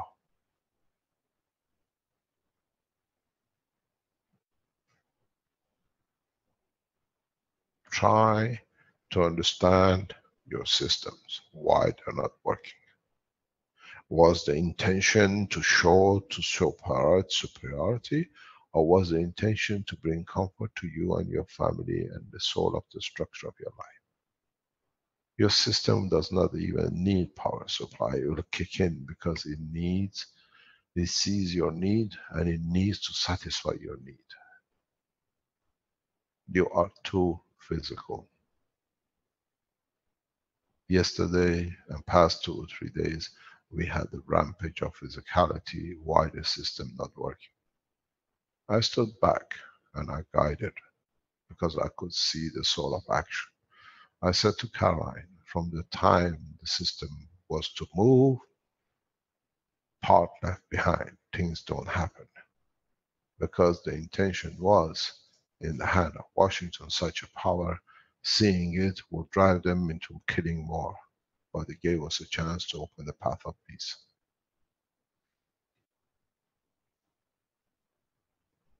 Listen, understand the world of politics and the language of military. I'm an acting military officer.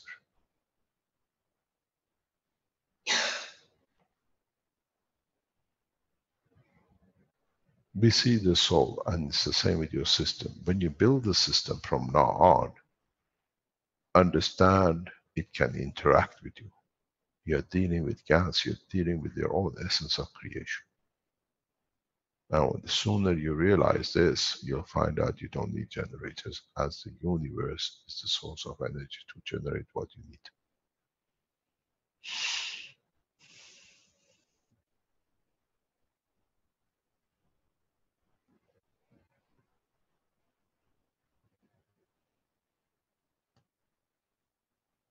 If you go back and listen to the presentation of last night,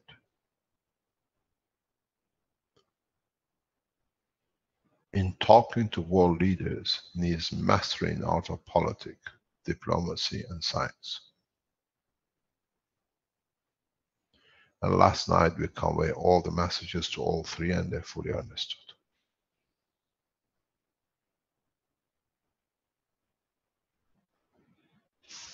And I master because I started it, I know it, and I created it.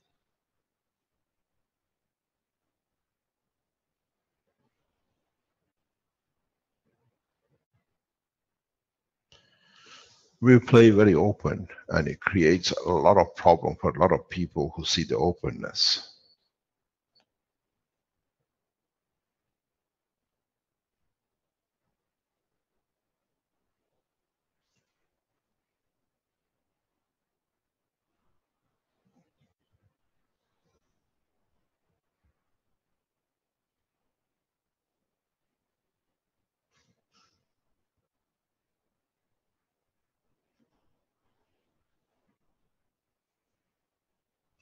Hello, Mr. Keshe. Yeah, just 1 second. I've just received the message. I have to respond. Just 1 second, please.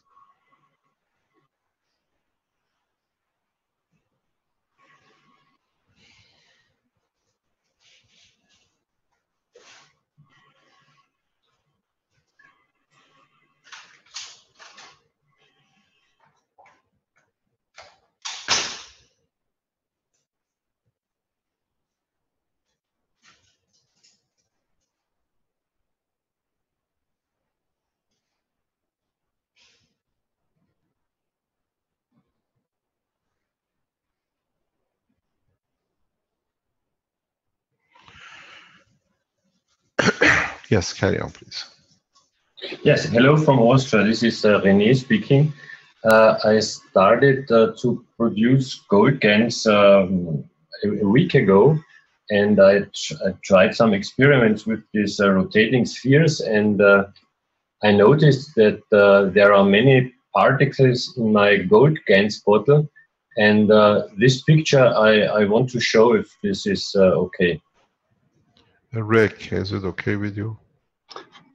You're from Austria. Yeah, from Austria, yes. Yes, yeah. I read something I just received from Klaus. It says, Mr. Keshe, setting up generator brought us together very close in Austria. Additionally, we found that we are 3 groups concentrating on 3 topics, which are agriculture, energy, and health. All together, we see flight and motion. We would work very close to be in one company, producing and researching on different locations. Would it be okay for you? Of course it is. You Austrians have a different approach and mentality, and it's a pleasure to work with you. Carry on. So you're happy with it, Rick? Yeah, I believe so. We'll just have to stop your screen My sharing. sharing. Am I the cause of the problem as usual? No, not at all. There we are. Okay. Okay, I start my screen sharing now. Yes, please. Select the window. Okay.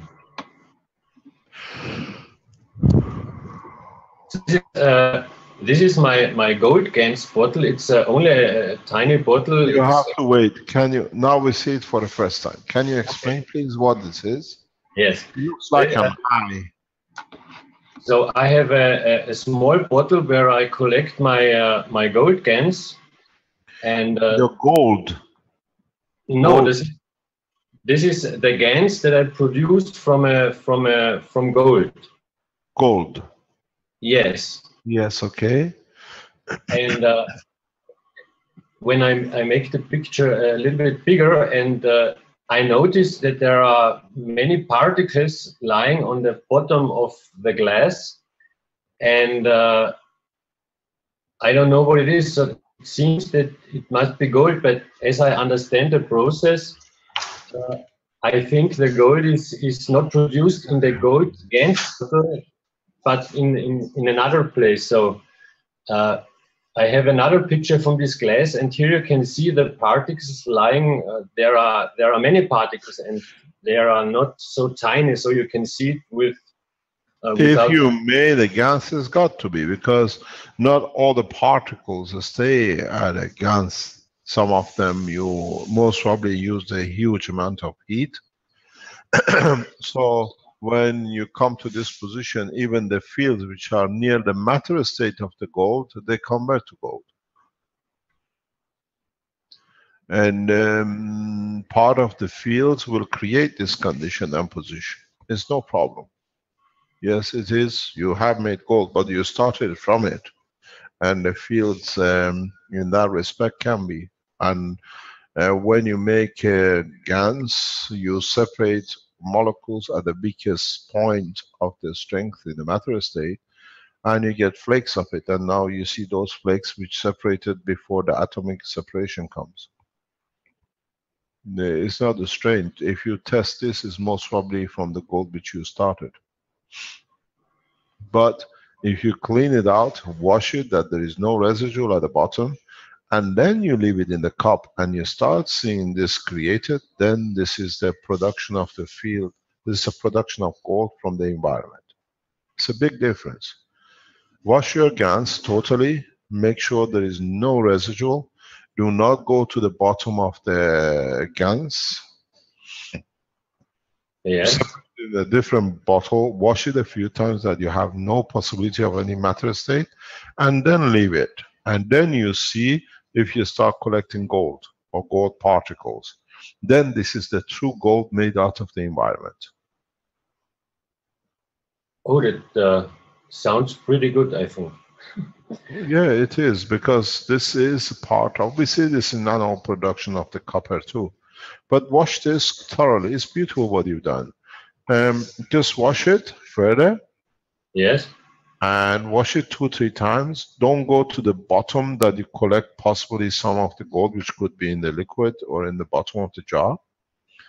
And then leave it. And then you see if you create gold. That gold is a conversion of the energy into matter. This is the dream of the scientists for centuries.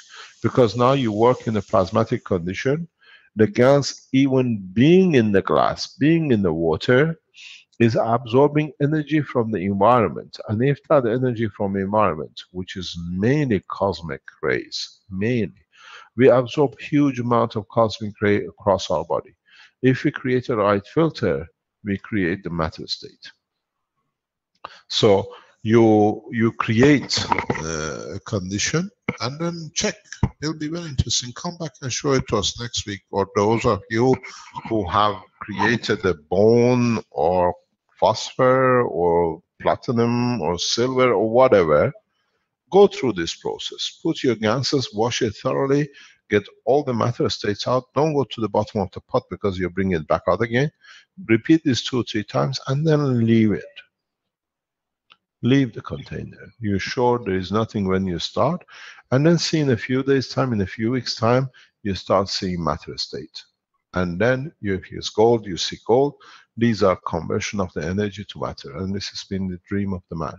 We've seen it in the dynamic system with Peter, and a lot of you others people are testing it now. And then it goes a step further. You have produced, but the first step, especially the first GANS residual, usually carries this amount of original matter. Some are created, but some mainly are from the original plate you used. It's beautiful. Thank you very much for sharing with us. Thank you very much, Mr. Keshe. Thank you. Just wash it and come back next week, see how we see if there is evolution in it. And to record it every time you wash it, that we see the process. And then leave it. And the best thing to do is to those gold residual you've collected at the bottom with the ganses you don't collect, put it in 2 or 3 bottles around this new GANS you washed. And you see you might collect gold outside the bottle, not inside the bottle too.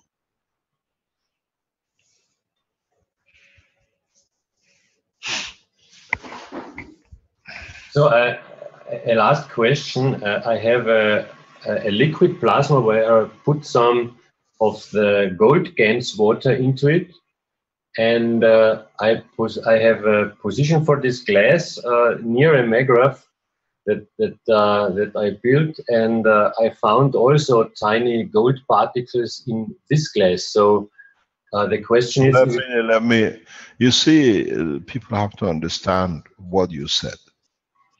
You used plasma water of the GANS of gold. You didn't use the GANS of gold. Correct? Yes. Yes, correct. And then you put it near a maggraph system. Yes, correct. And then you found some gold in the bottom of the jar. Yes, that's correct. So you've done the job. It is gold because you created a condition of that's the filter. Whatever comes in that strength converts back into the matter state because you have water and you have the jar. The jar is the boundary of the matter state, so in that state it becomes gold when it touches the energy of the matter. It reduces and it gives enough energy that becomes that matter in that state. So that is the pure gold you created out of the matter state of the plasma itself. Because when you use liquid GANS or the plasma, liquid plasma, you still have some particles, even you don't see it, in there. And that sets the scene for the totality, and then you see the conversion back into matter state. If you become master in it, I can show you a trick that you can collect a lot of gold. Can I share a screen? Let's see if we can bankrupt the central banks.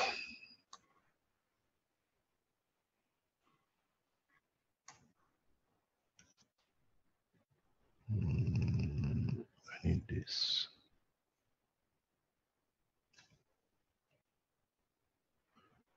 This is your, make your tube this way. Let's say this is a meter tube with 20 centimeter tube, whatever. Make a gap in between. If you understand, this is the gap.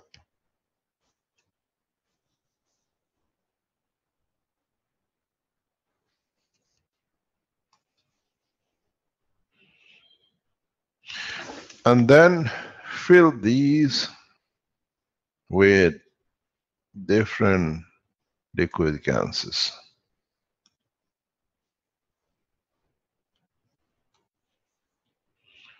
Then you tell me what you have collected in these gaps.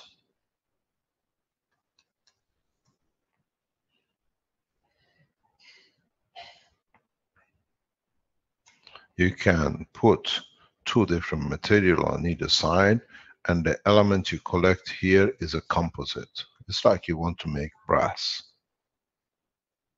You create the fields of them. The interaction on the matter state will give you composite materials. This is a field of composite materials. And then if you convert it, you get the matter you need. This is how you make composite structures in the universe.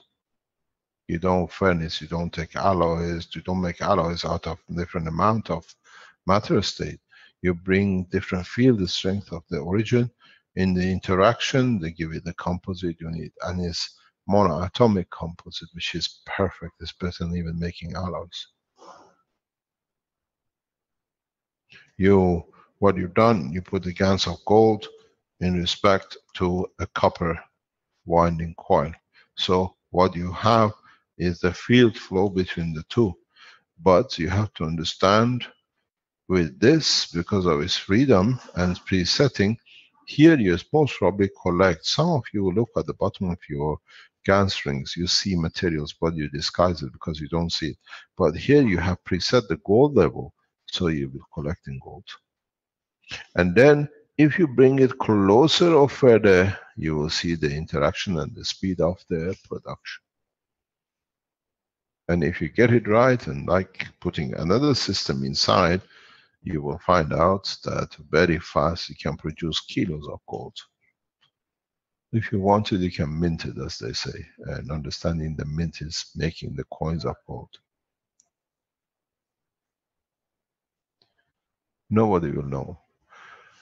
Two scientists in the past few hundred years managed to understand this, made gold out of fresh air, and they disappeared.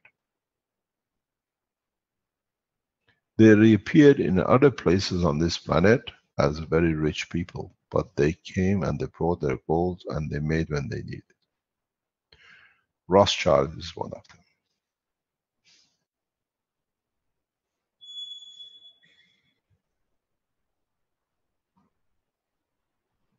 Rothschild family were given the secret of making gold. And in the process, they lost it somewhere. And then they knew, and the rest of it is illusion of delusion, and they now become central banks.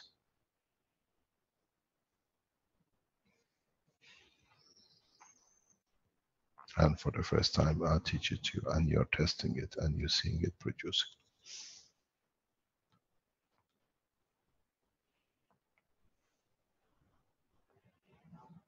Make shops and sell GaNs of water of the GaNs of any product and let people go home. The government asks you for gold. Oh, I have a GaNs of gold. You have a core running. How many kilos I have to give for my taxation this year to be a free man, to do what I like, to enjoy my soul. You give it to them. The biggest problem now is where we're going to stack all this gold people are making.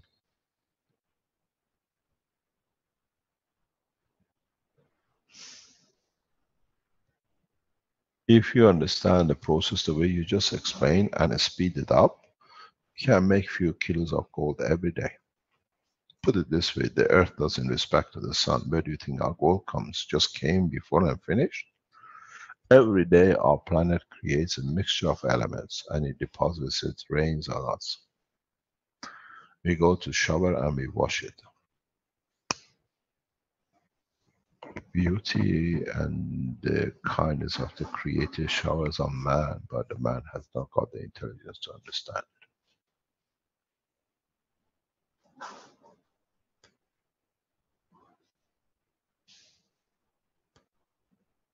it. Any other question?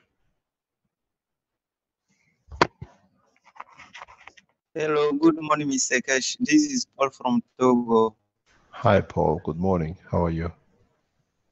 I want to know fine. I want to know if you have received my PDF, my PowerPoint. Nope. Who's got it? Rick, I have sent it directly to you, and I sent to me. I have not seen such a thing. I send also to Rick.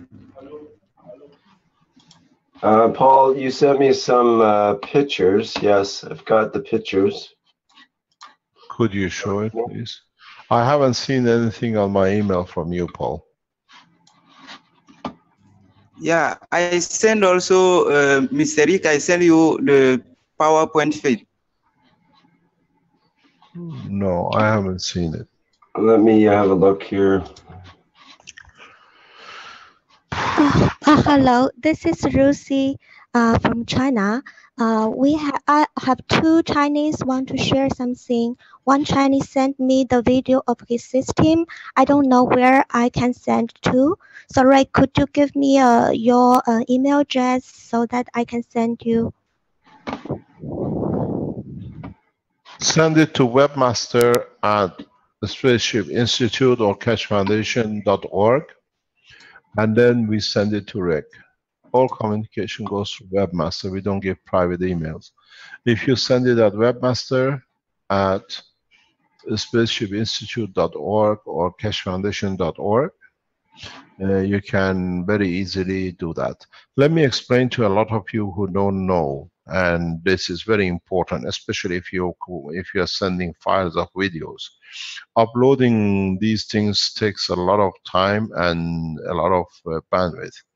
Use a company called WeTransfer.com. WeTransfer.com allows you to send files below 2 gigabytes very rapidly. You just need the email address, and it's very easy for us to open to see. We don't need to download and wait. It's very fast. Within a matter of a minute, you can load up. With a matter of minutes, we download it. And if it's not downloaded within 7 days, it disappears. So it doesn't take time on it. If you download it, then you can keep it. WeTransfer.com is one of the easiest way for you to transfer videos to us. Go on the internet, put WeTransfer.com, and you can use the facility. Just put WeTransfer.com and send it to webmaster@cashfoundation.org. We see it, we can immediately decide yes, no, and what we can do with it. And it doesn't take a lot of time to do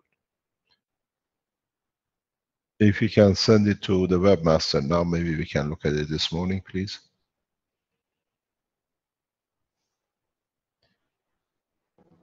Are you still there? Mr. Cash, I will send to the email. Okay, I will send right now. We immediately look at it. Vince, could you keep an eye on this to come up? Yeah, both of them have the question is that the light is light, but the compressor is not work. Yeah. Yes, you have to see if the output at your generator is 110 or 220, if your system is a 220 system or 110. Everything has to be matching on the same order. If you are using a fish tank, you're producing 110 output and your pumps are 220, you will find out you don't have enough power to bring them into what do you call it, infinity loop, as we call it. This is the problem, and I explained that. That's why I said, if you live in the country, is in China 220 euro power or 110? Yes, it's 220, and So they fish pumps, test the voltage is only 114. Yeah. So I yes, think so that's your pump is 110, you will never get your capacitor and compressor unit matching up. It's too weak. That's what I said, you have to change to 220. We put a note on this on the what do you call it, the blueprint. Those of you who live, the system we have put, it tells you really, it says 120 volt system. So all you need to do is to use a generator of 220 but not a signal generator or power generator. You have to use what I call a standard generator, kick in the plasma, and then it'll happen.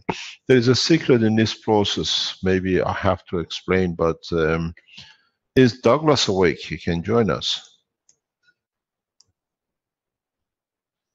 You see Douglas in the background, or is still asleep? These compressors carry magnetic field wiring, and that's the secret to their work. You have the system, which is now nano-coated, creates its own magnetic field and holds its own. That's why this technology works so easily with these things. But you have the problem of the matter state to kick in. So 220 has to have a power supply of 220.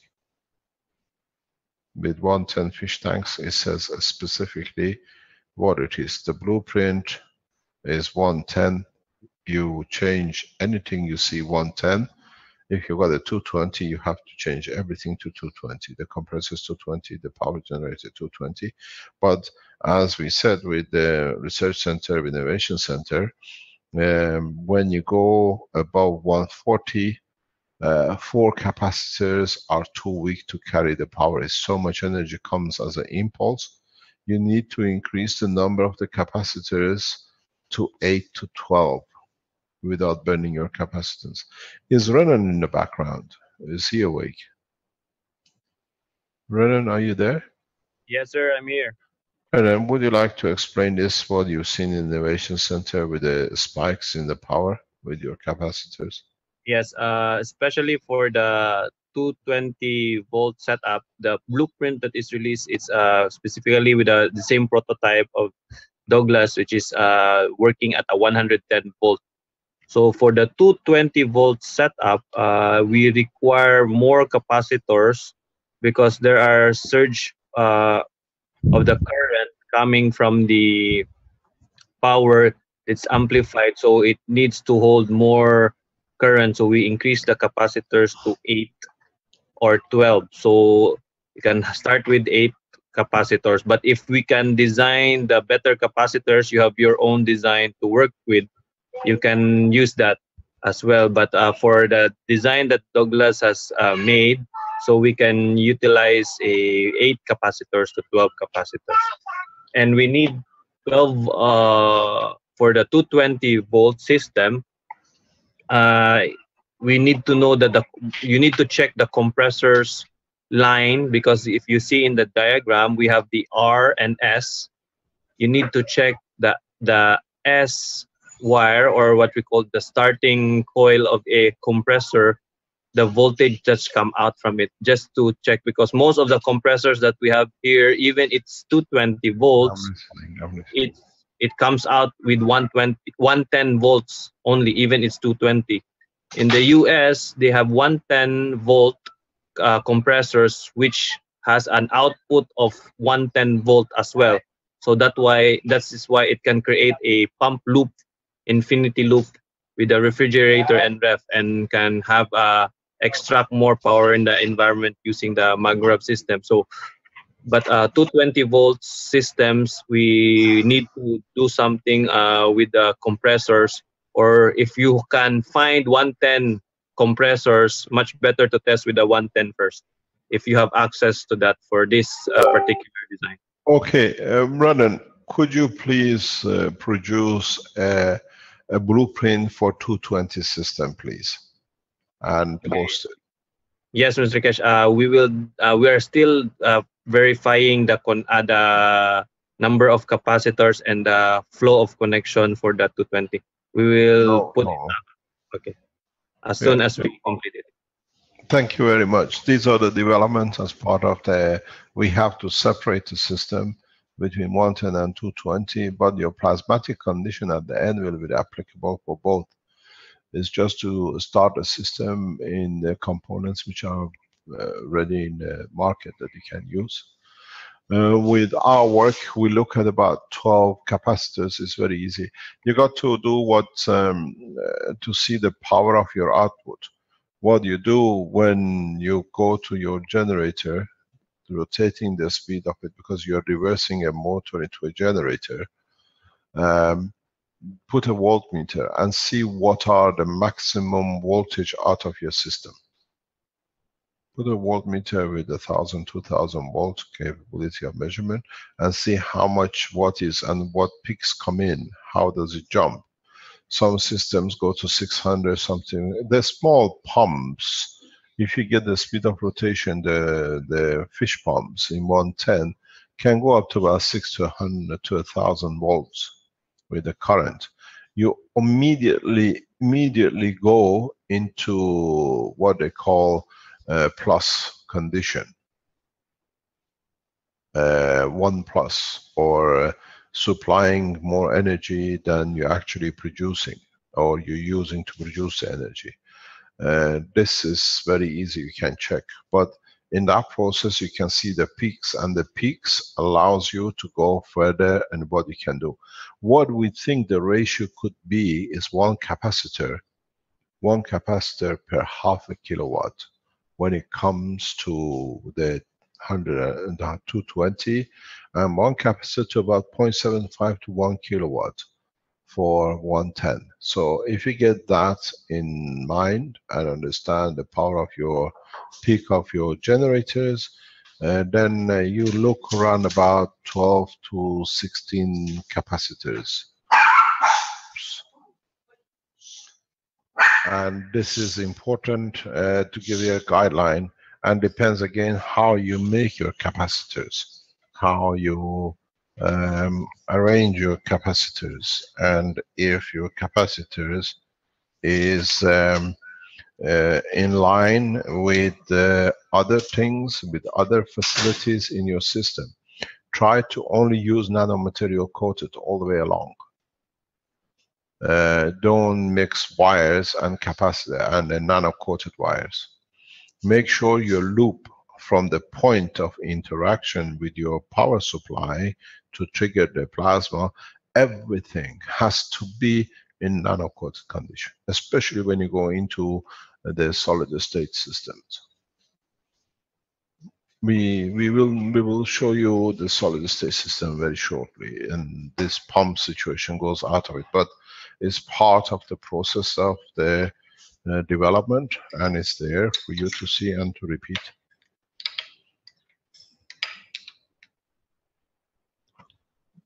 Hello, Mr. Kai. Who's speaking? And Anzai. Here is Anzai.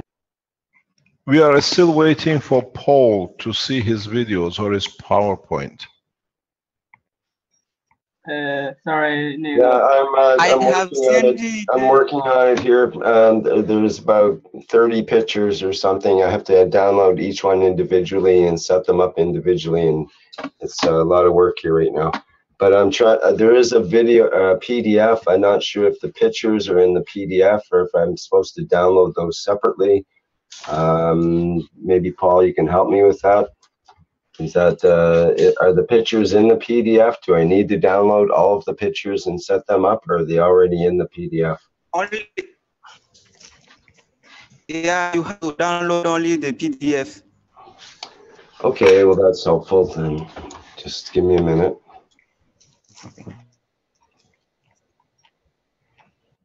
I have a question. 那个自在机，你可以过来帮我翻译一下吗 ？Hello. I tell you something, Paul. You send me a PDF email with a lot of boards with the holes in it. Is that the one you're talking about? Yeah, but yesterday I sent the presentation. How the way that I have sent it, I have sent it yesterday. No, I remember now. I saw an email from you with a board with a lot of holes in it. I was wondering what are these holes for? What are you doing with these holes you made on this board? Are you listening to me, Paul? I will need I will need the PDF to let you understand what I have done because it is most so I have made settled it in a way that it is easy that you will understand and with enlighten to. I can send you now again the file, and you can see. I'm trying to get it downloaded properly from the cloud, and so I can open it in the right application. It'll just be a minute here. Yes, the other gentleman is speak, Paul, till we are ready that we can share. Somebody was speaking. Can you tell us what you wanted to tell us or teach us, please? Hello, Mr. Cash. This is Lucy. Just now, I'm Jai, and his Chinese name is Yanan. He want to ask you a question. If he had designed a core system, and he want to ask you if his system can replace the compressor. So please let he speak, and I try to translate for him. Okay. Rick, have we have access to this? Can we do this? Or you're too busy in the background with the other one? I'm here, Mr. Keshan. Yes, she can translate in the meantime for Anzai. Could you promote the person that we can see? Yeah, they're both here. Okay, because I have to stop sharing. I'm the cause of the problem. Okay. There we are. You can share.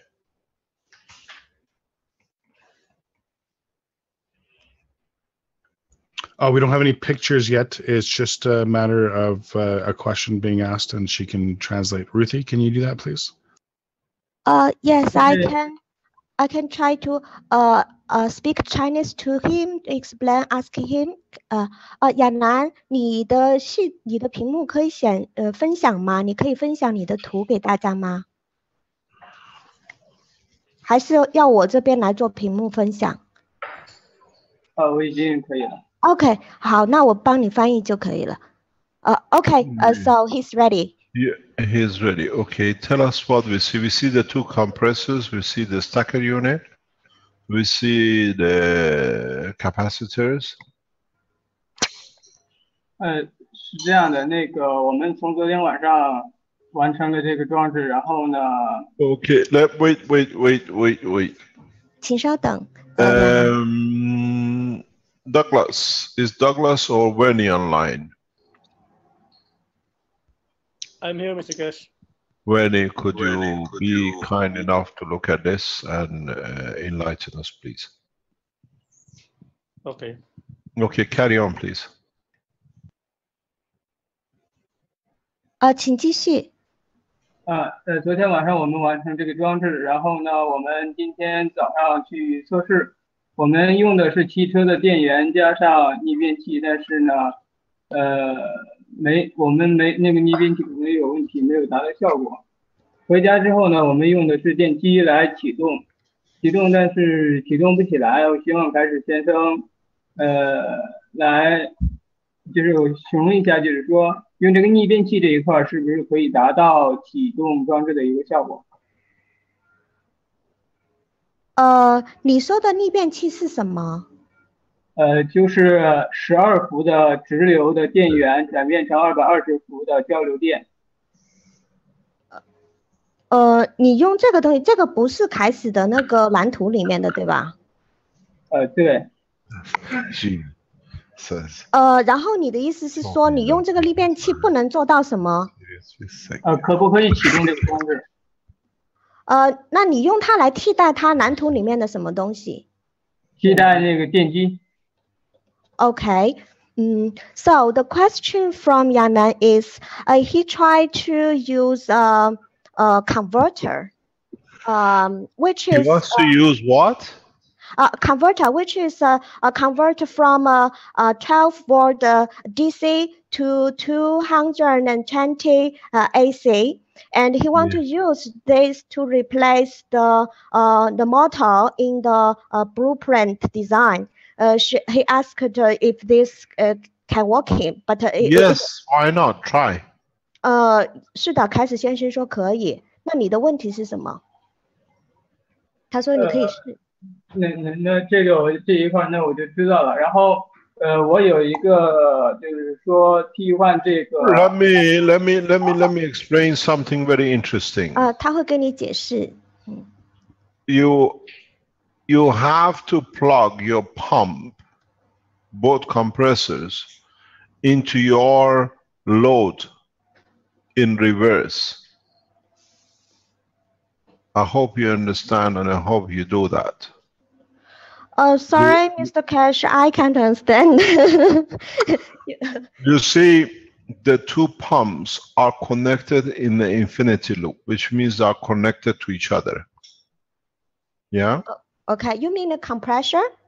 Yeah, the two compressors, the two black units. Okay, the two black device, okay. Yeah, but these black devices need to be supplied with the power. So when you go, for example, to that yellow plug, Wernie, correct me if I'm wrong. When you connect, let's say, the pump with a silver or aluminum foil on top of it to the yellow distributor plug, if you put the negative on one side and positive on the other, because still you work on the what do you call it? I have this. What I'm going to draw, I'll correct me if I'm wrong, Wernie. From this one here, you connect to the positive, and from here, for example, you connect to the negative. You're creating a loop, and from this one, I have to choose a color. You don't have the, no, let me see. Let me go for a color you can see blue. For this one, if this is the positive here and negative here, and this is positive here and negative here, you connect the negative of this, yeah, to the positive, and you connect the positive to the negative. Then your system automatically goes in an infinity loop. Not only it feeds itself to the plug, then it becomes the consumer of its own energy. That's how you create the loop. Am I correct, Bernie? Yes, Mr. Cash. This is the trick to this system. And in normal condition, it doesn't work. In a matter state, it doesn't work. But because you're in a plasmatic state, it works. This is a trick which most of you have not even realized. You have no choice to connect the positive of this to here and the negative of this to the same side. You connect the negative of this to the positive and the positive of this to positive, while the system is feeding, generating electricity to go around the circle to come to itself. You put on your load the load you need. This is the trick. This is the secret about this setting. You plug your capacitors, your what do you call the compressors, to your own load, and at the same time, as is loading and they are working together, you are draining energy from it. You look at the polarity of the poles of your compressor when you connect. None of you have realized this. This is very important. You remember does that make that sort of an infinite, a feedback loop onto the infinity loop itself? Yes, it's a Maglev feedback. This is another way of the capacitors. If you remember when we made the capacitors, we had the gravitational system, and then we looped back one to itself, and one went as a capacitor battery. It's the same process. This was in a solid state. Here we're going more in a plasma state. This is, thank you very much for putting these pictures up. It's fantastic what you brought on. But we have to understand what we are doing here. If I clean this up, can you clean the board for me, please? And with the rest of it?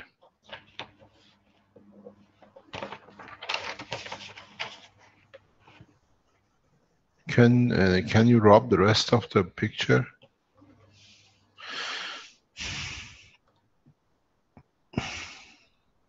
If it doesn't work, then stop sharing. You can. Oh, I'm cleaning it myself. I'm cleaning it myself. It's okay.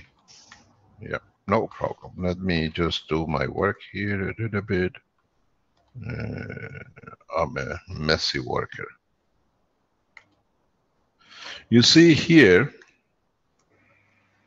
you have the positive. Here you have the negative. We are talking about this yellow box here. You have 2 positive and 2 negative. From the pump 1, here is your positive, this is your negative. You come from the positive into the positive. You come from the negative into the negative. Okay, we're gonna find a way to do it. Here with the pump 2, you have positive here, negative here, positive here. You take here the negative and you go over to the positive. And you take the positive and you go to negative. Your plug becomes your feeder and a generator. You loop feedback in. Vivek and John, who work in the back in the support, and Redden, you have to put this in a blueprint that people understand. If you remember when we made the Magrav unit, we indicated the polarity, which way you have to connect it. And this point, these are not only the load, but they are the producer, the generator too. Internally in the box, they are operating like this.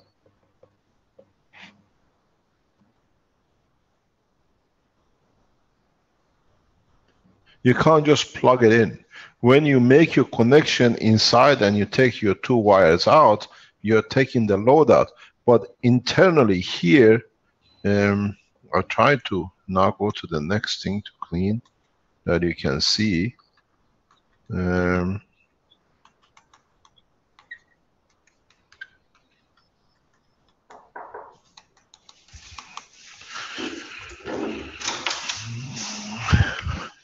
What you are doing, you are connecting the positive of this to the negative of this, and you are connecting, excuse me, you are connecting the positive of this to the negative of this.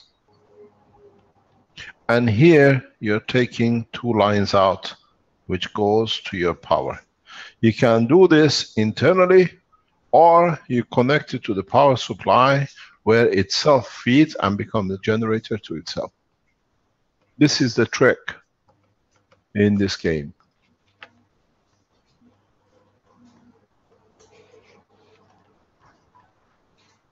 You're taking from the same wire positive, negative, and you're taking from the other power line negative, because you're in the infinity loop. If it goes back to the understanding of the system, you remember magnetical becomes the gravitational, and the gravitational becomes magnetical.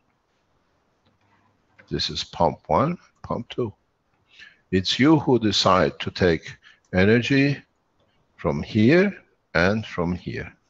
You are taking from the magnetical of the one or gravitational of the other one. And in fact, it looks very ridiculous how it does. Sorry, this is here, not here. In fact, it's the same thing. It's the same loop, but you take at the weakest point and the strongest point of the other, you create the rotation. If you look at it, is this way. if I can do this, then you can see it, is you have the two loops, you have the two systems. Here it's at the strongest, here it's at this much more strongest, because here is the strongest in a weaker field. But here is the strongest in the strongest field, because in interaction, all the top layers, it's like peeling a fruit which has many layers. The top layer is stronger in magnetical, but the inner layers are stronger in gravitational. And as the system goes, I taught this last week, you reduce the magnetical strength, but when you come here, you got more powerful systems, more powerful energy. And it's the same vice versa with this one here. You start with a strong magnetical, at the point of conversion, you become strong in gravitational. So what you're doing, you're in fact tapping into a very self-made potential difference. Because if you connect to here, you are dealing with the same source, highest to the lowest. Or you can connect to here. It's the same process. That's how the loop feedback comes in. It depends which one you connect to positive, and when you connect your system is, I have to find another color, is the potential difference has to be there, that trying to feed the strongest to the weakest, you connect energy and you tap into it. It's unlimited, megawatts, gigawatts. It all depends how much strength you can carry within the center and how much flow you can allow.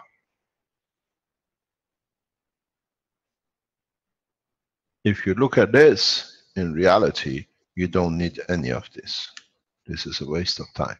But this is the way you understand.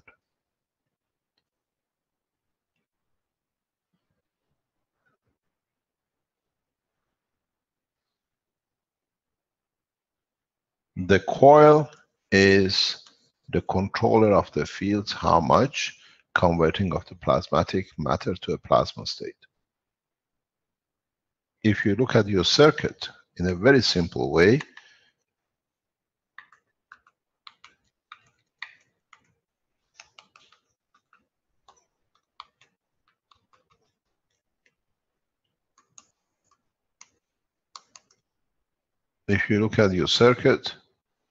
here, this capacitor, this setup here is a converter. And these two are your balancers. If in your designs place this in the right position, you can dictate a lot of things. You choose things randomly, but if you look in your structures and understand the work of plasma, it's not wires anymore. You're looking for all these wires. Look at the interaction of the fields, because this is not creating DC or AC. These two, because of the condition of these, are creating plasma condition. So where you put your coil, how you position these to each other, from now on matters.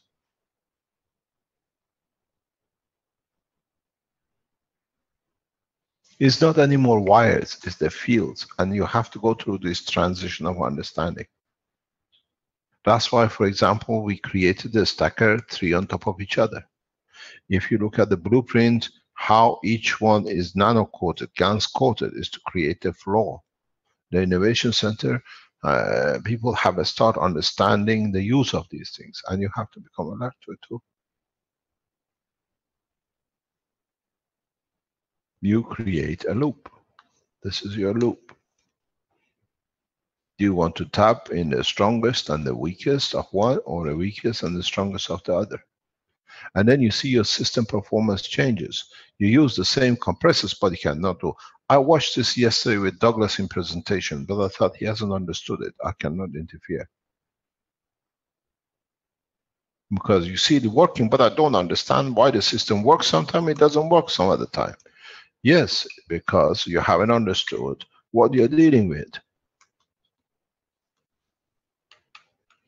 You're dealing with the flow of the fields.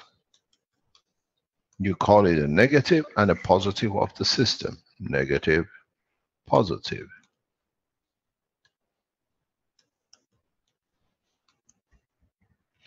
Here, I want to give. My magnetical is more powerful. Here, I want to take. Here, I have to give more because I create the capacitance. I have a step down or a step up.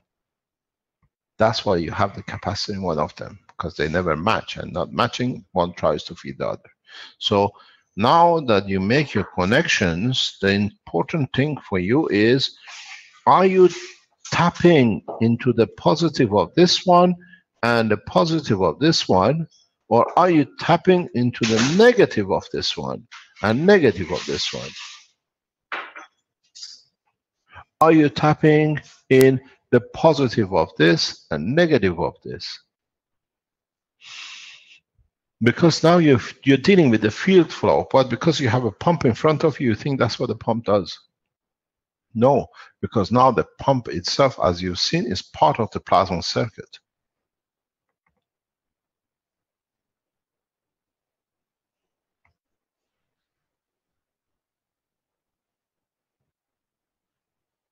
Thank you very much for bringing this picture on, because it clarifies a lot of work. Thank you, Mr. Cash. Yeah, and Yanan, he have his design to use the core, the balls, to replace the capacitor, compressor, pumps. Yeah. This is very correct. You are very correct. This is part of what we are doing in the Innovation Center. It was shown last night by Vernie to the American audience. And yeah, you're very correct. You can do it. I would like to see his design, then we can comment on it, or Vernie can comment on it, please. Yes, he want to show it to you. Please. OK， 亚兰，请把你的那个图片调出来。This is a liquid plasma containers. I have to clean up. This is a liquid plasma condition. Am I correct? He's using, I have to clean up the mess. Okay, carry on. Yes, I can see it. This was shown, this combination work was shown first time by Vernie and Renan in Dubai conference. A lot of people didn't understand it. Vernie, would you like to comment on this, because you're an expert in this? Yes, what is not shown in this drawing are the coils in between the ganses, in between the bottles. So there are 3 mag-grab coils. Can I annotate? Yes, I think you're already doing. Okay. Let me clean up my print. Let me explain to you what Vernie is doing. We have already developed this in the Keshe Foundation. There is some pictures here on overlapping. We have already developed this in the Innovation Center in conjunction with the coils. We showed it last night. And this is a combination of the plasma GaNs and the nanomaterial coating. You can create such a thing. It's very easy, but what I explained to Vernie when he wanted to do this, when we make commercial units carrying liquids, this will be part of the problem. So we have gone a step down into the matter state to create such a thing in the coil structure. And what Vernie is going to explain to you is that the structure which I've designed, and when he has added the different connections at the same time to it, it works like a heartbeat. And it becomes self-sustaining system. Go ahead, please, Vernie. Okay, this is correct. The interaction here is correct for, let's say, for this for this side. What I have shown yesterday, what you notice, we have this container and this container and this container and Can one in the you middle. use a thicker color pen? It's very faint what you're doing, please. Okay. I'll use a thicker pen.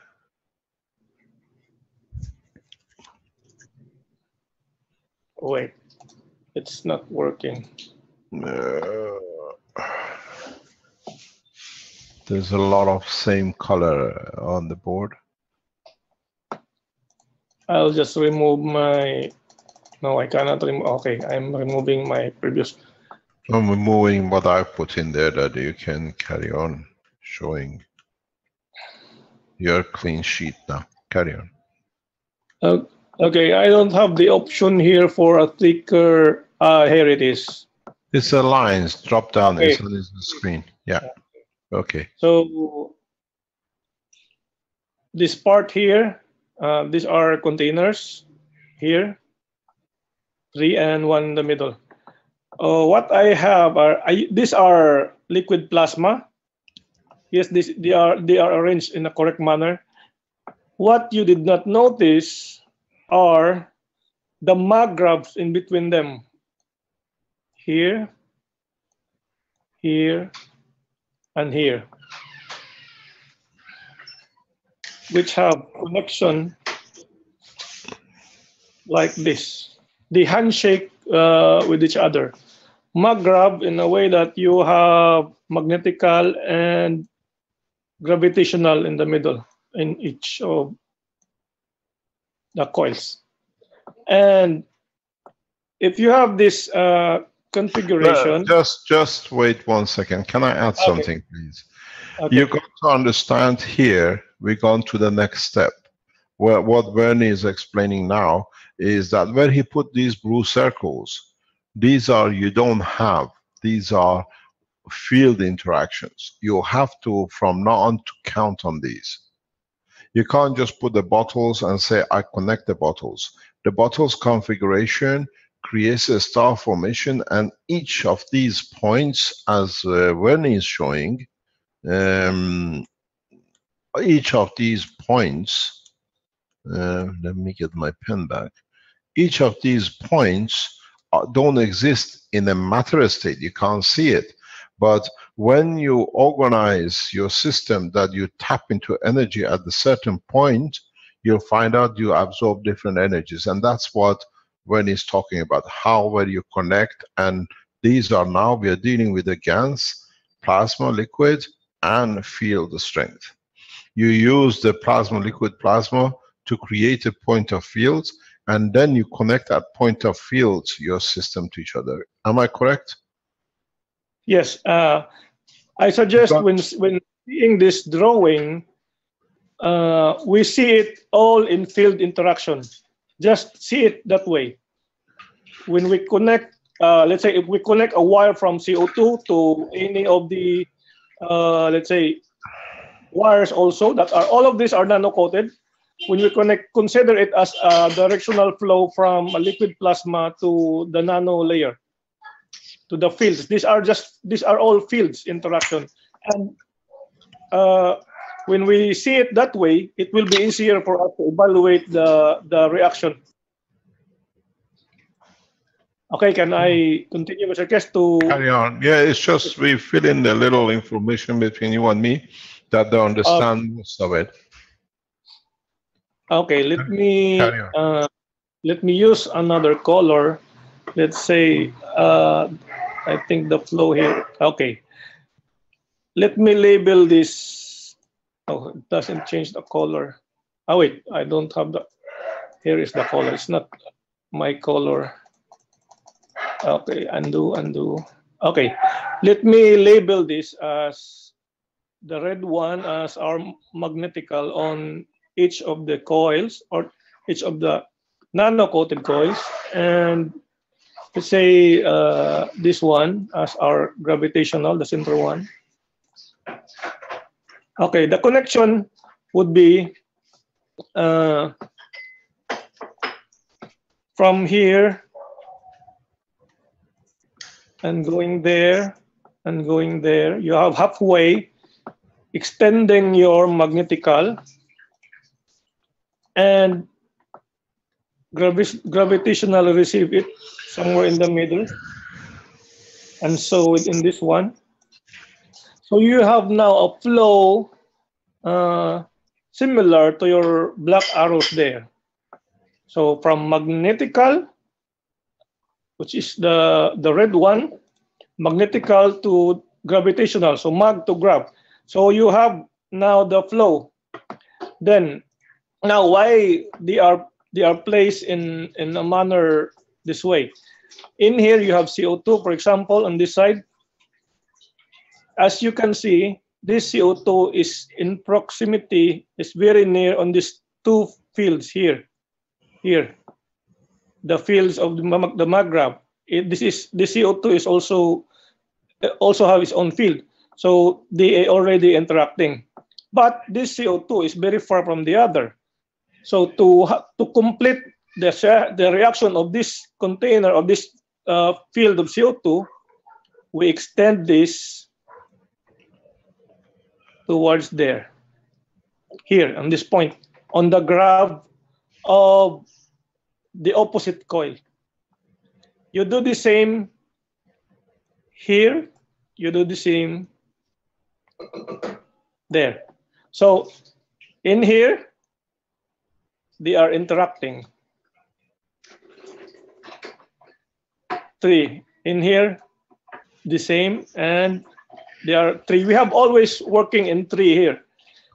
And in order to supply the other one, which is of the opposite, we intentionally connect it through there, on the opposite, on the leg of the maggrav, which is the grav. This is more giving GANs, so it should be received by the receiving end, which is the gravitational of the opposite coil. Now, the center one, which is more gravitational in strength, the lead GANs, the liquid plasma, the middle one, you can then connect this to this one, to the magnetical, that one, and that one. And this completes the circuit. So we have full interaction of everything in here. So all the GANs interacts to all the coils. So each GANs interacts to all the coils. And the connection is correct in a sense that from magnetical goes to gravitational, and magnetical goes to the center also. Okay, can I ask you one thing, please, yes. Rennie? You have, this is theoretical picture which he has drawn. Could you show us a real one which you have? Then people can see it. Why we understand it. Can you show us one of yours? Okay, I'll get the photograph for that. Okay.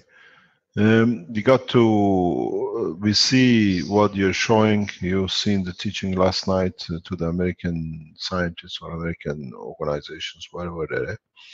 And you have understood it, you've seen it, but you have to understand the totality of it. This part of the development has been on with us for some time. We have even taken it into production in the factory in Italy.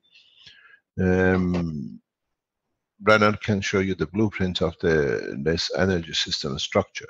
We understand this fully. Vernie is very good at this development. Okay, can I share screen?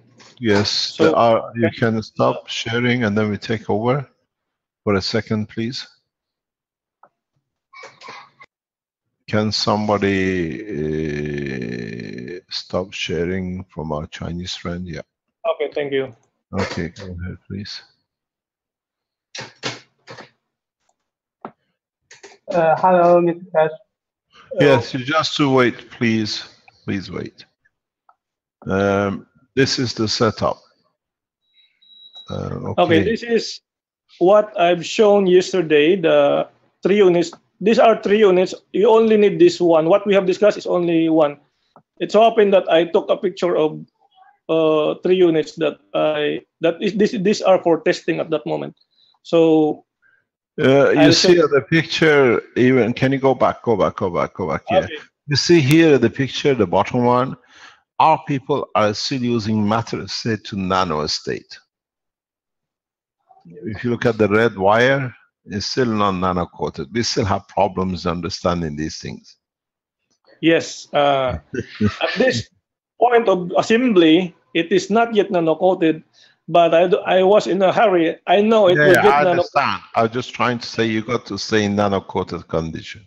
Yes, but this will work in 4 days' time. It will be. You know, the more you use it, the more it becomes efficient. Anyway, they are short wire, so I did not worry about it. But no problem. Every year becomes nano coated. I'll show you step by step how this was made. So you prepare. The coils are made this way. They are done this way. This on the right side. On the right side on this photograph is the gravitational coil. This is the inner coil. They will be inserted in the middle, and you see the other one. There's an extension wire, and also on the other end, you'll connect them this way. So we have an inner coil and an outer coil, and you connect the other end this way. So to have a continuous flow. So we have a magrab, a very small magrab. As you can see, that's my finger there. So that's how small it is in ratio. So you have 3. Then I folded them this way, that when I put them side by side, they will receive each other this way. That the distance here is enough for the container to get inside. So they will hold this in this manner. You see, outer coil, magnetical, is received by gravitational on the next, and going here on the other side, and so on. So they are in, I would say, in a counterclockwise or a giving flow manner. So the winding also here is from the winding also is the same as how they are mag to grab. It is counterclockwise. Okay, let's go to the next page. They are connected, then I nano coat them. Now I connected a wire. This red wire, as you can see, they are connected on one side only, but maintaining on the same side, which is the magnetical of the coil. You see, when you have this connection, let me make this bigger. When you have this connection here at the junction, we also have this separation. The other side is magnetical. The receiving end is gravitational. Now this red wire is connected on the magnetical. All of the magnetical have this single wire, and later on they will be connected in the middle container. So next is I prepare, since we will connect this to the container, of course you will insert the wire in the container, and they should be touching something in the container, which is liquid plasma. But in the liquid plasma, we have, again, nano-coated coils submerged inside. And this is how it is done. I only use single coils there, but they convey polarity in a manner of winding. So I've been using this convention ever since we've been using coils, and we are aware of this polarity. Even if they are not nano-coated, they respond properly when they are done this way. Like for this one, the clockwise one, they respond very well when they are as negative, and the other one as positive. So for the lead guns, what's inside there since lead guns is, let's say, more gravitational, I will pair it with a more magnetical coil. So this is not a double coil, this is single coil. So this is pairing of more gravitational and more magnetical. CH stream more magnetical or more giving. I pair it with a receiving coil, which is gravitational. So this will be inserted in the bottles and connected with this corresponding wire. For the lead guns, you have this red wire, and what you see on the outside containers, we have the blue wires. Okay. You are releasing the whole blueprint. Yeah, because you asked me to explain, and there's no other way to explain. With the greatest pleasure, we have no problem. If you look at the heading of these papers, these were completed on 23rd of May. It's already, when we teach, or we were talking last time to the Americans, was we know what we're talking about. It's been with us, development and everything, over 6 months. So yeah, and this is our understanding of new technology, which is beyond. This is already running before that month, I think April. Yes. And it's documented after a month. We've been running it already this month. So let's go back to this photograph in the middle here. The gravitational is where we connect the blue wire coming from the bottles on the opposite side. So that's the complete setup on this wireless setup. This works wirelessly because the moment you connect the last wire, it will work automatically, instantly. The moment, let's say, the moment you disconnect the middle wire, the field will collapse. And when you connect it back, it will turn back on as if you're popping, you're making a balloon, an instant balloon of fields. And you can literally feel it if you put your hand on top of the containers. It's very strong field. You can feel it. So this is how it's done. And the previous drawing presented to us is correct, the field interaction. And what's lacking is this. I use shrinkable tubes, rubber tubes here, just to protect the coating, because I've been handling this during assembly. So to protect the coating, I use the shrinkable tubes. And for this time, when I open up one of the wires, in fact, I did open all the wires just to see it. Nano coating starts, and it all started among the in the group of stranded wires. It started from the middle going outwards. That's how it started, the nano coating. Okay, I think that's the this is all of it. Thank you very much. Thank you very much, Bernie. Now, can we go back to our Chinese friend? Let him explain what he is showing us, please.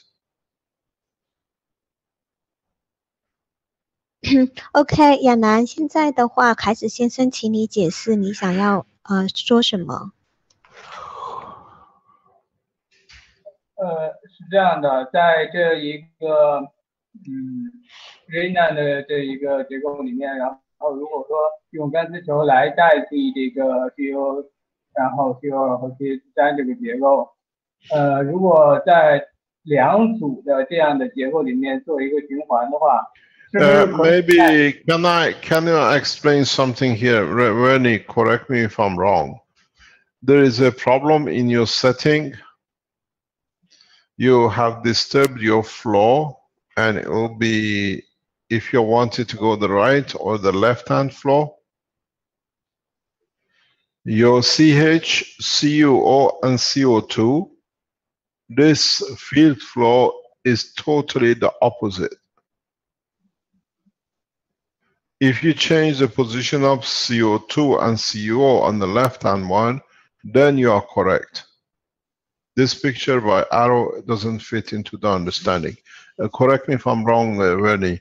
The flow here is because the what do you call it? He has a, I need this, wait 1 second. Correct me if I'm wrong. The flow always comes from CH to CO2 to this. And your flow is this way, not this way. Because it's magnetical feeding gravitational. Here you have a flow which is this way, and in your drawing is, to me, the way I understand it and we work with it, is your drawing is the blue one. You are feeding from the magnetical into a gravitational. You are feeding from a magnetical from gravitational, and then you are feeding from a magnetical in comparison to that. This is a conflict, and then you see your system doesn't work. Here you have the same problem. If you look at it, your system is feeding to this, and it's feeding to this, and you have an absolute chaos in here. Okay, this is with respect to each containers, right? Yes, but when you get a field flow, it's not homogeneous. Even though the flow here is from this to this, and it's from this to this, and it's from this to this. You have a conflict of the flow. Okay, not a problem, Mr. Kesh, because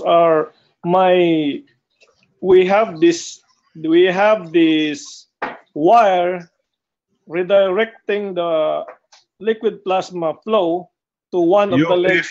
If you redo your wires, you'll find out you get a better efficiency, bigger expansion of fields. Because you are losing part of your fields in these interventions, in this misfit of the fields. You understand? Yes, yes, I understand. That's why on our next version of this, that's the moment we were able to reach the bigger field when we put another container, or when we rearrange the what we call the bottles. With the moment we put somewhere in between of them. Yeah. And it's just that when you start working with plasma, you put the matter state, you put the nano-coated state, and then you look at the plasma flow, field flow, very clearly. You don't need to waste time. All it is difference between 1 kilowatt and 10 kilowatt. Because once you create a barrier, then a lot of energy is used to overcome this barrier. Once you create a free flow, you'll find out the field will keep on expanding and expanding. A little, that's what I say, a little notice to detail make a huge difference in the outcome of your system. Yes, we've noticed that, Mr. Kesh. Imagine from 3 meters to 34. It was just by replacing one bottle. Just by rearrangement. One bottle. This is why. And then if you want to increase, this is what I said last night to the American military, and it was understood fully. If you even bring the distance of these closer, the positioning you have, if you bring these distances closer or further, or changing the composition of this, you can increase your fields to 34 kilometers. I'm good at this. I've done this for many years. Very, very little. People don't notice it because you're so materialistic. A little positioning will give you a field distance beyond your imagination. How the bottle sits, where you put the bottle in respect to each other. You see them closely packed, but in fact you have to look how far. Why does it expand? Because what happened, this is the replication. Let me explain to you, you understand this fully. I have to take this out, because those of you who are in the dynamic version of this, like Douglas and Armin and the others, maybe you understand where the problem is, or what is you can add to the knowledge. This is exactly like your center core. This is like your outer core in the balls you are making, and the environment is your third bottle. When you feed so much, this absorbs so much that it has to feed back out, and then what do you get? Explosion of field. It's like throwing in a stone with a rocket propulsion system, hundreds of kilometers. Because it's not what it gives here, it's how much it adds to the energy of the center and how powerful the center become that it pushes this, overcoming the field which it fed it, and then you just dictate the distance. This is how you paralyze military forces, with a little bottle. You heard me listen to the teaching of yesterday. I gave a very clear, very, very subtle information. A little Chinese fisherman amongst the American Navy in South China Sea. The fisherman carries a little ball. The Americans never can believe such a little ball with no motor, nothing, as a drinking bottle can create such a mayhem.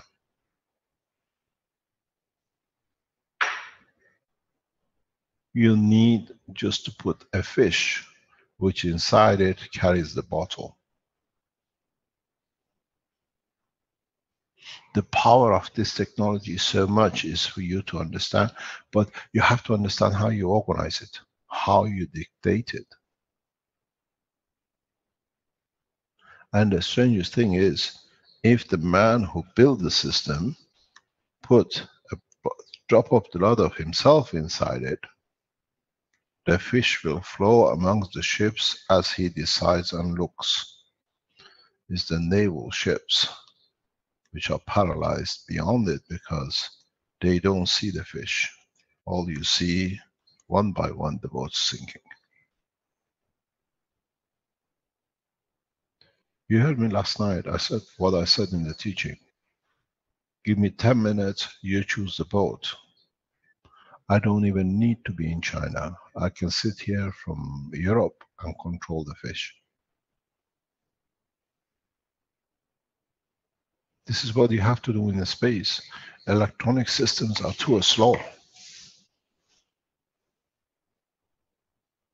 If you go addition to the extension of the knowledge, you put a drop of blood,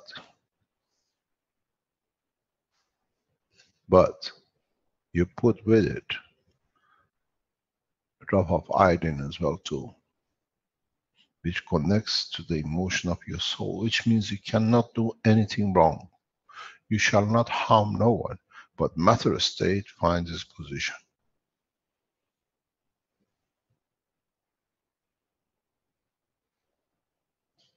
My intention is peace, the total system in the stomach of a fish.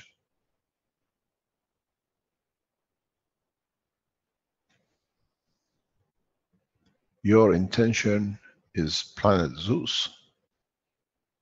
If it's good for you, you shall be there. This is what I explained. When you build your system, your intention is to get energy that with it, you don't need to pay the bill and you have more time to serve. Your system will work in no time. But if your intention is, oh, I get the energy made, excuse my French, I screw Keshe Foundation, doesn't matter what they gave me, I'll use it myself, and I screw my nation, I don't pay any more taxes, I have more, the system will not work. And then you call me a crook, where the crookedness sits in your own soul, not understanding the work of what you're doing.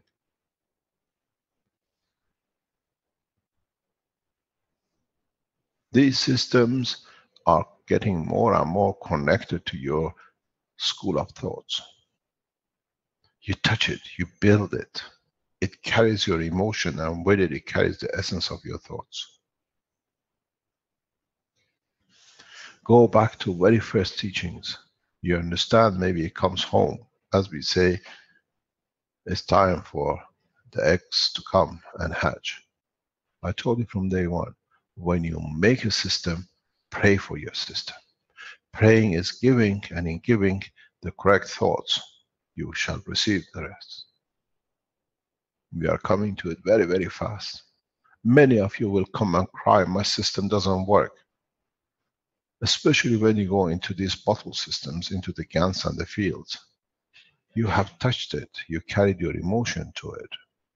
Don't forget about the mother and child. It does not matter the child is, mother feels the emotion. The child is your touch, your amino acid you deposited on it.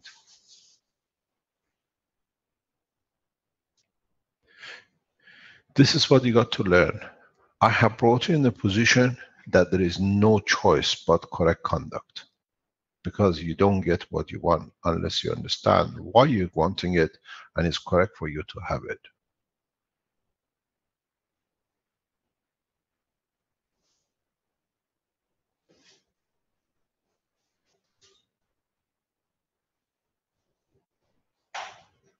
Look at all the structure. Look, understand the totality. Look and understand what the system gives you and why it gives you, what you were expecting of it. Do I want gold to show off I'm rich, or do I want gold to pay that my soul is at ease? If your intention to become rich, you never create gold. You can do everything. And you call me, oh, the guy is talking rubbish, is this and that. And the guy whose intention is to make gold, that with it can prove the technology is correct, delivers it. Because he knows with it, it will change a lot of things in other people to understand there is no respect for a metal or the matter. That's why we see so much success with certain individuals across the foundation work. The soul is clear, and you lot have not understood. You're too busy not paying the electricity bill and just hoping that the government will give you everything. Who's going to put the police force on the street? And who's going to keep the hospitals going when you're sick? Start, when you work with this system, start changing your ethos. The only person who can elevate your soul is you and nobody else. And in elevating your soul, you elevate your physicality.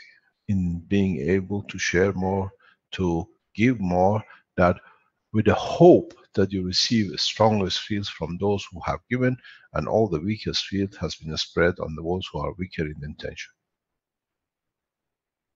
When I give my wish, it's the same as what I explained with the North Pole and the South Pole. The energy on the top is giver. The ones who are petty and want to take, they take from the weakest, strongest of the fields of receiving. But the man who has a full intention receives the most powerful energy and gravity. That's how the system works. That's how the sun creates its own fields. That's how you go in as a weaker and you come out as a stronger. There is no difference between the operation of the fields of the star and the soul of the man and the physicality of the manifestation of his thoughts.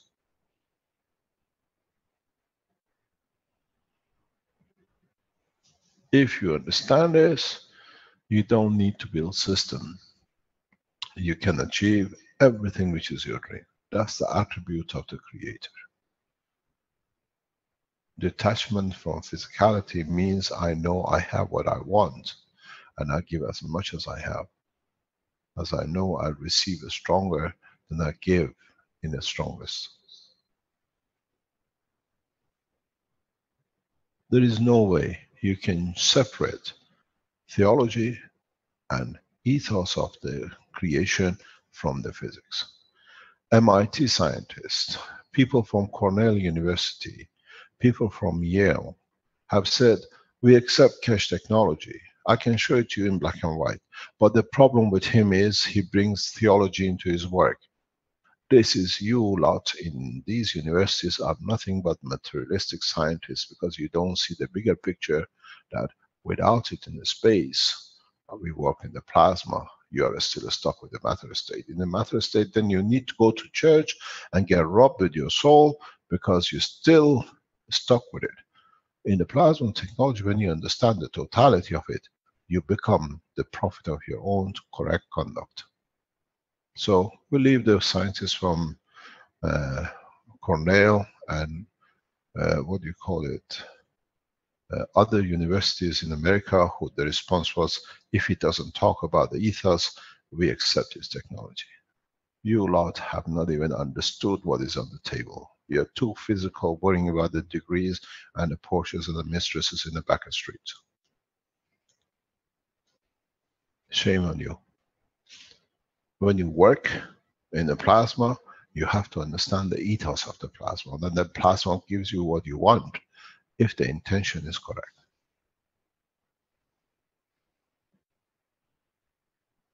You cannot separate. It's not anymore, I do what I do behind the locked doors. Locked doors are the open scene for the soul of the man.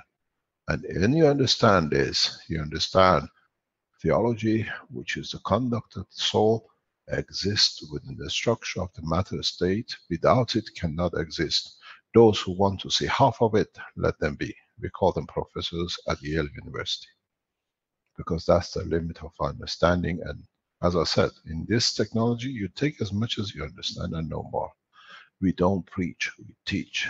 It's the student, due to his lack of understanding, who cannot see the totality. Work, set up your system very clearly. But what we've seen from our Chinese friend, understand what is the outcome. What do you want? Do you want the leakage in one side, or do you want absorption in the other side? How much do you want to give before you receive? If you set your system to be taker and taker, you find out you take nothing, because it reaches balance that it has nowhere to give. So a full cup cannot take anymore.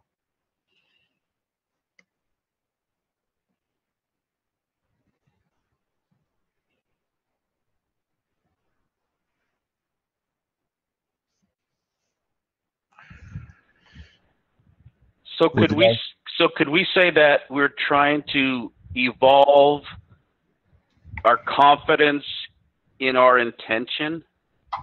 Good morning. Oh, good morning, Mr. Keshe. Good morning. I didn't mean to interrupt. Sorry. In Keshe Foundation, when we say good morning, it means you understood what you're talking about. That was a compliment, actually, yes. So, well, sort of a compliment, I guess, yeah. It is that you understood, but if you can translate the understanding into the work of life. Well, like a cook has a recipe. In my recipe for success, I want to examine what I've created to see if how much of the recipe was the ingredient of intention by examining what I've created, if that's a fair statement. In a way, yes, but if you want to see what you created, it depends on what you wanted out of what you created. That's the main part. Well, that's what I was going to ask you about nano-coated aluminum. Every time I see nano-coated aluminum, it's never really fully black like the... It can't be. It cannot be. But that's what I created, and I wanted to know if I did create it. I test it with a meter, and it, it has infinite resistance, so it's acting like the SP3 diamond structure. But I wanted to examine the process to kind of build the confidence that my intention was more of the ingredient than actually the process. In a way, it depends what you want to do with that aluminum at the end, which counts.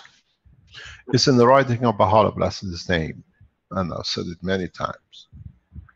Man has a soul. So does the animal, so does the tree, even the stone has a soul. It's a field which itself has created its own fields and is aware of the fields you want to intention for. This is what a lot of us miss in the whole teaching. We become too powerful. I saw other side of the man in past week, which put me ashamed. How the greed of energy brings a man to misconduct of the conducts. We don't need to prove nothing. All we need is to show the power of our will, which is correct to deliver what we want to do, which is a peaceful action. It will come. It will come because the intention is there to come, but others are not maybe ready for it. Well, that's why I hope to share some information. Perhaps it could help other people evolve a little bit. With this new technology, 7 billion of us has a lot to share with each other. What we have to learn from what we understand when we get enlightened, as I said before, is to don't put it on the paper, write it with a pen of soul. Those who are at the level of you will read. This is why we changed the council to the language, not to the nation, because nations don't exist, but the languages is the line of communication and understanding of the emotion of the man. And this is what will count. You discover something and your intention is to share, write it with a pen of soul. Those who want to understand will be enlightened, and they reverse back to you what they understood, and you receive more. In the space there are no trees, and in space there are no computers. The only line of communication is through the soul of the man.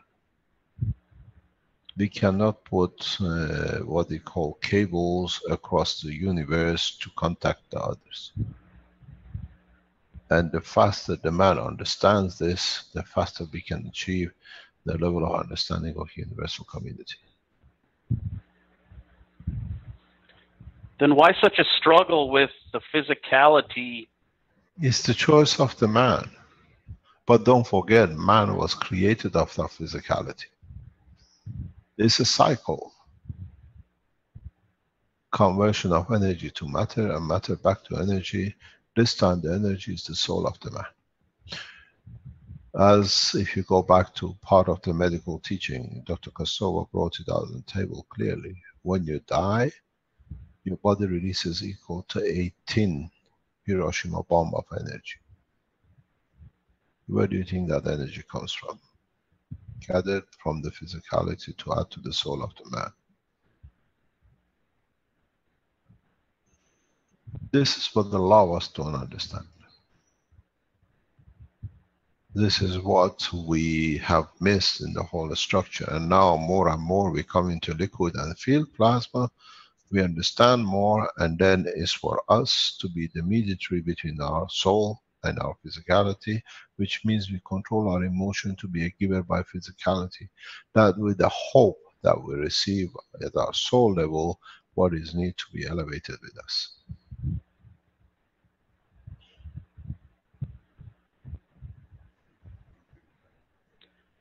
God is a giver because he knows when he gives, he has more to receive.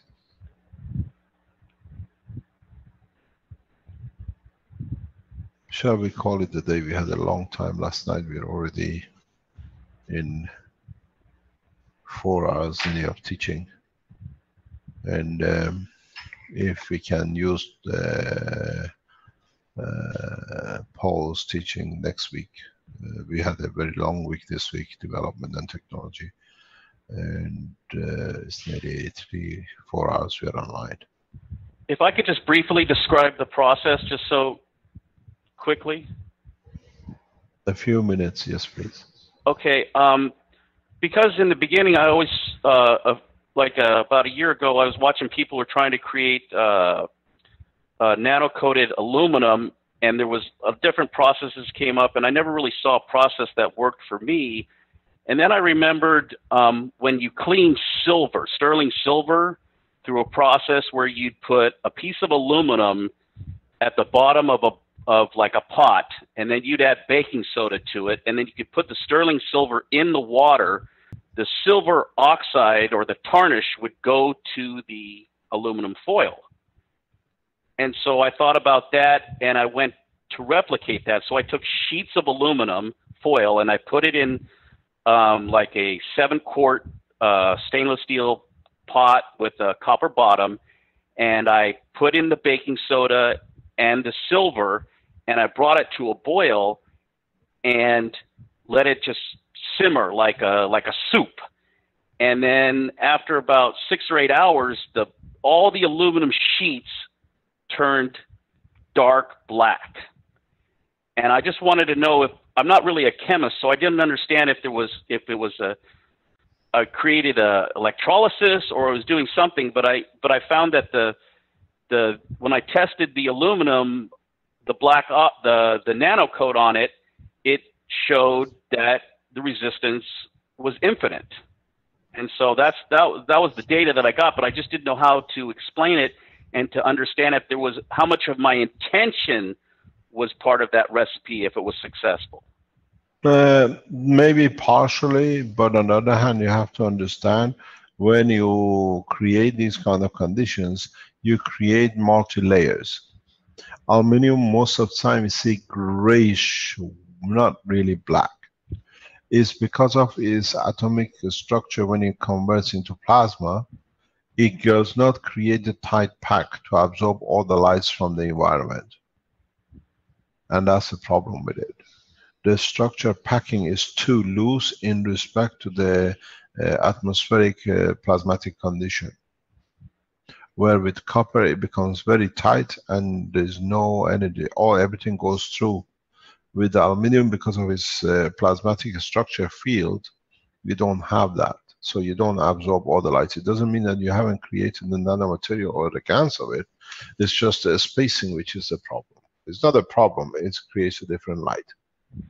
Yeah, but it's as black as the nano-coated copper. Yes, because you have created a condition is a composite, or due to the fields you created, you have enforced external pressures internally in the layers that allow the external layers. If you shave it, you come back to gray. If you just scratch it, that you can get the top layers off, you disturb the field forces, you will get the same color as before.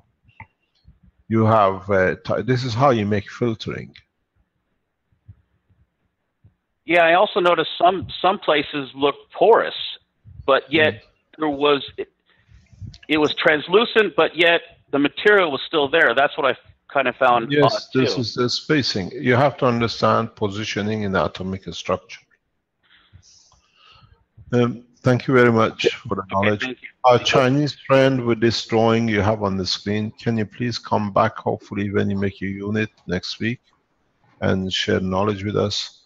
And Paul, we put you on the early part of next week that we can explain. We are already running into nearly 4 hours of teaching this morning.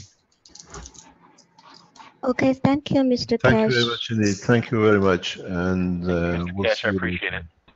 Thank you indeed. Thank you for sharing knowledge with us. See you next week. Thank you, Greg. Thanks, guys. Yeah. Okay, thank you, Mr. Cash. Maybe Thank next you, week we can show in more detail also what Stanley wanted to bring up about the transcriptions being done on the short version of the blueprint explanation. You can find that on the Keshe Foundation YouTube site and in several, I think 7 languages now. It's 11 minutes that shows the blueprint explanation from Mr. Keshe. Okay, but we should sign off for now. You're right, it's been a long workshop here. So let me finish with the screen share.